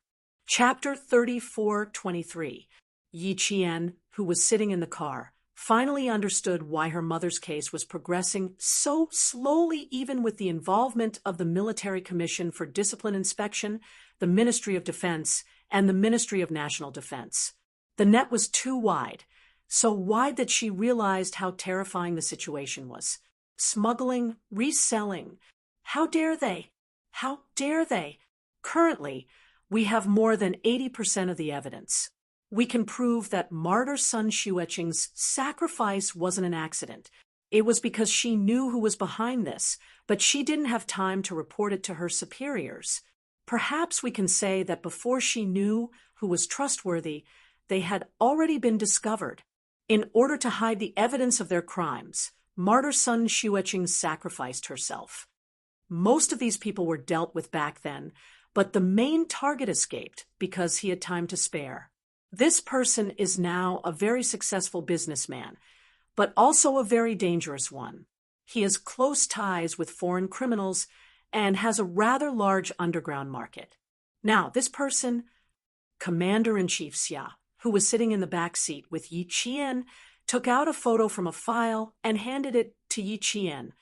This is the bodyguard of our main target. He is also in charge of handling important domestic matters. Sunning has been in contact with him since she returned to China, but our main target has never contacted Sunning. Sunning only knows that the person who arranged for her to go abroad was her boss, but she doesn't know who her boss is. The man in the photo was holding a gun with one hand and looking straight ahead. This person's gaze was sinister, and his lips were extremely thin. When he pursed his lips, he exuded a sinister aura. He held the gun with one hand and looked straight ahead. His expression was so cold that it seemed to carry a dark aura. Just from the photo, it was clear that this person was a dangerous person. Yi Qian's pupils constricted as she took the photo. This person, she had seen him before. She had seen him before. Not in this life, but in Yi Ying's previous life. Back then, in order to get the household register from Yi Zhifan, she had seen this man when she was waiting outside Yi Zhifan's house. Yi Zhifan was very polite to this person and even personally opened the car door for this man to get in. Did Yi Zhifan already know why her mother sacrificed herself at that time? Was Yi Zhifan already planning to get rid of her at that time? Yi Qian's emotions fluctuated a little. She couldn't help but tighten her grip on the photo. She pursed her lips and looked up at Commander-in-Chief Xia. She suppressed the huge fluctuations in her heart and asked calmly, "So, this person is also helping Sunning to get rid of me, right?" "You can put it that way." "Why? Have you seen him?" Even Yi Qian's emotions. Commander-in-Chief's expression. When? Where? Where and when? Where? Where? She couldn't say that she had seen him in her previous life. Yi Qian took a deep breath and pursed her lips. "I don't think we met face to face. If we met face to face, I won't forget the murderous look in his eyes. It's very likely that we met face to face by accident. So, I have a vague impression of him, but it's not too deep." Commander-in-Chief, Xia, breathed a sigh of relief. It was good that they didn't meet face to face. This meant that they still treated Yi Qian the same as before. They didn't think that Yi Qian could threaten them. "We've already started to close the net overseas. Sun Ying's side is almost done. Let's go back to the military and see if it's related to your mother's case. If it is, then this case will come to an end." Chapter 34:24. On the 4th day of the Lunar New Year, Yi Qian arrived at the military headquarters at 11 in the morning and did not leave until 3 in the afternoon.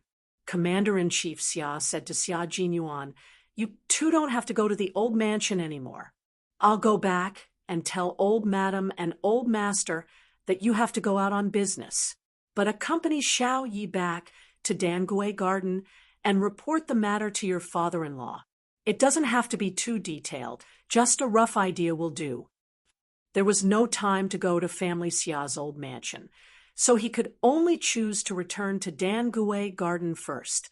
Yi Qian walked out of the military headquarters with a solemn expression that was colder than the cold wind. He saluted Commander-in-Chief Xia and said, "Commander-in-Chief, thank you." "You don't have to thank me. This is what I should do. In the battle between justice and evil, we will always stand on the side of justice." Commander-in-Chief Xia smiled and said, "The flight will be at 8 in the evening. There are still a few hours left. Go quickly. Xiao Yi, you have to be careful in the next few days. Your itinerary will be exposed as soon as you set foot in Nan province. Sunning has a gun, and she only has one target. You have to be careful. Killing Yi Qian. This was Sun Ying's only goal after returning to China. She also believed that she could achieve her goal. Yi Qian pursed his lips and replied to Commander-in-Chief Xia with a dark look in his eyes. And I also only have one target. Unfortunately, I can't get what I want. She could not kill Yi Ying in advance because of her identity. Unless Sun Ying took the initiative to hurt someone and did something that endangered public safety, she could not do anything. Yi Jian couldn't make a move. She could only tie Sun Ying to the law. Yi Jian actually wanted to eliminate Sun Ying's final destination rather than just tie Sun Ying to the law. Commander-in-Chief Xia sighed softly and said, "Sometimes, no matter how unwilling you are, you have to accept it calmly." So far, Sun Ying has not committed any fatal crimes in China. She didn't even know about Principal Chen's identity beforehand.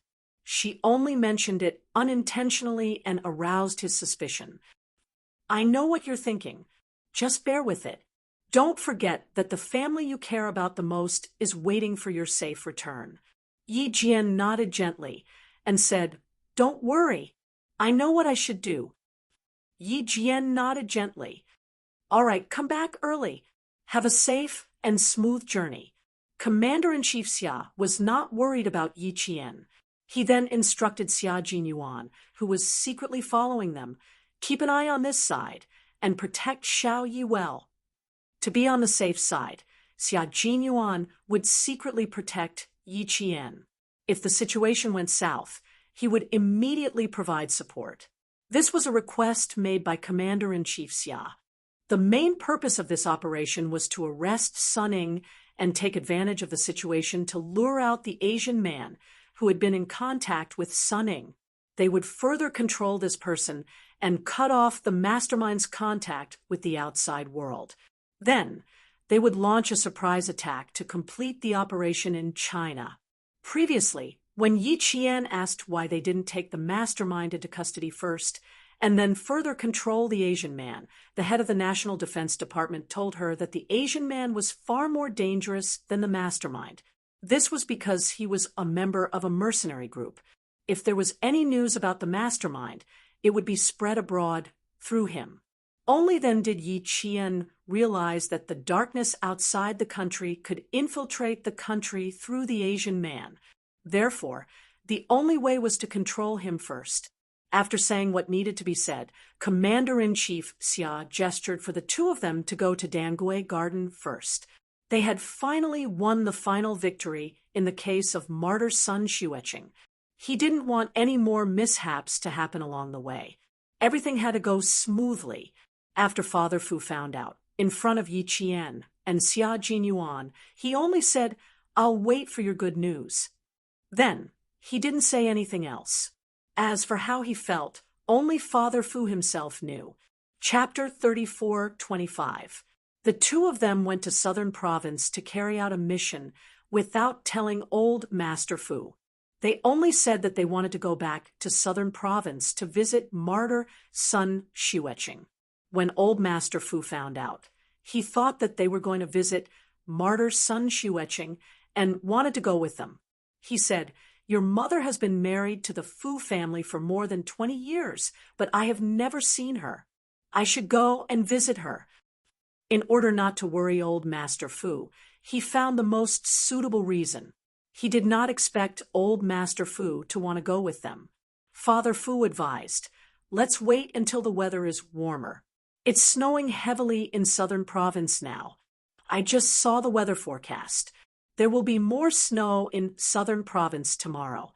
If it wasn't for the heavy snow in Southern Province in the next few days, I wouldn't let them go back tonight. When the weather is warmer, I will go with you to visit Hongmei and Uncle Jen, who raised Jane Eyre. This time, you can't come with us. Your health is more important." Yi Qian quickly said, "Grandpa, my father is right. It will be snowing heavily in the next few days. Southern Province is in the south, unlike the north. There is no heating in the house.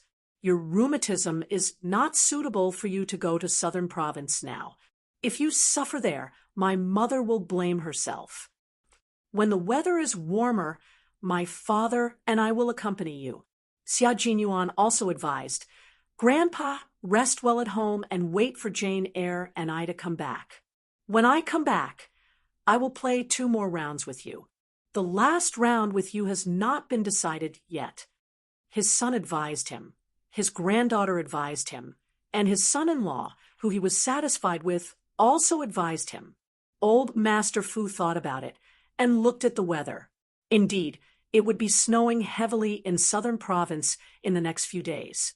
It was not suitable for him to travel. If he insisted on going, the one who would be affected would be the younger generation, so he did not insist. Yi Qian heaved a sigh of relief. She was really afraid that Grandpa would insist on going with them. If that happened, many things would be difficult to unfold. They were going to Martyrs Park in southern province, which was also the reason why they were going back. At around 4 in the afternoon, the sky in southern province had begun to darken. Winter days were short, and it was time for the sky to turn dark. When Sun Ying, who was driving, found out that Yi Qian would be coming to the Martyrs Park in the southern province, the gloominess she had been feeling for the past few days was swept away. There was a joyful smile on her face, and it was obvious that she was in a good mood. Heavy metal music was playing in the car. The rumbling sound made people feel dizzy. The sound of the subwoofer horn made people's hearts tremble. Sun Ying was not affected at all. Instead, she thought it was a kind of enjoyment. While driving, she swayed her body to the rhythm. After driving out of the Caesar Hotel, the car drove straight to the suburbs. After about an hour and a half, Sun Ying finally arrived at her destination. When she arrived at her destination, she sat in the car for a while and took a deep breath before getting out of the car. This was the place she didn't want to come to the most. If she could, she didn't want to come here for the rest of her life. But she had to come because Sun Dongqing was serving a 10-year sentence here. Sun Ying, who had just gotten out of the car, was no longer in a good mood. She was no longer as happy as she had been when she learned that Yi Qian was coming to the southern province tonight or tomorrow. She was so gloomy that even her face was covered with dark clouds. The visiting time was supposed to be 5:40 p.m. Now, it was only a few minutes away from 5:40 p.m. Sun Ying adjusted her expression and once again walked into this place she didn't want to come to at all. Sun Dongqing knew that her daughter was coming a few days ago. She had been waiting for this day for a long time. When the prison guard reported her number and escorted her out, the smile on Sun Dongqing's face didn't disappear even though she was much thinner. Chapter 34:26. Great, great. Her Ying had finally come to visit her. She wondered how her daughter was doing outside. With Ying's intelligence, she was sure that she was doing well. Moreover, she had left a large sum of money with her. With money and a house in her hands, her life should not be too bad. Sun Dongqing walked out of the prison with her hands and feet chained. Her face was beaming with joy. Even the prison uniform she was wearing couldn't hide her joy. Sun Ying's arrival had made her, who had endured the torment of being imprisoned for more than half a year, feel much better. At 5:40 p.m., the mother and daughter, who had not seen each other for several months, finally saw each other through the thick glass. The moment Sun Dongqing saw her daughter, she immediately rushed to the glass and was so excited that tears flowed down her cheeks. Ying, Mommy's precious daughter. This was Sun Ying's first visit to the prison. Sun Dongqing was so excited that she had forgotten the prison guard's instructions. It was not until the prison guard reminded her that she realized that her daughter could not hear her even if she was standing outside. As for Sun Ying, the moment she saw Sun Dongqing, her eyes were filled with tears. She did not say anything, but her tears flowed freely. When she picked up the phone, she was already sobbing. Mom, Ying is here to see you. Are you okay? The The relationship between the mother and daughter was quite good. Sun Ying hated everyone around her, but she didn't blame Sun Dongqing. As a mother, Sun Dongqing did protect Sun Ying in every way, and did her best to give Sun Ying the best she could. Unfortunately, she used the wrong method and caused Sun Ying to make mistakes again and again until there was no turning back. Hearing her daughter's desolate voice, Sun Dongqing felt that her heart was about to break. She wiped away the tears on her face and pretended that everything was fine. She squeezed out a smile and said, "Mom is fine, Mom is fine. Don't worry about me. Mom is fine. But, Ying, why did you lose so much weight? Did you suffer a lot? Did you suffer a lot? Are you having a hard time? Or did someone bully you?" She asked one question after another. Every question was filled with the heart of a mother. She was only worried about her daughter. Sun Ying shook her head and replied with tears in her eyes, "No, Mom, I'm not good at all. They bullied me and made fun of me. I was homesick, so I went back to the village to visit them. In the end, they chased me away. Mom, they chased me away." It was as if they had returned to the past. No matter what happened outside, as long as she didn't get what she wanted, Sun Ying would complain to Sun Dongqing because she knew that her mother, who loved her, would definitely seek justice for her. But this time, Sun Dongqing was powerless. How could she, who had lost her freedom, seek justice for Sun Ying?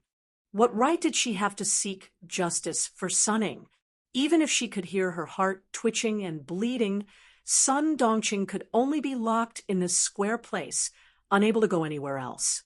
She could not seek justice for Sun Ying, so she could only grit her teeth and say, "How dare they? That's your home. How dare they? Why wouldn't they dare? Mom, no one allowed me to return to the village. Even the village chief, Zhang Difu, didn't allow me to return to the village. They also said, Sun Ying cried until she was about to faint when she spoke of her grievances. Her lips were trembling. Sun Dongqing, who couldn't do anything to help, was almost pressed against the glass. She clenched the microphone tightly and gritted her teeth. "Even Zhang Difu didn't allow you to return to the village? A bunch of ingrates. A bunch of ingrates. Your father helped them so much in the past, and now they don't even allow you to return to the village." Chapter 34:27. Sun Dongqing was so angry that her whole body trembled. Her skinny face was full of hatred. She wanted to rush out and ask Zhang Difu if he still had a conscience. She was burning with anxiety, but Sun Ying didn't stop. Instead, she poured out her grievances and said in a miserable voice, "They won't let me go back to the village and said they want to sell our house. That aunt you also said that we're outsiders and have no right to live in Shuku village. She also said that the land we're building on originally belonged to them. Mom, they're so cruel that they want to sell our house." All the grievances, all the unwillingness, all because of the mother who protected her in every way. Sun Ying, as a daughter, began to pour out her grievances. She wanted to tell Sun Dongqing how much she had suffered and how much she had suffered. She desperately needed to vent, to be comforted, to let people know that they had wronged her. And Sun Dongqing became the only candidate. As for whether Sun Dongqing would feel distressed, whether she would be affected, and whether she would be worried to the point of not being able to sleep at night, Sun Ying didn't care. How could Sun Dongqing not feel distressed? How could she be at ease? How could she not be affected when she heard that the whole village wanted to drive her daughter away, forbid her to return to the village, and even wanted to sell her house? Sun Dongqing, who had some improvement in prison, suddenly reverted to the past. She was the rude Sun Dongqing, who was hated by the whole village whenever she heard that her daughter had been wronged. "Aunt you, this long-tongued woman.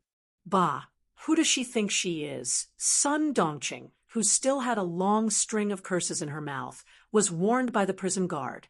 The prison guard knocked on the wall with the stun baton in his hand and shouted, "Watch your words. If there's a next time, directly cut off the visitation." The words "cut off the visitation" made Sun Dongqing shrink her shoulders involuntarily. She quickly admitted her mistake to the prison guard. After a few months in prison, Sun Dongqing knew better than before to admit her mistakes. She didn't speak loudly anymore. She lowered her voice and said, hatefully, "This land belongs to our family. They don't have the right to sell it. If we don't sell it, can they force us to sell it? If they really sell it, make a big fuss. Make a big fuss until everyone knows. It's best if you make a big fuss in town, the village, and the city. Make a fuss until Zhang Difu can't even keep his position as the village chief. At that time, we'll see who dares to sell our house."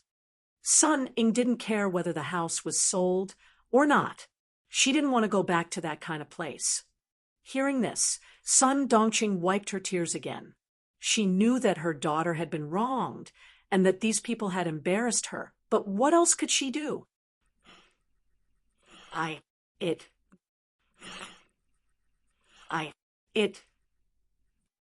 She didn't dare to move too much. She could only secretly pound her chest and hold the microphone tightly. She was anxious and angry. She was about to break down. Seeing this, she comforted Sun Dongqing. "Mom, I'm fine. I don't want to go back to that place anyway. It's sold. At least Zhang Difu has some conscience. He said that he will sell the house to me. Mom, it's okay. Let him sell it.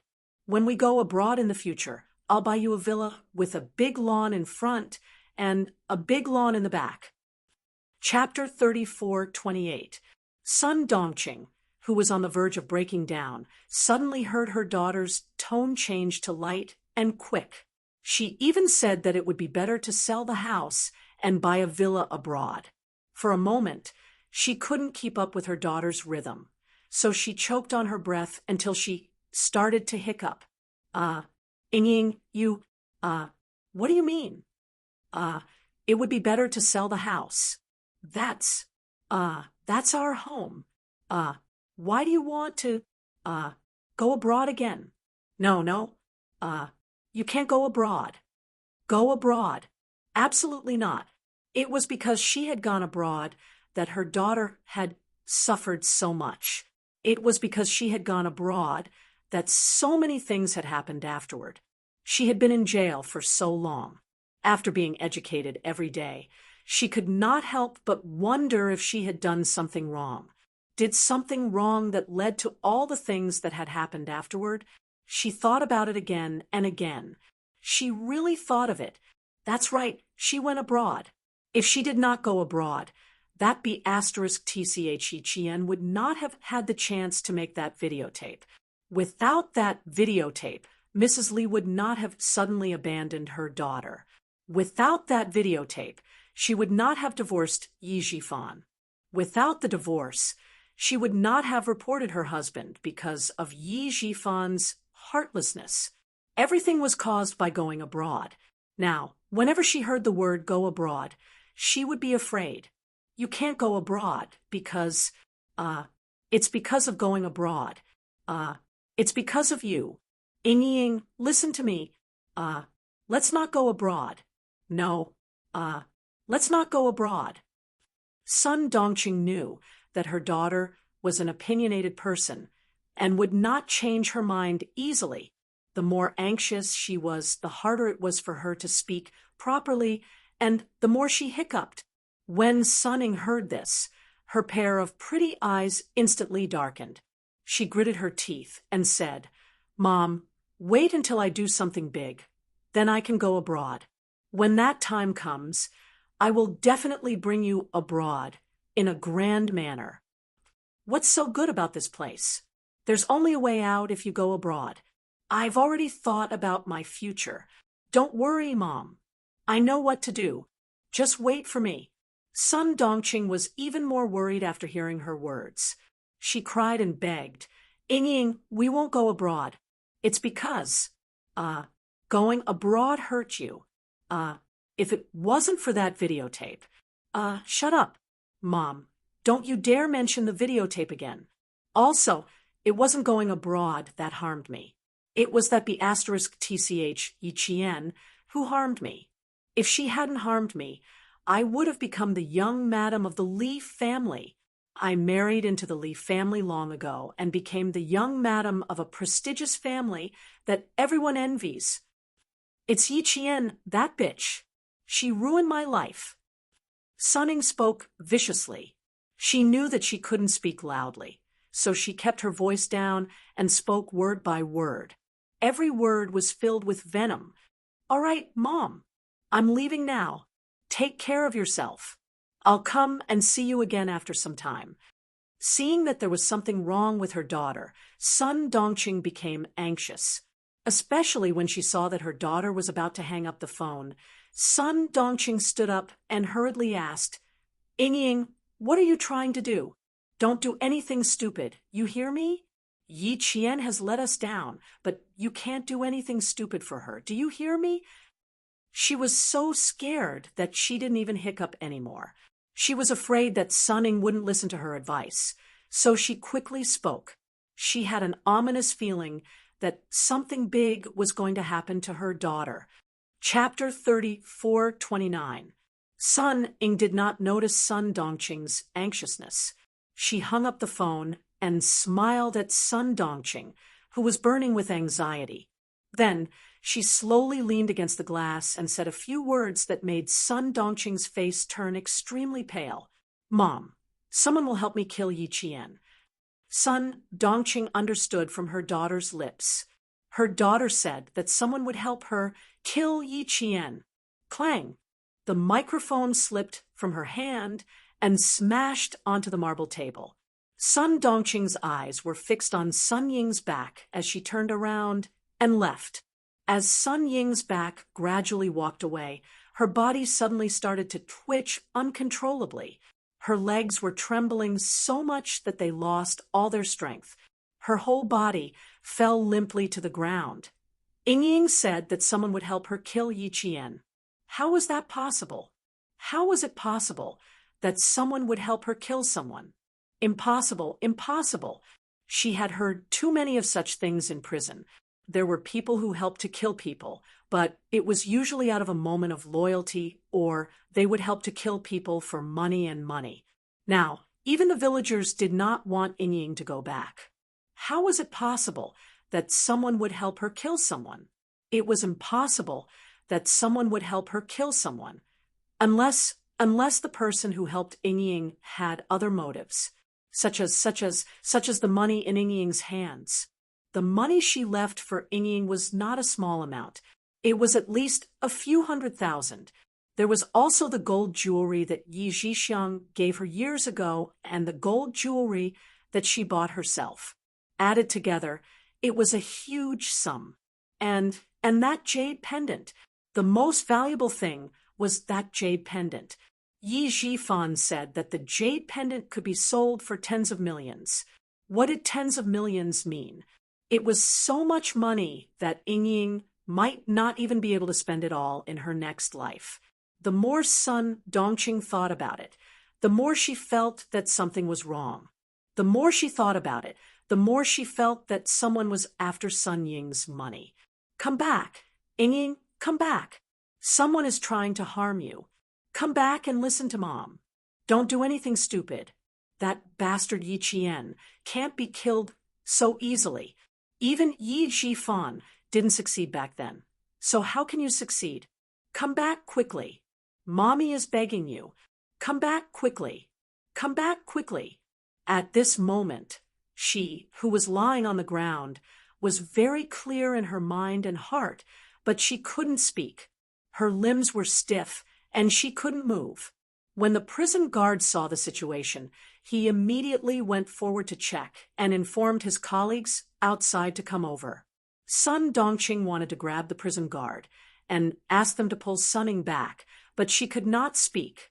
Other than her brain and heart, her body was so stiff that no matter how hard she tried, she did not have the energy to speak, much less stand up. Sunning didn't look back. She didn't know that on the other side of the thick glass, Sun Dongqing had fallen to the ground because she was worried about her. After venting all the grievances in her heart and sharing her biggest secret with her mother, Sun Ying's mood suddenly brightened up. Her footsteps were light as she walked out of the prison that had once trapped her and left a stain on her life. At this moment, Sun Ying still didn't know that it was her selfishness that had caused Sun Dongqing's panic. At around midnight, Yi Qian arrived in the southern province. His journey from the capital to the southern province was not leaked. Sun Ying, who had been waiting for news, waited until the next day to hear from Yi Qian. The big boss has already given you the opportunity. Whether or not you succeed will depend on your ability, the man in the car said indifferently. At the same time, he took out an assembled pistol from the car. There are 5 bullets left. Be careful. Chapter 34:30. The person who met Sun Ying was the Asian man they had targeted. It took them a lot of effort to identify him as their main target. They always thought that people like him were just following orders. However, when they investigated further, they realized that this person was not simple. He was much more complicated than the mastermind they needed to capture. Therefore, as soon as Sun Ying made a move, this person would be a target they needed to capture immediately. In the dark, there was suddenly a beep sound of the door being unlocked. Then, they saw a drunk man walking over unsteadily. He was protected by 2 bartenders, one on his left and one on his right. The 2 people who were talking in the car immediately stopped talking and looked at the drunk man walking over vigilantly. Sun Ying quickly put the gun in her hand into her handbag. She didn't need the middle-aged Asian man to remind her. This was the most famous red light district in the southern province. The bar they were in was run by Li Chuhai. The basement of the bar was not a place where ordinary cars could drive in. Only the bar's VIP customers and extremely wealthy customers were allowed to park their cars in the basement. Sir, please watch your step. The bartenders who followed closely behind didn't directly help the drunk man. Instead, they carefully protected him and reminded him they didn't touch him physically. Some customers didn't like to be touched, and this drunk man was one of those customers who didn't like to be touched. He took out a bag from the car and staggered out. He even forgot to close the door. The bartenders who took care of him closed the door for him. He was indeed drunk. He was so drunk that he forgot to close the door. He was so drunk that he couldn't even tell which direction the elevator was in. He staggered all the way. It was obvious that he was a drunk man. The middle-aged Asian man waited until the 3 of them entered the elevator again before he said to Sun Ying, "She won't stay for long. If you want to deal with her, you have to hurry." "I know." Sun Ying nodded. Her eyes were shining with excitement. She asked again, "Boss, have you arranged everything for me?" "You just have to deal with your problem. You don't have to worry about anything else." She didn't want to care, but it was related to whether she could leave the country safely. She had to ask. Perhaps it was because she could deal with Yi Qian immediately and leave alone. Sun Ying asked the question that had been on her mind. "Why did Boss help me get rid of Yi Qian? Is there a grudge between Boss and Yi Qian? Otherwise, why would he help her?" It was unknown if Sun Dongqing's prayer had touched the heavens, but Sun Ying actually asked such a question. The middle-aged Asian man couldn't help but raise his eyebrows slightly. "Even I don't have the right to ask about the big boss's matters." "Sun Ying, do you think you have the right to ask about it?" His voice was very cold, and there was a trace of blood in it. Sun Ying was so frightened that her heart skipped a beat. She didn't dare to ask again, and even her face turned pale. She didn't dare to ask. The suspicion in her heart grew bigger and bigger, and she was more and more certain that her guess was right. Yi Qian must have offended the big boss, and that was why the big boss would help him. How did Yi Qian offend the big boss? Even she had never met the big boss. So how could Yi Qian have met the big boss? Sun Ying didn't quite understand. Although it was strange, facing the coldness of the middle-aged Asian man, she didn't dare to ask again. It didn't matter if she didn't know. She just needed to know that she could get her revenge soon. Chapter 34-31. Don't ask what you shouldn't ask. The more you know, the worse your end will be. Keep your mouth shut and mind your own business. If you ask too much, you'll anger the big boss. Sun Ying, you should know what the big boss is capable of. He only needs to lift a finger, and you'll wish you were dead. The middle-aged Asian man didn't stay for long.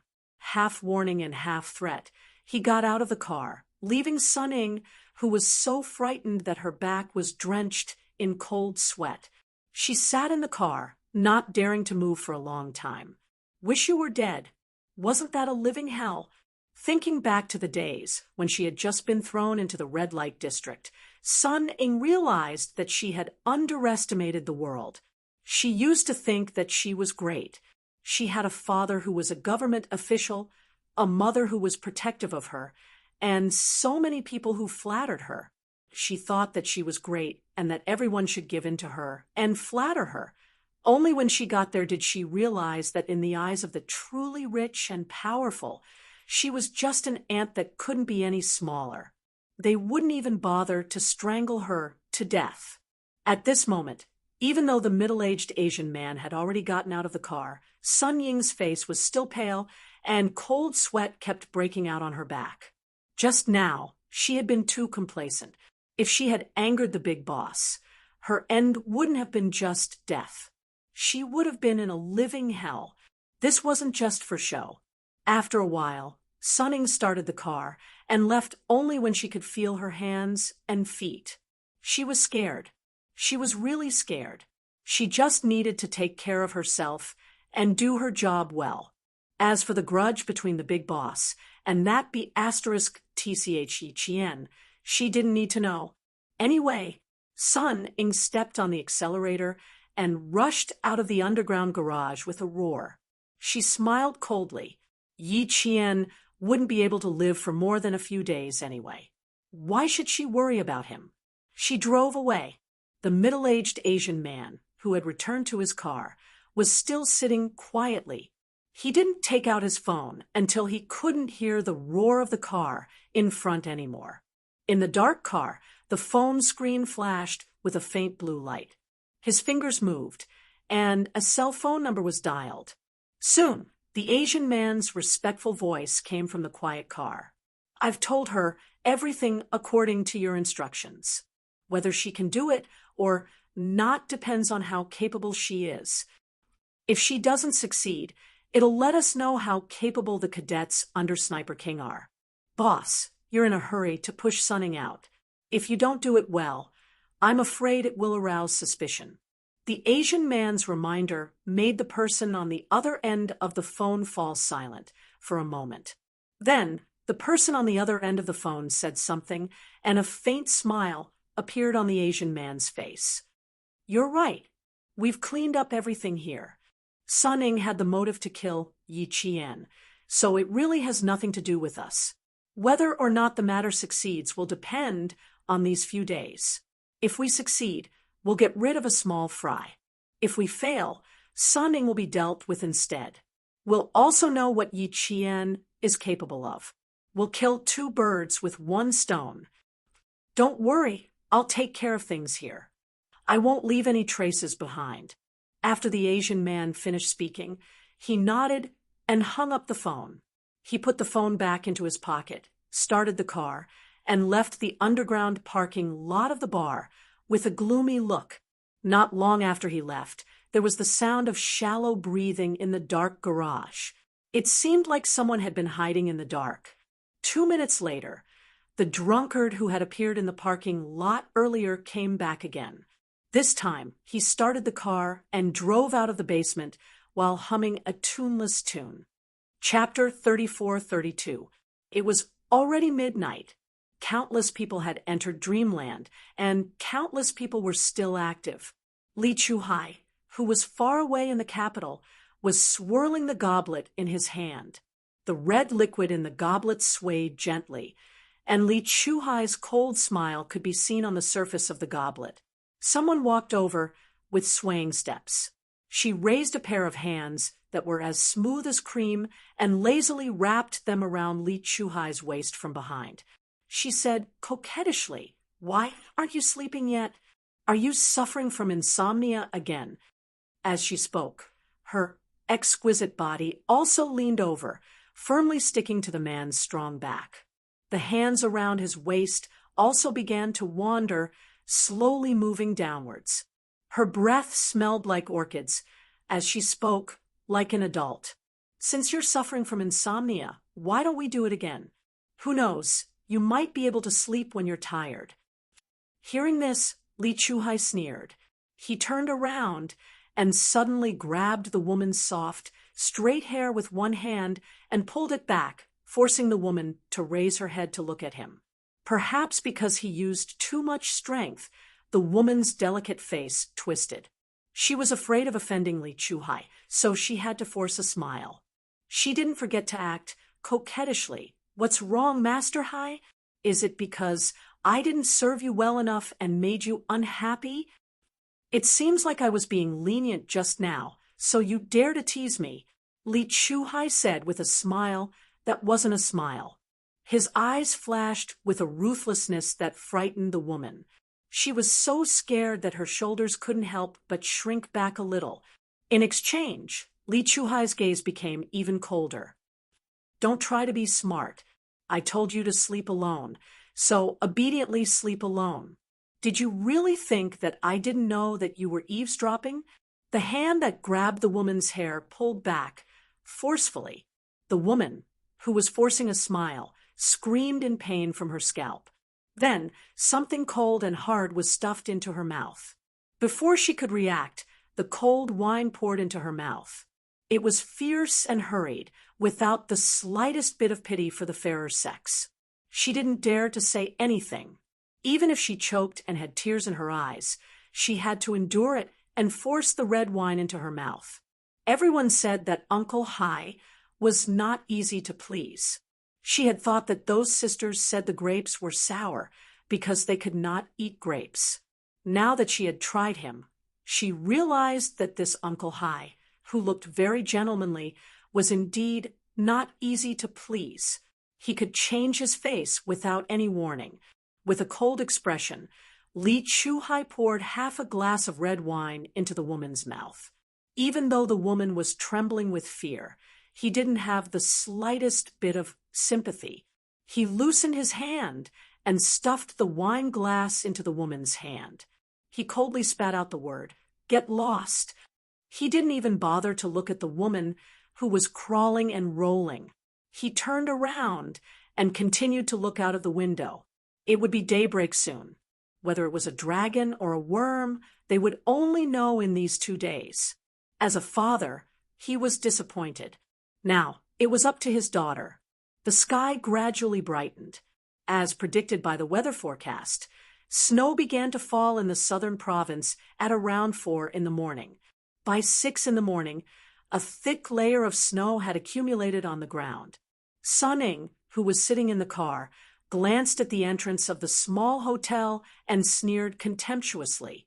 She had thought that she was living a glamorous life, but in the end, after returning to the southern province, she was staying in a small hotel that did not even have a business license. Looking at the time again, a trace of impatience flashed across Sun Ying's eyes. Didn't she say she was going to Martyrs Park? She still hadn't left at 6 in the morning. As time passed, the cold streets began to bustle with noise and excitement. By 8 in the morning, the doors of the streets opened and the festive New Year's song was played. Congratulations, congratulations, congratulations, congratulations, congratulations. The bright snow melted, the plum blossoms sprouted, and the flowers slowly became lively. The Wan City accent spread throughout the streets in an instant, but Sun-Ing only felt that it was ear-piercing. Chapter 34-33. This was the southern province's agricultural pedestrian street, a popular place for the common folk. There was food, clothing, and everything was cheap. It was lively and open for business on the fourth day of the new year. Yi Qian was staying in a small hotel on this pedestrian street. Xia Jinyuan had asked her to stay at Caesar Hotel, but she was unwilling. What did Sun Ying like to see? She liked to see her down and out. She liked to see her unhappy life. Then she would satisfy Sun Ying's dark desires. Sun Ying had waited from 5 in the morning until 8 in the morning. Just as she was about to lose her patience, she finally saw Yi Qian walk out of the small hotel. He was wearing a thick black coat, a pair of tight black pants, and a pair of white sneakers. His steps looked heavy as he walked slowly towards the bus stop. On the 5th day of the new year, most of the streets were deserted, especially the areas where migrant workers lived. It was so quiet that there was no sign of life. However, the street Yi Qian lived on was different. On the first day of the new year, it was bustling with activity. Many wholesale stores had set up gifts for New Year's greetings. People came and went. Yi Qian walked slowly into the crowd after coming out of the hotel. His hands were in the pockets of his long black coat, and his delicate chin was buried in his scarf. He walked slowly by himself, as if he was completely isolated from the hustle and bustle around him. Sun Ying, who was sitting in the car, was so angry that she clenched her teeth. She only came out at 8. She couldn't do anything now. Sun Ying wanted to shoot Yi Qian as soon as she saw him, but she knew that she couldn't do it now. It seemed like she had to wait at Martyrs Park. She didn't know if she would go to Martyrs Park today. If she didn't go, wouldn't she have wasted another day waiting there? After thinking about it, Sun Ying decided to start the car. She planned to slowly follow Yi Qian and shoot as soon as she had the chance. Yi Qian, who had walked out of the hotel, already knew that Sun Ying was watching him from outside. He also knew that Sun Ying was looking for an opportunity to take out her gun and shoot him. She didn't expect that Sun Ying was taken to the underground market overseas for training. The mastermind, Li Chuhai, really thought highly of her. In order to test her, he spent a lot of effort to train Sun Ying. She also wanted to know if Sun Ying, who had been specially trained, had any skills. Yi Qian walked to the bus stop and quickly got on the bus. When Sun Ying saw this, her face twisted again. Yi Qian did not plan to go to Martyrs Park. Instead, he took the bus to Provincial First High School. The Provincial First High School was also a place that Sun Ying did not want to recall. It had also given her too much embarrassment. It could even be said that all the misfortune had started from the Provincial First High School. With a twisted expression, Sun Ying stepped on the accelerator and followed the bus closely. She wanted to see what she was going to do at the Provincial First High School. Xia Jinyuan, who was the last to get on the bus, squeezed to Yi Qian's side and said in a voice that only Yi Qian could hear, "I'm following her. When are you going to stop teasing her?" "I'm not teasing her. Originally, I planned to visit my mother and Uncle Jen today. Now that my classmates have agreed to go to the Provincial First High School together, I can't be absent. But Captain Xia, what are you going to do if you follow her all the way to the Provincial First High School?" As the bus shook, Yi Qian's low voice drifted into Xia Jinyuan's ears. "You can't pretend to be a student from the same batch. Captain Xia, what are you going to do?" Chapter 34:34. There was a raised platform at the back of the bus. Yi Qian stood at the top of the raised platform, while Xia Jinyuan stood at the bottom. Their heights were about the same. Yi Qian spoke in a low voice. His shallow breaths brushed past Xia Jinyuan's ear like a feather brushing against his heart. It was soft and slightly ticklish. Xia Jinyuan looked up slightly and smiled at the sly girl. His deep eyes were full of affection. "I don't plan to do anything. I'll just follow you." "How can that be?" Sun Ying will definitely recognize you. Don't forget that she has seen you before. Yi Qian instinctively shook his head, disagreeing with his decision to follow her. Sun Ying had seen Captain Xia before in the classroom. At that time, he was still in his military uniform. Since Sun Ying had received training in the underground market, she would naturally be more vigilant than the average person. If she sensed that something was wrong, it would be troublesome. Xia Jinyuan couldn't help but smile. If you can't let me follow you, then what do you think we should do? You can't leave my sight, and you can't let me pretend to be your classmate. What else do you think we should do? We'll walk around the school first. It's okay if you don't follow us inside. No matter how much Sun Ying hates me, she won't dare to do anything in school. Besides, I have so many classmates around me. She won't dare to do anything. If you're really worried, you can actually wait for me outside. Or maybe you can find a place to rest and wait for my call. How about that? As soon as she finished speaking, Xia Jinyuan couldn't help but narrow his eyes. His little fox was deliberately trying to send him away. His thin lips curled into a slight smile. His tall and broad body leaned back as the bus braked. Yi Qian was still afraid that he would fall, so he instinctively raised his hand and used his elbow to support his back. Then he heard the man's soft voice. You want to send me away? That won't do. The higher-ups have instructed me to protect you. You can't send me away. Yi Qian's intention was immediately seen through. Yi Qian couldn't help but purse his lips. His dark eyes were filled with helplessness. That person definitely knows you. I'm afraid of causing you unnecessary trouble. Just like Principal Chun, because his identity was exposed, he could be killed at any time. Captain Xia's identity was special.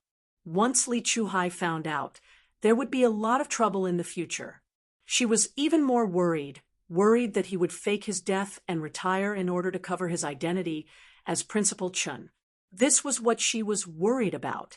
She had been worried about it ever since she knew that he was secretly protecting her. If that person really knows, he won't be able to spread the news. It's just like how he can't send the news overseas, even though he knows Headmaster Chen's identity.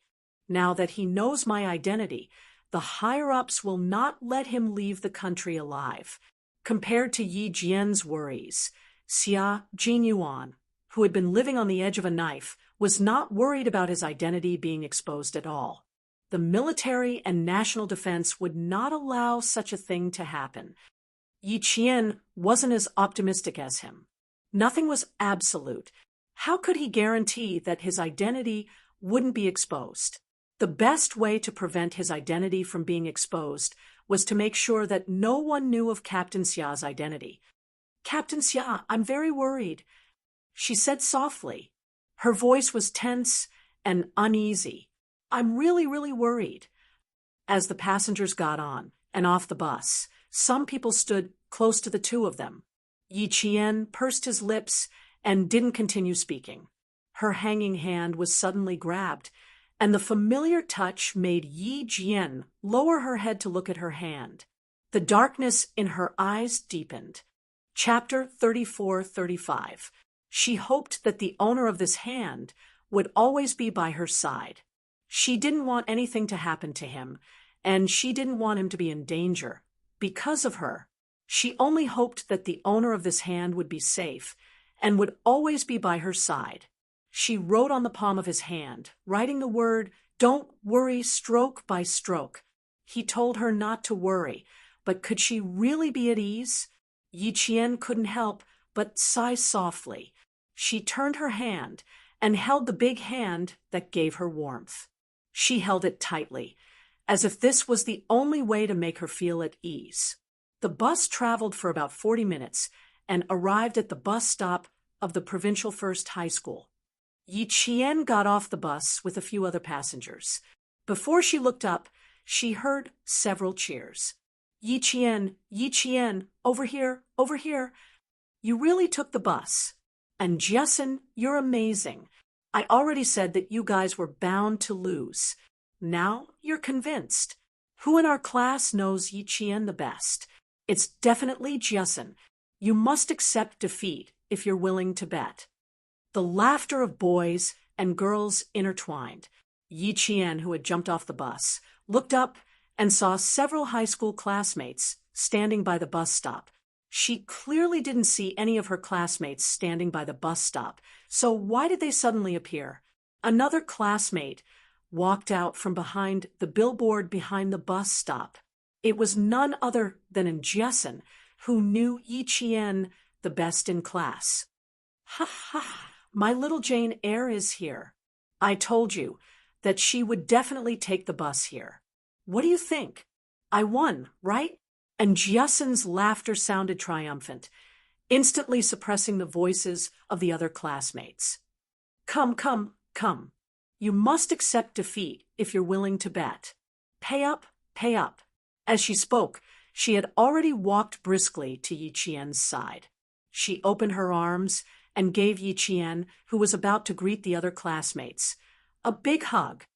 I received your text last night at around 1 o'clock in the morning telling me that you would be coming today. I immediately sent the message to my classmates. When I logged in this morning, it was full of beeps. A few classmates who didn't plan to come rushed over when they heard that you would be coming. Yi Qian only found out about the class gathering after she got off the plane, when she checked her phone. Her classmates had discussed it for a long time before deciding to set the gathering on the 5th day of the Lunar New Year. However, she didn't go online, so she didn't know until she received Jessen's message. How could Jessen not understand Yi Qian? Girls were afraid of the cold, but Yi Qian, who was also a girl, was definitely not afraid of the cold. The last time she went to look for her, her cadets were still training on such a cold day. How could she be afraid of the cold? Besides, with Yi Qian's frugality, she would never take a taxi if she could get a ride. The moment Yi Qian jumped off the bus, and Jessen took the money from the two boys with a smile. Now, she stuffed half of the money into Yi Qian's hands. Come, come, come. Let's split it equally. Ha ha ha. They said that since it's so cold, you must have taken a taxi like us. Ha ha ha. How could that be? No matter how cold it is, you would take a car here. How could you take a taxi? Ha ha ha. It's the Lunar New Year. Everyone gets 50 yuan. I won 500 yuan. Chapter 34-36. Yi Qian returned the bet to Jessen and smiled. You're bullying an honest person. You knew that I didn't know how to hail a taxi. You were the one who suggested the bet, right? That's right. As soon as I said that you would definitely take a taxi and just wait for me at the school gate, and Jessen immediately said that she wanted to bet with me. So, I was fooled and bet with her. The boy who inexplicably bet with her spread his hands, indicating that he was also very helpless. I was just having fun and guessed that you would hail a taxi, who knew that you really didn't. There are 8 girls in our class. Other than those who drove their own cars, the rest all hailed taxis. You're the only exception. Of course you're an exception. If you weren't an exception, you wouldn't be Yi Qian. Yi Qian, we boys won't bet with Jessen anymore. She's the one who knows you best in class. We're willing to admit defeat. Yi Qian was loved and respected by her classmates in high school. Even after graduating a year and a half ago, her classmates were still the same as before. They still revolved around Yi Qian and chatted happily as they walked towards the school gate. They had agreed to meet at the school gate at 9 o'clock. At this time, all her classmates had already arrived. There were also a few parents among them. They were waiting for Yi Qian with their daughters. These parents were none other than the parents of the girls who had shared a dormitory with Yi Qian in high school. They were the fathers of Yang Yi, Lu Lizhen, Li Qian, Zhang Yuan, and Jessen. When they found out that Yi Qian would be attending the class reunion, they specially rushed over early in the morning to thank Yi Qian in person for helping their daughters. If it wasn't for her, their daughters wouldn't have been able to attend university. When Yi Qian walked over, the girls in the dormitory excitedly said to their parents, "Dad, Mom, look, Yi Qian is here. The one in the middle is Yi Qian." "Yi Qian, that's my dormitory classmate, Yi Qian." "Dad, Mom, you finally got what you wanted today." I'm coming. "Dad, Mom, do you see? The girl in the middle is Yi Qian." Zhang Yuan held her parents' hands and said happily, "That tall, pretty, short-haired girl who walks so elegantly. She's my classmate, Yi Qian. I see her. I really have to thank her. Otherwise, you wouldn't have been able to get into a good university." Mrs. Zhang tiptoed to look ahead, and Yi Qian. One glance was all it took to know which one of the children was Yi Jian. There was no other reason than Yi Jian's temperament was recognizable at a glance. Her back was straighter than the other students, and she walked with a strong aura. In addition, all the girls had shoulder-length hair, and she was the only one with short hair. How could she not recognize her? To know, to recognize, Yi.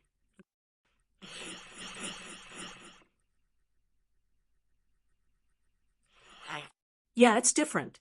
It's really different. Her spirit is different. I can recognize her at a glance. I don't even need Yang Yi to tell me. Father Yang sighed.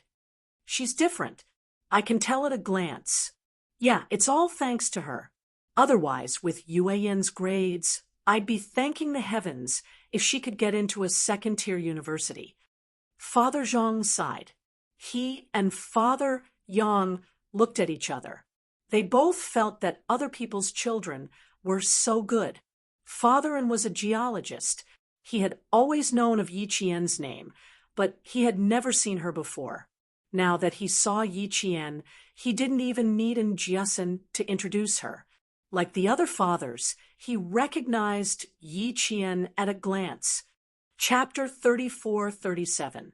Father An looked at his daughter, who was practically hanging on to Yi Qian, but Yi Qian still allowed her to do whatever she wanted.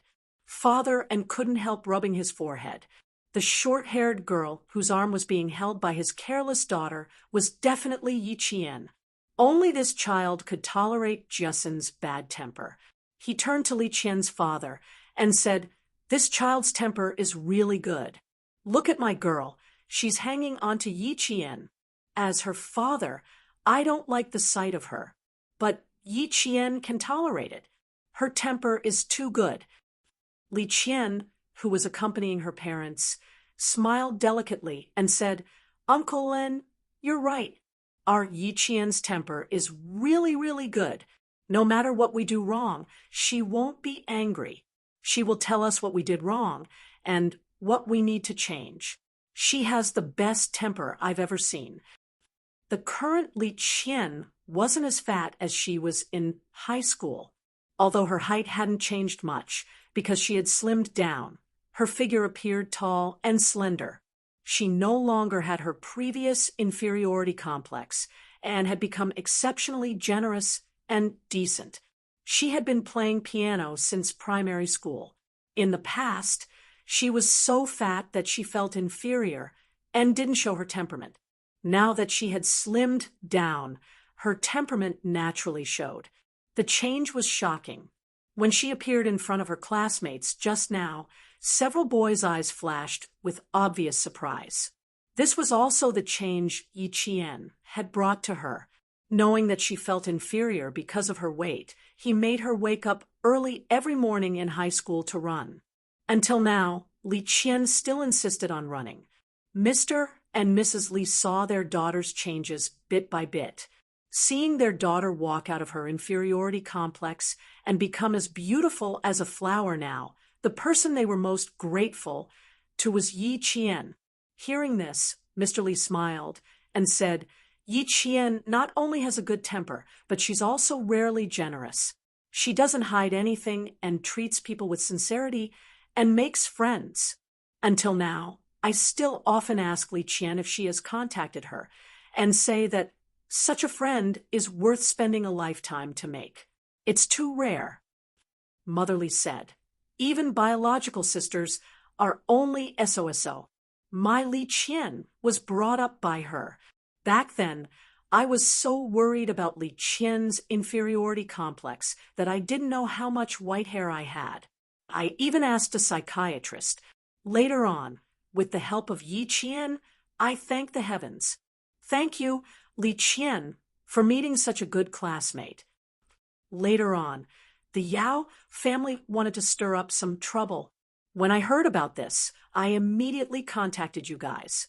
We can't let the Yao family harm people anymore.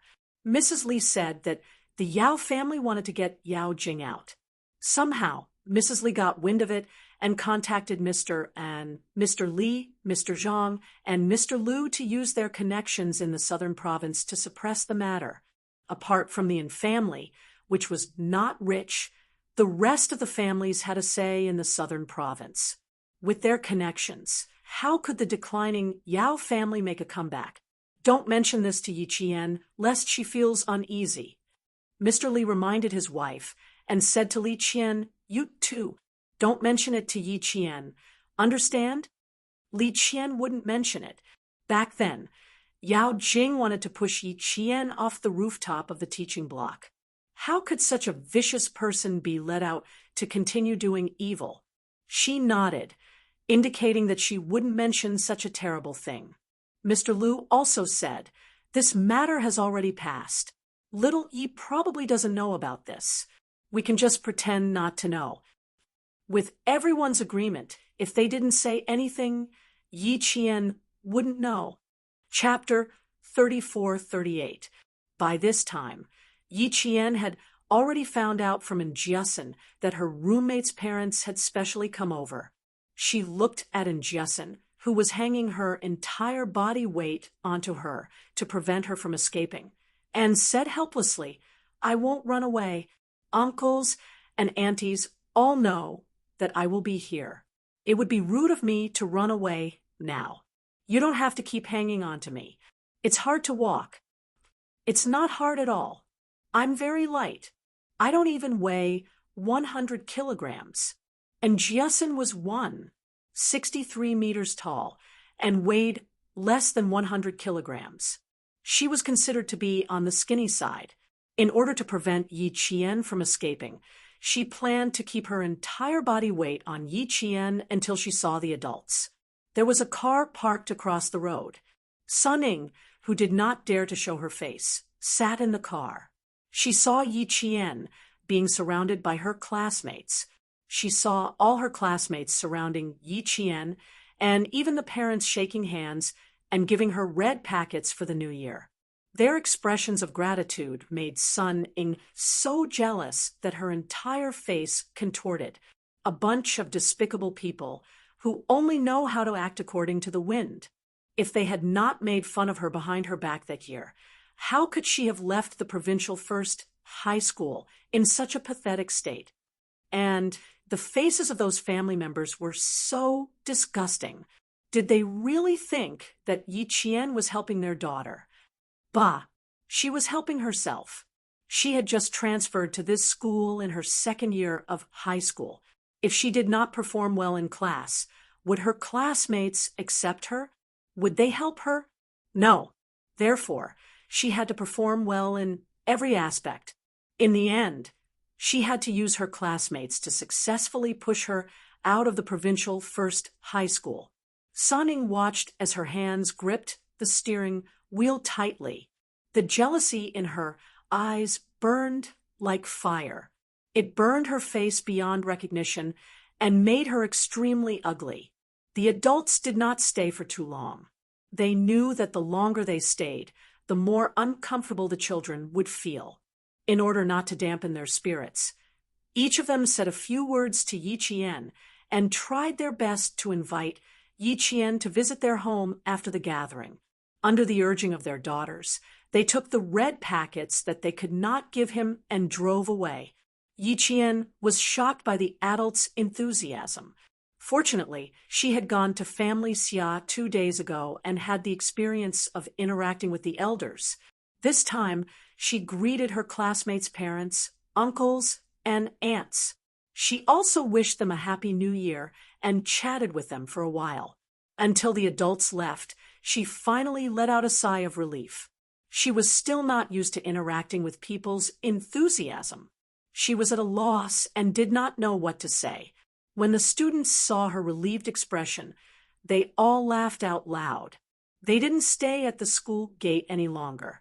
They had already greeted the school guards and returned to the campus once again, walking the same path they had taken before.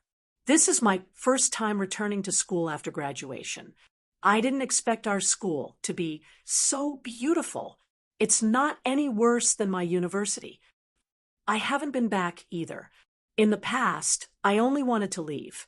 Now that I've left, I want to come back. I miss my high school life.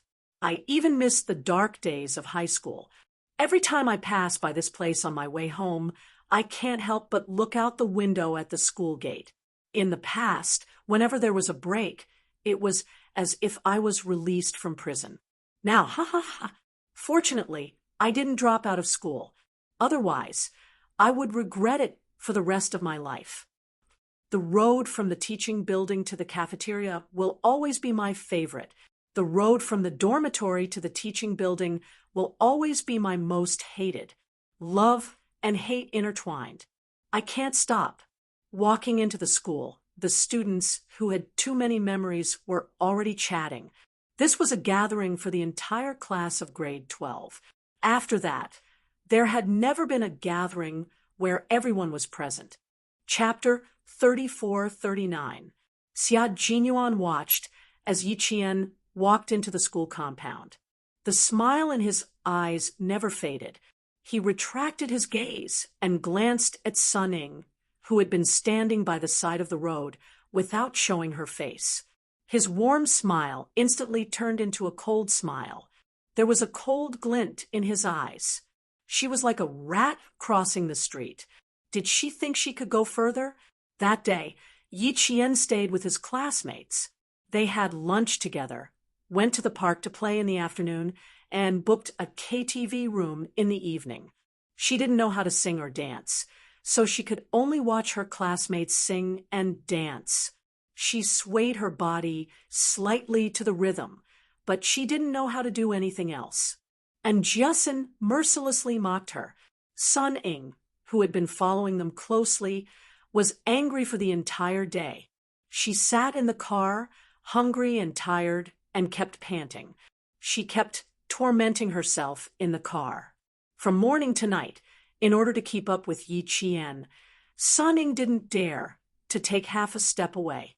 She was afraid that if she left in the middle, Yi Qian, who she had been following so closely, would suddenly disappear, and she would fall behind again. Now that Yi Qian and his classmates had entered the KTV, Sun Ying bought herself a bottle of mineral water and a piece of bread. She filled her stomach and vented her anger at the same time.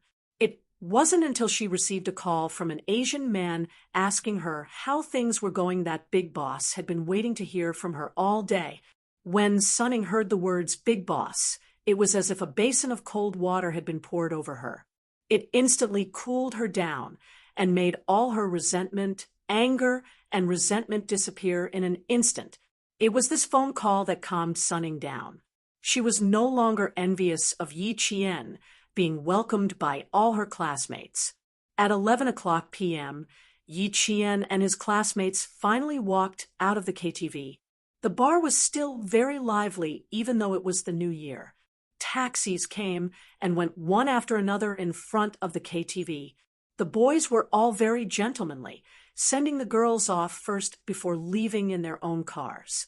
After getting into the car, Yi Qian and Jiasin texted each other and agreed to meet up tomorrow afternoon. Xia Jinyuan's message also came. Yi Jian opened it and read it. He smiled and replied, "I've already seen it. I'm afraid she's furious today. It's very likely that she'll choose to take action tonight. How's the situation there? Keep a close eye on the target. After you succeed, the other side will act immediately. All right, I can deal with her. You can't show up unless you have no other choice. All right, I'll be careful. Don't worry about me. Looking at his latest message, Yi Qian's gaze softened. He was afraid that she would be distracted, and she was afraid that he would worry. You care about me, and I care about you. This feeling of being deeply cared about could make even the coldest winter feel exceptionally warm. The car drove into the farmer's market. Yi Qian did not ask the taxi driver to drive forward. Instead, he pointed at a spot for the driver to stop. The driver looked outside and smiled at the young girl. Your family lives here? Not bad. This place is not bad. Your family must have bought a few houses after the government demolished them. Also, it seems like an international hotel is going to be built here. Is it true that the residents in this area can get annual dividends from the international hotel? Yi Qian, who was counting money, looked at the old place that was going to be demolished soon. He smiled and said calmly, I'm not sure. I'm not a resident here. The driver still did not believe him. He said, the people here are going to be rich, before driving away. After getting out of the car, Yi Qian put his hands in his pockets and looked around. A hotel was indeed going to be built here. She did not know if the residents here would be rich or not. She only knew that this was the place where she lost her life in her previous life. Chapter 3440. After going around in circles, she was back here again. She was back to this place that she didn't want to go near during her 2 years of studying in the southern province. She was back to this place that she didn't want to remember, but she always dreamed of. Captain Xia said that she wanted to send him away, and it was true. She didn't want him to show up because of his identity, but she also had her own selfish motives. She didn't want him to step into this place where she stayed in her previous life. It was as if he had also been here in his previous life and seen her cowardly self. In fact, she didn't want him to see her cowardly self at all. She lived too cowardly in her previous life. Sometimes when she thought of her previous life and looked at Captain Xia, who was as dazzling as the sun, she felt inexplicably ashamed. She was so cowardly in her previous life. In her previous life, Captain Xia must have been like this life, still as dazzling as the sun, with a faintly discernible smile at the corner of his mouth. He would inadvertently help others, and he would also inadvertently punish bad people. He was the salvation of many people, but also the despair of many people. In her previous life, she didn't meet him. She was so cowardly that she hid from place to place like a stray dog without a place to stay. In the end, she even used such a method to perish together with the thing that humiliated her. She was so unbearable. Even if it was in her previous life, she couldn't get over it every time she thought about it in this life. Back then, Principal Chow said that as long as she was willing to go to the Provincial First High School, he would definitely let her enter the Provincial First High School smoothly. That year, she refused. Firstly, she didn't want to be far away from Uncle Jen and Principal Chun. Secondly, she wasn't strong enough to live in the southern province. It wasn't until a year later that her state of mind became stronger and she became braver and braver. In the end, she came to the Provincial First High School to study without any grudges. She studied there for 2 years, and she had never been to the farmer's market that would soon become the new century's commercial pedestrian street. Yi Qian raised her head and looked at the buildings that had not yet been demolished. She laughed self-deprecatingly. Forgive her cowardice. She didn't want Captain Xia to know anything about her previous life. She wanted to treat her miserable past as a dream. Tonight, she would wake up from the dream and never again. He would end where he started. After tonight, he would be reborn. Yi Jian's phone vibrated with a buzzing sound. She did not take her phone out of her pocket. It seemed that the caller was not many people who knew her phone number. It was either her classmates who had arrived safely, or it was Captain Xia. He had been wearing his earpiece all this time, so he blindly pressed the answer button in his pocket. A man's deep and calm voice came from the speaker. Sun Ying is approaching. Be careful, Qing Yao. During a mission, Yi Qian was no longer Yi Qian, but Qing Yao. Yi Qian didn't stay in the same spot. He walked slowly, step by step, amidst the sound of door shutters closing. Yes, she's been following me. I even know where she parked her car. Don't worry about me, Captain Xia. I walked around here last night. I know where I can go and where I can't. Don't worry about me, Captain Xia. Don't worry about me. My life ended here in my previous life, and it won't repeat itself in this life. She died here, and she was reborn here. Everything would come to an end, and everything would start again. How could she let anything happen to her? She wouldn't let anything happen to her. In this life, she wanted to live a wonderful and meaningful life. How could she let anything happen to her? Chapter 34:41. Xia Jinyuan, who was hiding in the dark, looked at the slender figure walking away step by step. With every step she took, the sadness on her body that made his heart ache inexplicably just now also faintly dissipated. Step by step, she walked from the dark tree to the street lamp. Her whole body was like a sword that cut through the darkness blocking her way, returning to the light with a fierce aura. When he saw her standing under the dim street lamp, his inexplicably tightened heart gradually relaxed. His blood began to flow again, soothing his stiff limbs. I'll always be watching you, Qing Yao. Don't worry about what's behind you. I'll always be behind you. Xia Jinyuan, who had his hand on his heart, breathed very lightly and said in a very soft voice, just walk forward and do what you want to do. Leave the rest to me. Don't worry about me. Under his palm, his heart was warm and strong. Thump, thump, thump. His heart was beating again and again, but for some reason, he felt that his heart was floating as if it couldn't find its roots. Just now, when she got out of the car and stood under the tree, she looked up at the old house shrouded in darkness. Her heart, which had always been healthy, felt like it had been ruthlessly stabbed by something. The pain instantly spread to her limbs and bones, as if the blood supply to her heart had been cut off, and her brain had gone dark in an instant. If he hadn't reacted in time and leaned against the cold cement wall with one hand holding onto the water pipe, he would have fallen directly to the ground. This reaction came without warning, but it was also fleeting. He didn't have time to react, and he didn't have time to react. All he could feel was the lingering fear in his heart. It was so strange because Yi Qian was standing under the tree and looking around. The lingering fear in his heart didn't dissipate until she walked out of the birdcage-like banyan tree. It wasn't until he heard her cold but soft voice that his fluttering heart slowly returned to its original position. Yi Qian, who had already reached the street lamp, continued to walk forward. In front of him, there were two children holding a small red lantern. They were laughing and jogging towards him. One was running, and the other was chasing. Behind them, there were 5 adults walking. Seeing that the 2 children were running too fast, their mother raised her voice to remind them, "Don't run too far. Run slower and be careful not to fall."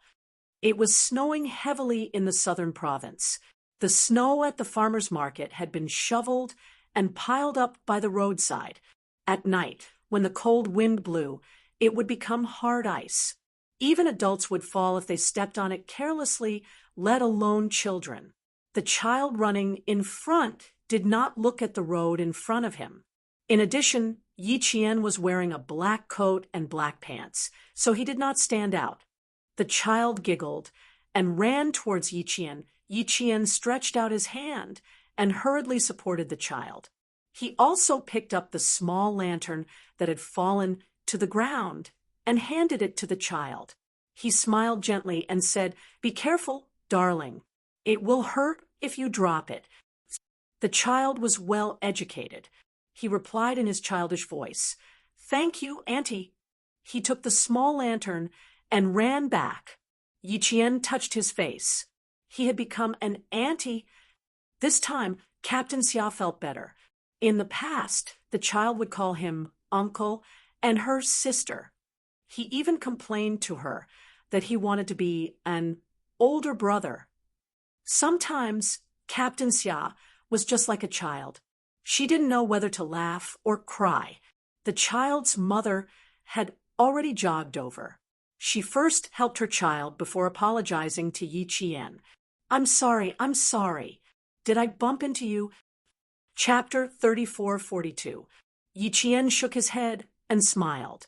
"No, the road is a little dangerous. It's better to carry the child." The child was only 3 or 4 years old, and it was late at night. It would be safer to carry him. Perhaps Yi Qian's trustworthy instincts reminded the young mother, but she was stunned for a moment and immediately carried the child in her arms. She said, "Thank you," to Yi Qian uneasily and let another young mother carry her child. The group of 7 suddenly quickened their pace and left. Xia Jinyuan's calm and reassuring voice came through the earpiece again. "This child is honest and has a bright future." She had just finished thinking about his childish nature, and it came right away. Yi Qian exhaled a white breath, put his hands back into his coat pockets, and continued to walk forward. The shops on both sides of the street began to put down their shutters one by one, and the sound of the shutters was particularly loud in the quiet night. The owners of the neighboring shops greeted each other, rolled up their shutters, turned off their lights, and went home to wash up and sleep. It was getting late, and the night was getting quieter. Even the sound of footsteps could be heard. It was unknown where the fireworks had been set off, but they exploded in the sky with a bang. Following that, countless soaring cannons shot up into the sky with a whoosh, leaving behind a trail of sparks. In the blink of an eye, they were annihilated, leaving behind only the smell of smoke. Yi Qian looked up slightly. The dazzling fireworks decorated the snowy night. It was the beginning of a new year, and after tonight, she would also welcome a new beginning for herself.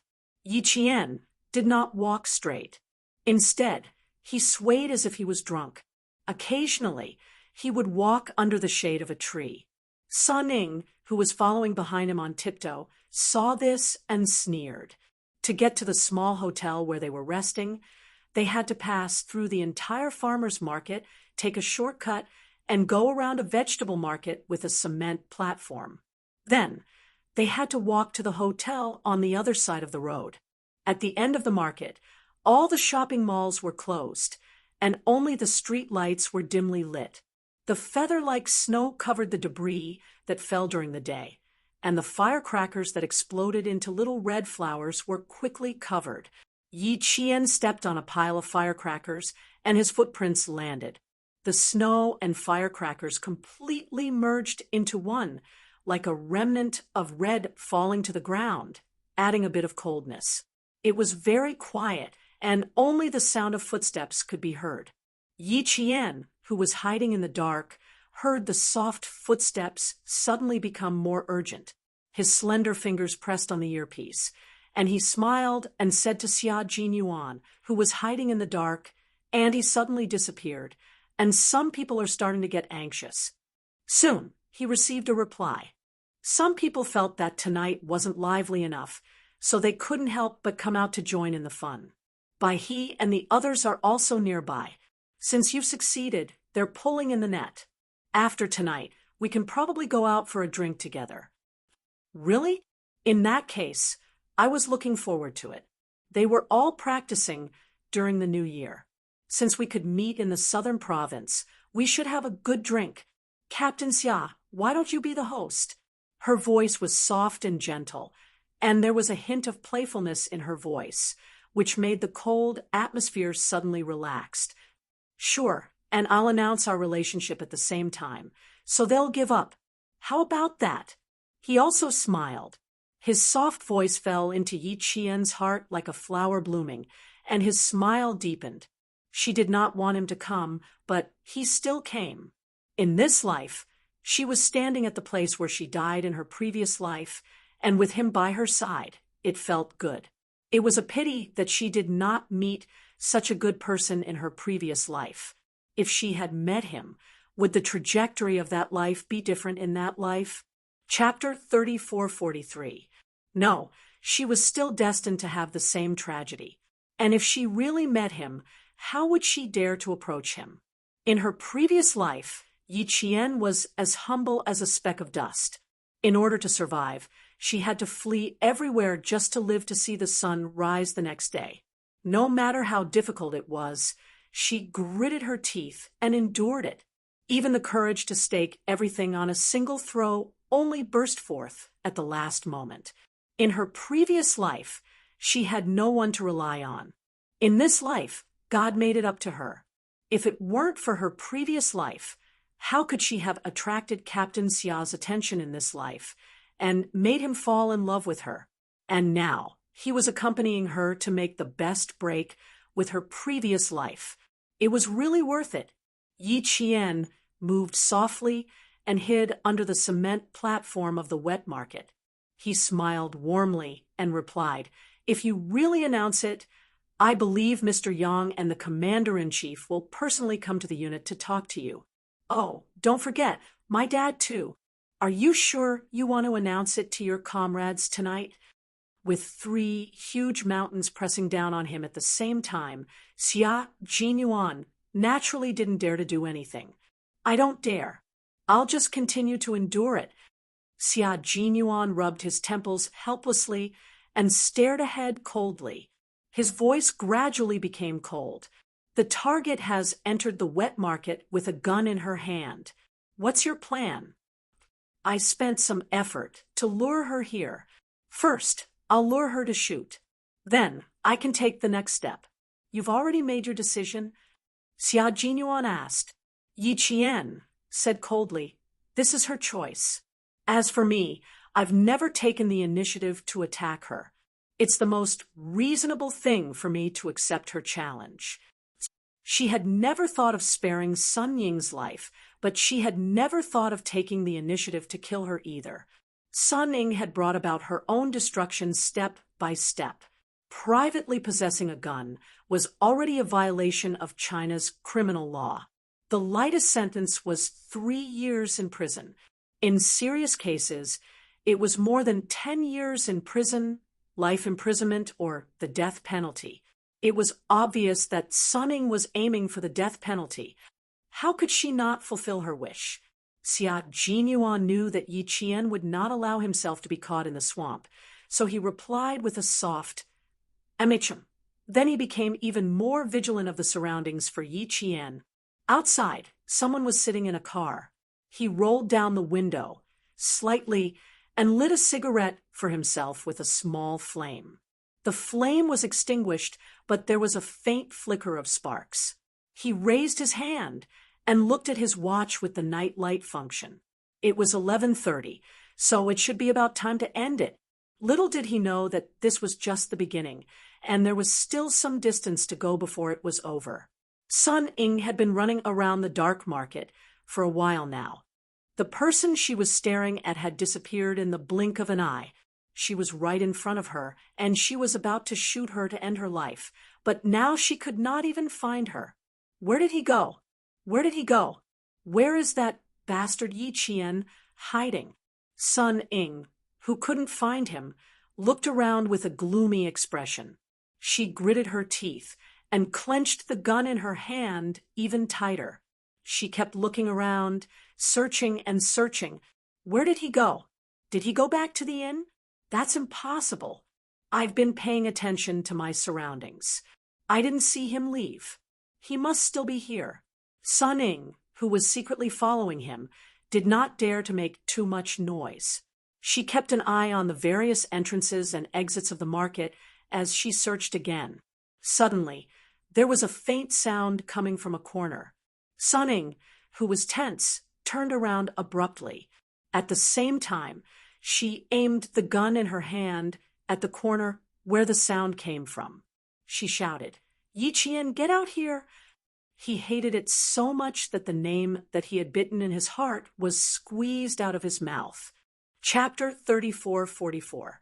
As she growled, the sound stopped abruptly, followed by a squeaking sound. It was a mouse that had come out to hunt for food in the winter. When Sunning saw that it was a rat, she felt that even a rat was bullying her. For a moment, her already twisted face became even more ferocious. Just as Sunning was fuming over the noise made by a mouse, a calm and leisurely voice came from behind her. "Sunning, you came to find me so late. Looks like there's something urgent." As the voice came, Sun Ying's pupils constricted. When the sound of fireworks came from outside, Sun Ying's eyes flashed with malice. She quickly turned around and shot behind her, without hesitation. There was no hesitation. Knowing who was talking behind her, her first action was to shoot. Bang! The gunshot rang out in the silent night. It was muffled, but not abrupt, because the sound of the bullet was like the sound of firecrackers in the distance. It was all too normal to hear firecrackers during the spring festival. Sun Ying used the sound of fireworks and firecrackers as cover and fired her first shot without hesitation. The bullet hit the red brick wall of the market. The huge impact left a bullet hole in the wall. Sparks shot out from the muzzle of the gun like fireworks, extinguishing with the sound of the gunshot. There was a faint smell of gunpowder in the air. Sunning did not panic even though she missed. She raised her gun and smiled coldly. "Long time no see, Yi Qian. How have you been?" Yi Qian, who was hiding under the counter, did not appear. He smiled and said, "I'm not bad. Better than you. Look at you, you've been following me for half the night. You were so anxious to find me. Sunning, do you have something urgent to talk to me about?" Yi Qian, who was half crouching under the counter, heard Sun Ying's slow footsteps. She had taken the opportunity to approach while he was talking.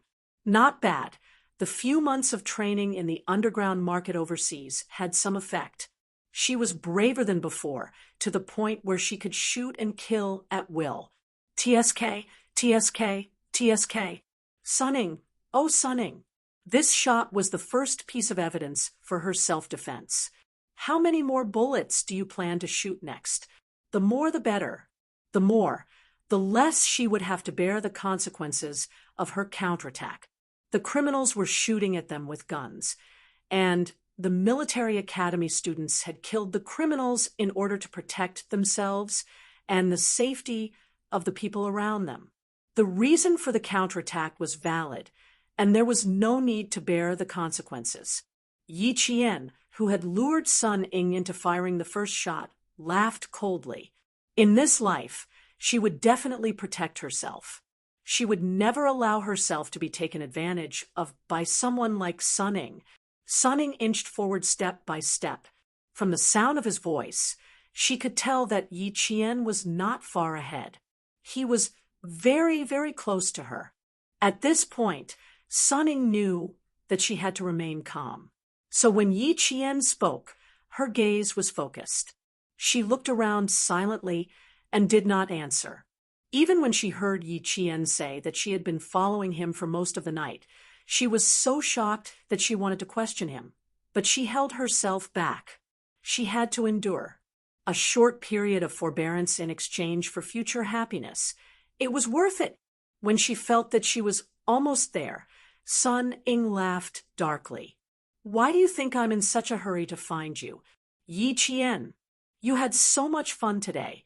Talking and laughing with your classmates, eating and singing. Looks like you also know that today is your last chance to party. Yi Qian, it's time to settle the grudge between us." Chapter 34:45. As she spoke, Sun Ying's pistol was already pointing downward. At the same time, She aimed at the empty space under the counter and loaded the gun. She would shoot as soon as she spotted Yi Qian. Yi Qian had already switched positions. She nimbly passed through the empty space under the counter and hit on Sun Ying's right. Then she smiled and said, "It's time to end this. After stumbling around for so long, it's time to end it tonight." Sun Ying, who thought she had found the right spot, heard Yi Qian's voice coming from her right. Her expression changed, and she quickly pointed the pistol to her right. When did he move to her right? He didn't even make a sound. Sun Ying's heart was suddenly alarmed. She learned from the dark underground market, where it was either you die or I live. She had to be vigilant at all times. When facing someone who looked weaker than her, they could very well be her mortal enemy. At this time, Sun Ying was no longer as arrogant as before. She began to be extra careful. She no longer stood upright, but instead bent down. She applied what she had learned and took action in the dark. Unfortunately, she couldn't achieve anything by imitating someone else. Although she bent down, the sound of her feet moving was still a little loud. The soles of her shoes rubbed against the rough and uneven cement floor of the market, making a small sound.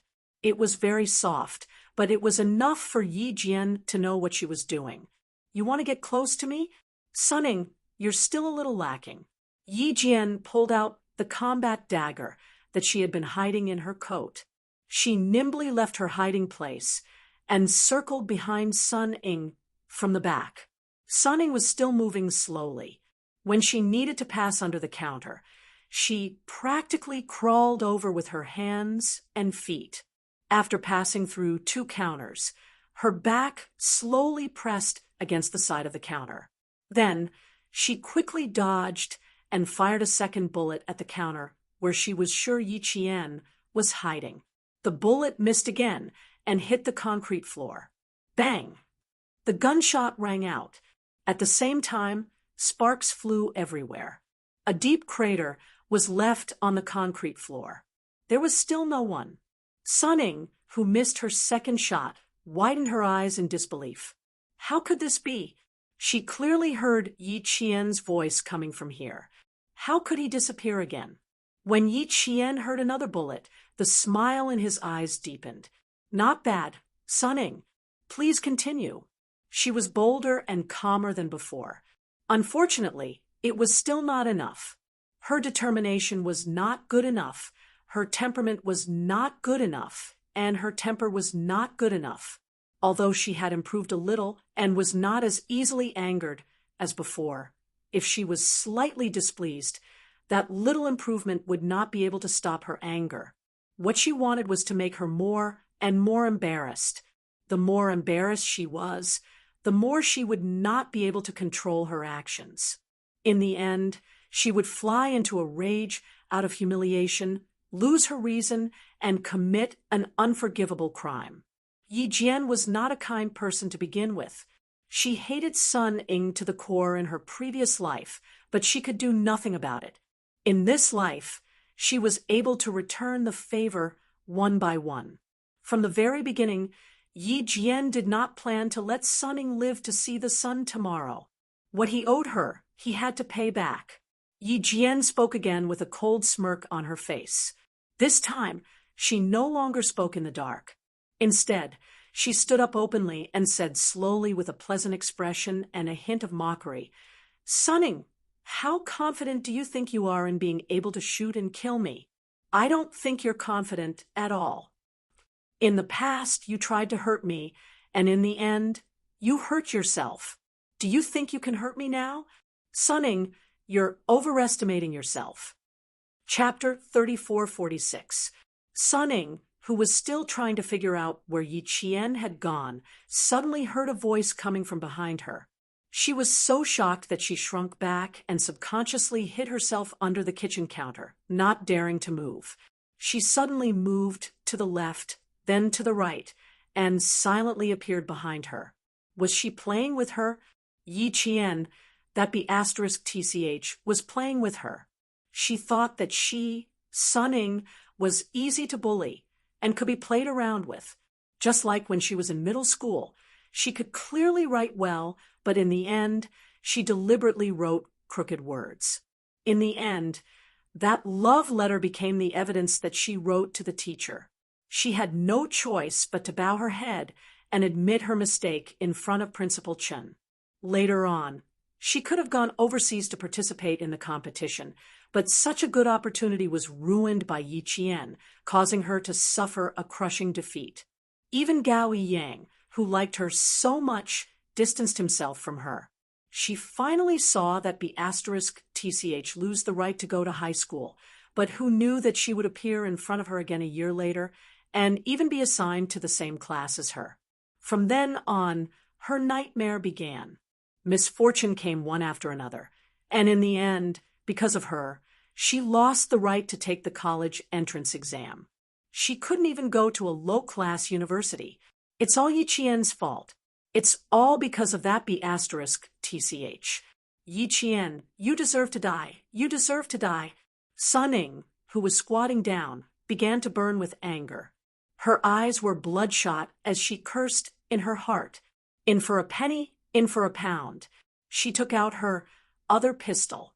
With 2 pistols in hand, she didn't believe that she couldn't kill that B*TCH, Yi Qian. Sunning, you must control your anger. Tonight is your best chance. You must stay calm. You must kill Yi Qian. Once you kill him, you'll be able to turn the tables. No one will be able to stop you. Sunning didn't move again. Yi Qian's face grew colder by the day. Sunning thought of the events in her previous life. She thought of Yi Ying, who had returned from studying abroad, standing in front of her in all her glory. After Sunning finished begging, Yi Ying giggled as if she had heard the funniest joke in the world. She laughed until she couldn't stand still. She looked down with disdain in her eyes. She flicked her fingernails as she spoke with a smile. You couldn't beat me in the past. Now, you're like a stray dog. You want to beat me?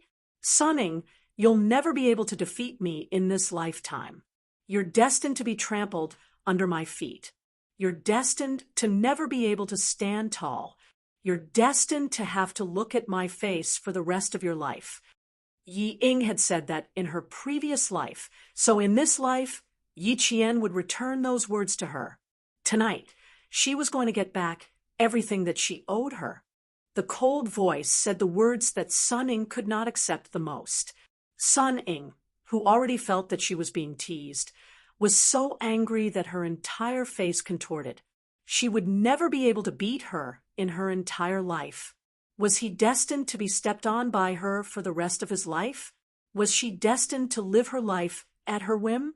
Yi Qian, how dare you, how dare you? At this moment, Sunning was completely enraged. The person she hated the most, the person she looked down on the most, actually said that she was destined to live the rest of her life under her nose. She was the winner. She was the biggest winner.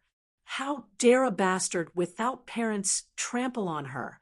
Sunning, who had lost her rationality, had forgotten that Yi Qian was a military school student. During high school military training, she had hit a perfect chess target in front of the instructor and the entire class.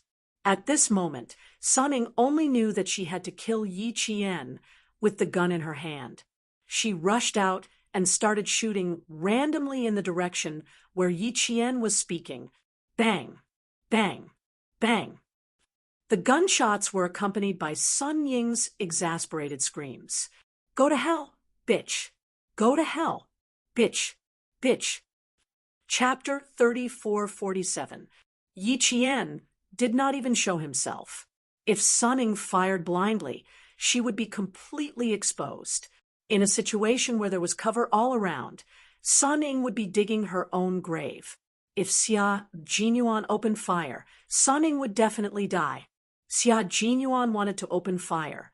When Sunning fired the second bullet, he already wanted to do so. Yi Qian stopped him. She said that this was between her and Sunning, so she should deal with it alone. After observing for a while, Xia Jinyuan decided not to make a move. Even though Sun Ying had learned a few tricks in the underground market overseas, she was still a far cry from Yi Qian. It was suicidal for a non-professional to go against a professional. Knowing that Yi Qian could handle it, Xia Jinyuan did not make a move for the time being. He paid attention to the surroundings to prevent any pedestrians from entering. It had to be said that Yi Qian had chosen a good location. No one would come to the market at night. Even the homeless outside would avoid it and sleep in a place where they could avoid the cold. Gunshots rang out. The bullets hit the walls and the ground, creating sparks. It echoed with the fireworks outside and did not attract the attention of the nearby residents. Even if they heard it, they would think that someone was setting off fireworks outside and would not even think to get up to take a look. Yi Jian quickly shifted her position under Sun Ying's blind shots. Sun Ying thought that the two guns in her hands could trap Yi Jian in the same place and make her unable to move. She closed in on Yi Jian while shooting. Her beautiful face was ferocious, and the murderous look in her eyes was like that of a venomous snake, baring its fangs and not letting go. "Come on out, Yi Qian. Aren't you very capable? Why aren't you coming out now? Didn't you say that you were destined to step on me forever? Ha ha! Do you dare to come out now and say that to me again? I'd like to see if your mouth or my bullets are better. Are your bullets good? I can't tell." Yi Qian, who had circled behind her, said with a smile. As soon as she spoke, Sun Ying's body froze. Before she could react, she felt something pouncing on her from behind. Yi Qian was behind her. When her brain reacted, Sun Ying, who had a ferocious look on her face a second ago, was horrified. She wanted to turn around and shoot again, but suddenly her right arm was grabbed. The pain was so great that she screamed. Ah! Her wrist was bent. How could she still hold the gun with a hot barrel? Bang! The gun fell to the ground. "You can't even hold a gun properly. Do you think you can kill me?" Yi Qian chuckled and asked, "Who do you think is more powerful, bullets or my mouth?" With a flip of his hand, he forcefully grabbed Sun Ying's right hand and pulled it back to his shoulder. Sun Ying, who was already pale with fright, once again let out a miserable scream like a pig being slaughtered. "Oh, it hurts. It hurts. Let go of me. Bitch, let go of me." Flicking her left hand, she aimed the gun behind her and started shooting randomly. Yi Qian was right behind her. Even if she only managed to hit him once, it would be fine. Slut. Even the heavens would not be pleased with a person's self-deprecation. "Sun Ying, you're seeking your own death. What's this little pain compared to? I've tolerated you for long enough. Since you said you wanted to settle the score today, then let's settle it properly." Yi Qian, whose eyes were filled with malice, gripped Sun Ying's shoulder tightly. The silver wire that she hadn't used for a long time appeared in her hand again. With lightning speed, she wrapped it around Sun Ying's left hand, which could still move normally. After wrapping it tightly, she pulled it back forcefully. Sun Ying felt something wrap around her wrist, and then her entire left arm was pulled back. Sun Ying screamed in agony. Chapter 3448. Yi Qian didn't hold back. Facing Sun Ying, the person who had forced him into a corner in his previous life, Yi Qian didn't even think about holding back. Sun Ying had two guns in her hands. One of them wasn't equipped with a silencer, while the other was equipped with a silencer. During the military meeting yesterday, the person in charge of the National Defense Department told him that Sun Ying had gone to an underground market overseas and underwent a brutal crash course. Although the training was short, it was all about stepping over other people's dead bodies to survive. It could make a person lose all humanity in a short period of time. As long as they thought someone was in their way, they deserved to die. Sun Ying now belonged to this type of person. She no longer had any respect for other people's lives, only contempt and plunder. She even thought it was right and proper, just like earlier. When she realized that she couldn't do anything to Yi Qian, she launched a frenzied attack. She didn't think about the serious consequences of firing randomly. Because he knew that Sun Ying had undergone inhumane training, Yi Qian was very careful when choosing the location of the duel. In the end, he chose the farmer's market to avoid hurting the innocent. Sun Ying's sudden shooting made Yi Jian's eyes turn fierce. She strangled Sun Ying's wrist with the silver wire until her entire left arm was twisted in a strange arc behind her back. Her entire arm was twisted in the opposite direction. This was all thanks to Sun Ying's dancing, since she was young. Her basic skills were solid, and her body was very flexible. Yi Qian had to twist her entire arm in order to make her scream in pain. If it were a normal person, even a simple twist of both hands would cause the person to pale in pain. Sun Ying had basic skills, so Yi Qian had to put in more effort to make her feel pain. At this time, Sun Ying was in so much pain that her forehead was covered in sweat. Her arm, especially her elbow, the bone was in so much pain that it felt like it was about to break. Even her tendons were poking out of her skin. The gun in her left hand fell to the ground. Sun Ying, who was no longer holding a gun, lost the weapon that gave her so much confidence. Panic began to rise in her heart. She was panicking, but her mouth didn't show any signs of weakness. Instead, she shouted even louder, "Yi Qian, you bitch! Let me go, let me go! What are you doing? What are you doing? Let me go! Let me go!" Even as she screamed, she didn't forget to continue shouting. This was the real Sun Ying. Otherwise, it wouldn't be her. As she struggled, she did not realize that tonight was the day of her death. Or rather, it could be said that Sun Ying had never thought that she would one day lose her life in the hands of Yi Qian, because she had always thought that Yi Qian would lose his life in her hands. At this point, even if she was in a place where she could not resist, she still did not realize it. It was important to know oneself. If one didn't even have the most basic self-awareness, then one would be stupid. On the other hand, Sun Ying had looked down on Yi Qian ever since she was young. She took pleasure in bullying Yi Qian. When she was young, all she knew was to chase after Yi Qian and hit him with things. When she grew up, not only did she not change, she became even more aggressive. She bullied Yi Qian in a way that made Yi Qian even more afraid. Over time, whenever she faced Yi Qian, she would always think that she was stronger than Yi Qian and that Yi Qian should listen to her orders. After more than 10 years, this habit had become Sun Ying's nature. A leopard can change its spots, but a leopard can't. Even if Yi Qian went further and further away, to Sun Ying, Yi Qian was still the same Yi Qian, who should have been obedient and let her beat and scold him, because she refused to see the reality clearly and refused to accept it. Chapter 3449. The consequence of avoiding it and refusing to admit that Yi Qian had far surpassed her was that she still believed that Yi Qian should be bullied by her and should not fight back. Moreover, she had gone overseas to train for several months in that ruthless underground market. Her hands were stained with the blood of several people. She was able to endure pain that normal people would not be able to endure and come back to the country. She was even more confident than before. Although she was panicking, she was not panicking. She still knew how to break free.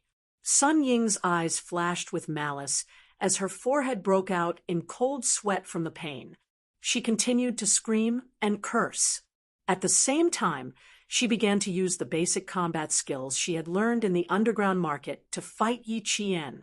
Since her arms could not move normally, she used her legs. Needless to say, with her solid foundation in dancing, she spun her waist and raised one leg. Her entire leg was raised perfectly straight. Her stance was so perfect that it looked like she was really a fighter. Suddenly, Yi Qian instinctively dodged to avoid her sudden kick. "Yi Qian, do you really think I'm the same Sun Ying as before?" As he dodged, Yi Qian heard her speak through gritted teeth. She sounded a little smug. How could she not be smug? Before she even started, Yi Qian had already taken a step back. Her panicked heart instantly calmed down. The big boss was right. What was Yi Qian? He was just a small cadet from the military academy. Cadets nowadays were all just for show. They could not lift anything with their hands or shoulders. On the surface, they looked majestic, but in reality, they could only look and not take a beating. Just like now, she had not used her killer move yet, but Yi Qian had already dodged out of fear. Yi Qian did not expect Sun Ying to suddenly counterattack. Looking at her combat moves, they were all Western combat skills. His dark eyes narrowed slightly. He released the other end of the silver wire that was wrapped around Sun Ying's arm and pulled it back gently. A faint silver light flashed in the darkness, and the silver wire that was wrapped around Sun Ying's arm returned to her hand. The extremely thin silver thread slowly wrapped around her wrist, becoming an extremely ordinary bracelet. Yi Qian half raised his eyes and said with a faint smile, "I'd like to see if you're really not the Sun Ying of the past." Her twisted left arm was suddenly freed. Sun Ying was overjoyed. Now she could even move her arms normally. Even if she did not have a gun in her hand, she would not be afraid. Sun Ying slowly moved her shoulder, which was still in pain, and gently shook her arms. Her eyes flashed with a cruel light as she said in a twisted voice, "Yi Qian, you asked for it." As she spoke, she took the initiative to attack. As long as she thought that she could get rid of the person she hated the most, she didn't want to wait a moment longer. When Yi Qian heard this, he smiled faintly. Facing Sun Ying's attack, he nimbly dodged. At the same time, the military combat dagger in his hand slashed out. In the darkness, there was the sound of fabric being torn. Immediately after, Sun Ying felt a sudden pain in her arm. Something sharp had cut her arm. Sun Ying did not immediately deal with it. Feeling the pain, she raised her leg and kicked Yi Qian in the stomach. The pain in her arm intensified. In an instant, Sun Ying realized what had cut her arm. "A knife. You actually have a knife on you. Be *TCH. You actually used a knife to hurt me." Realizing that it was a knife that had cut her, Sun Ying was furious. She wanted to eat Yi Qian alive, but she did not have a knife or a gun in her hands. She could only fight with her bare hands.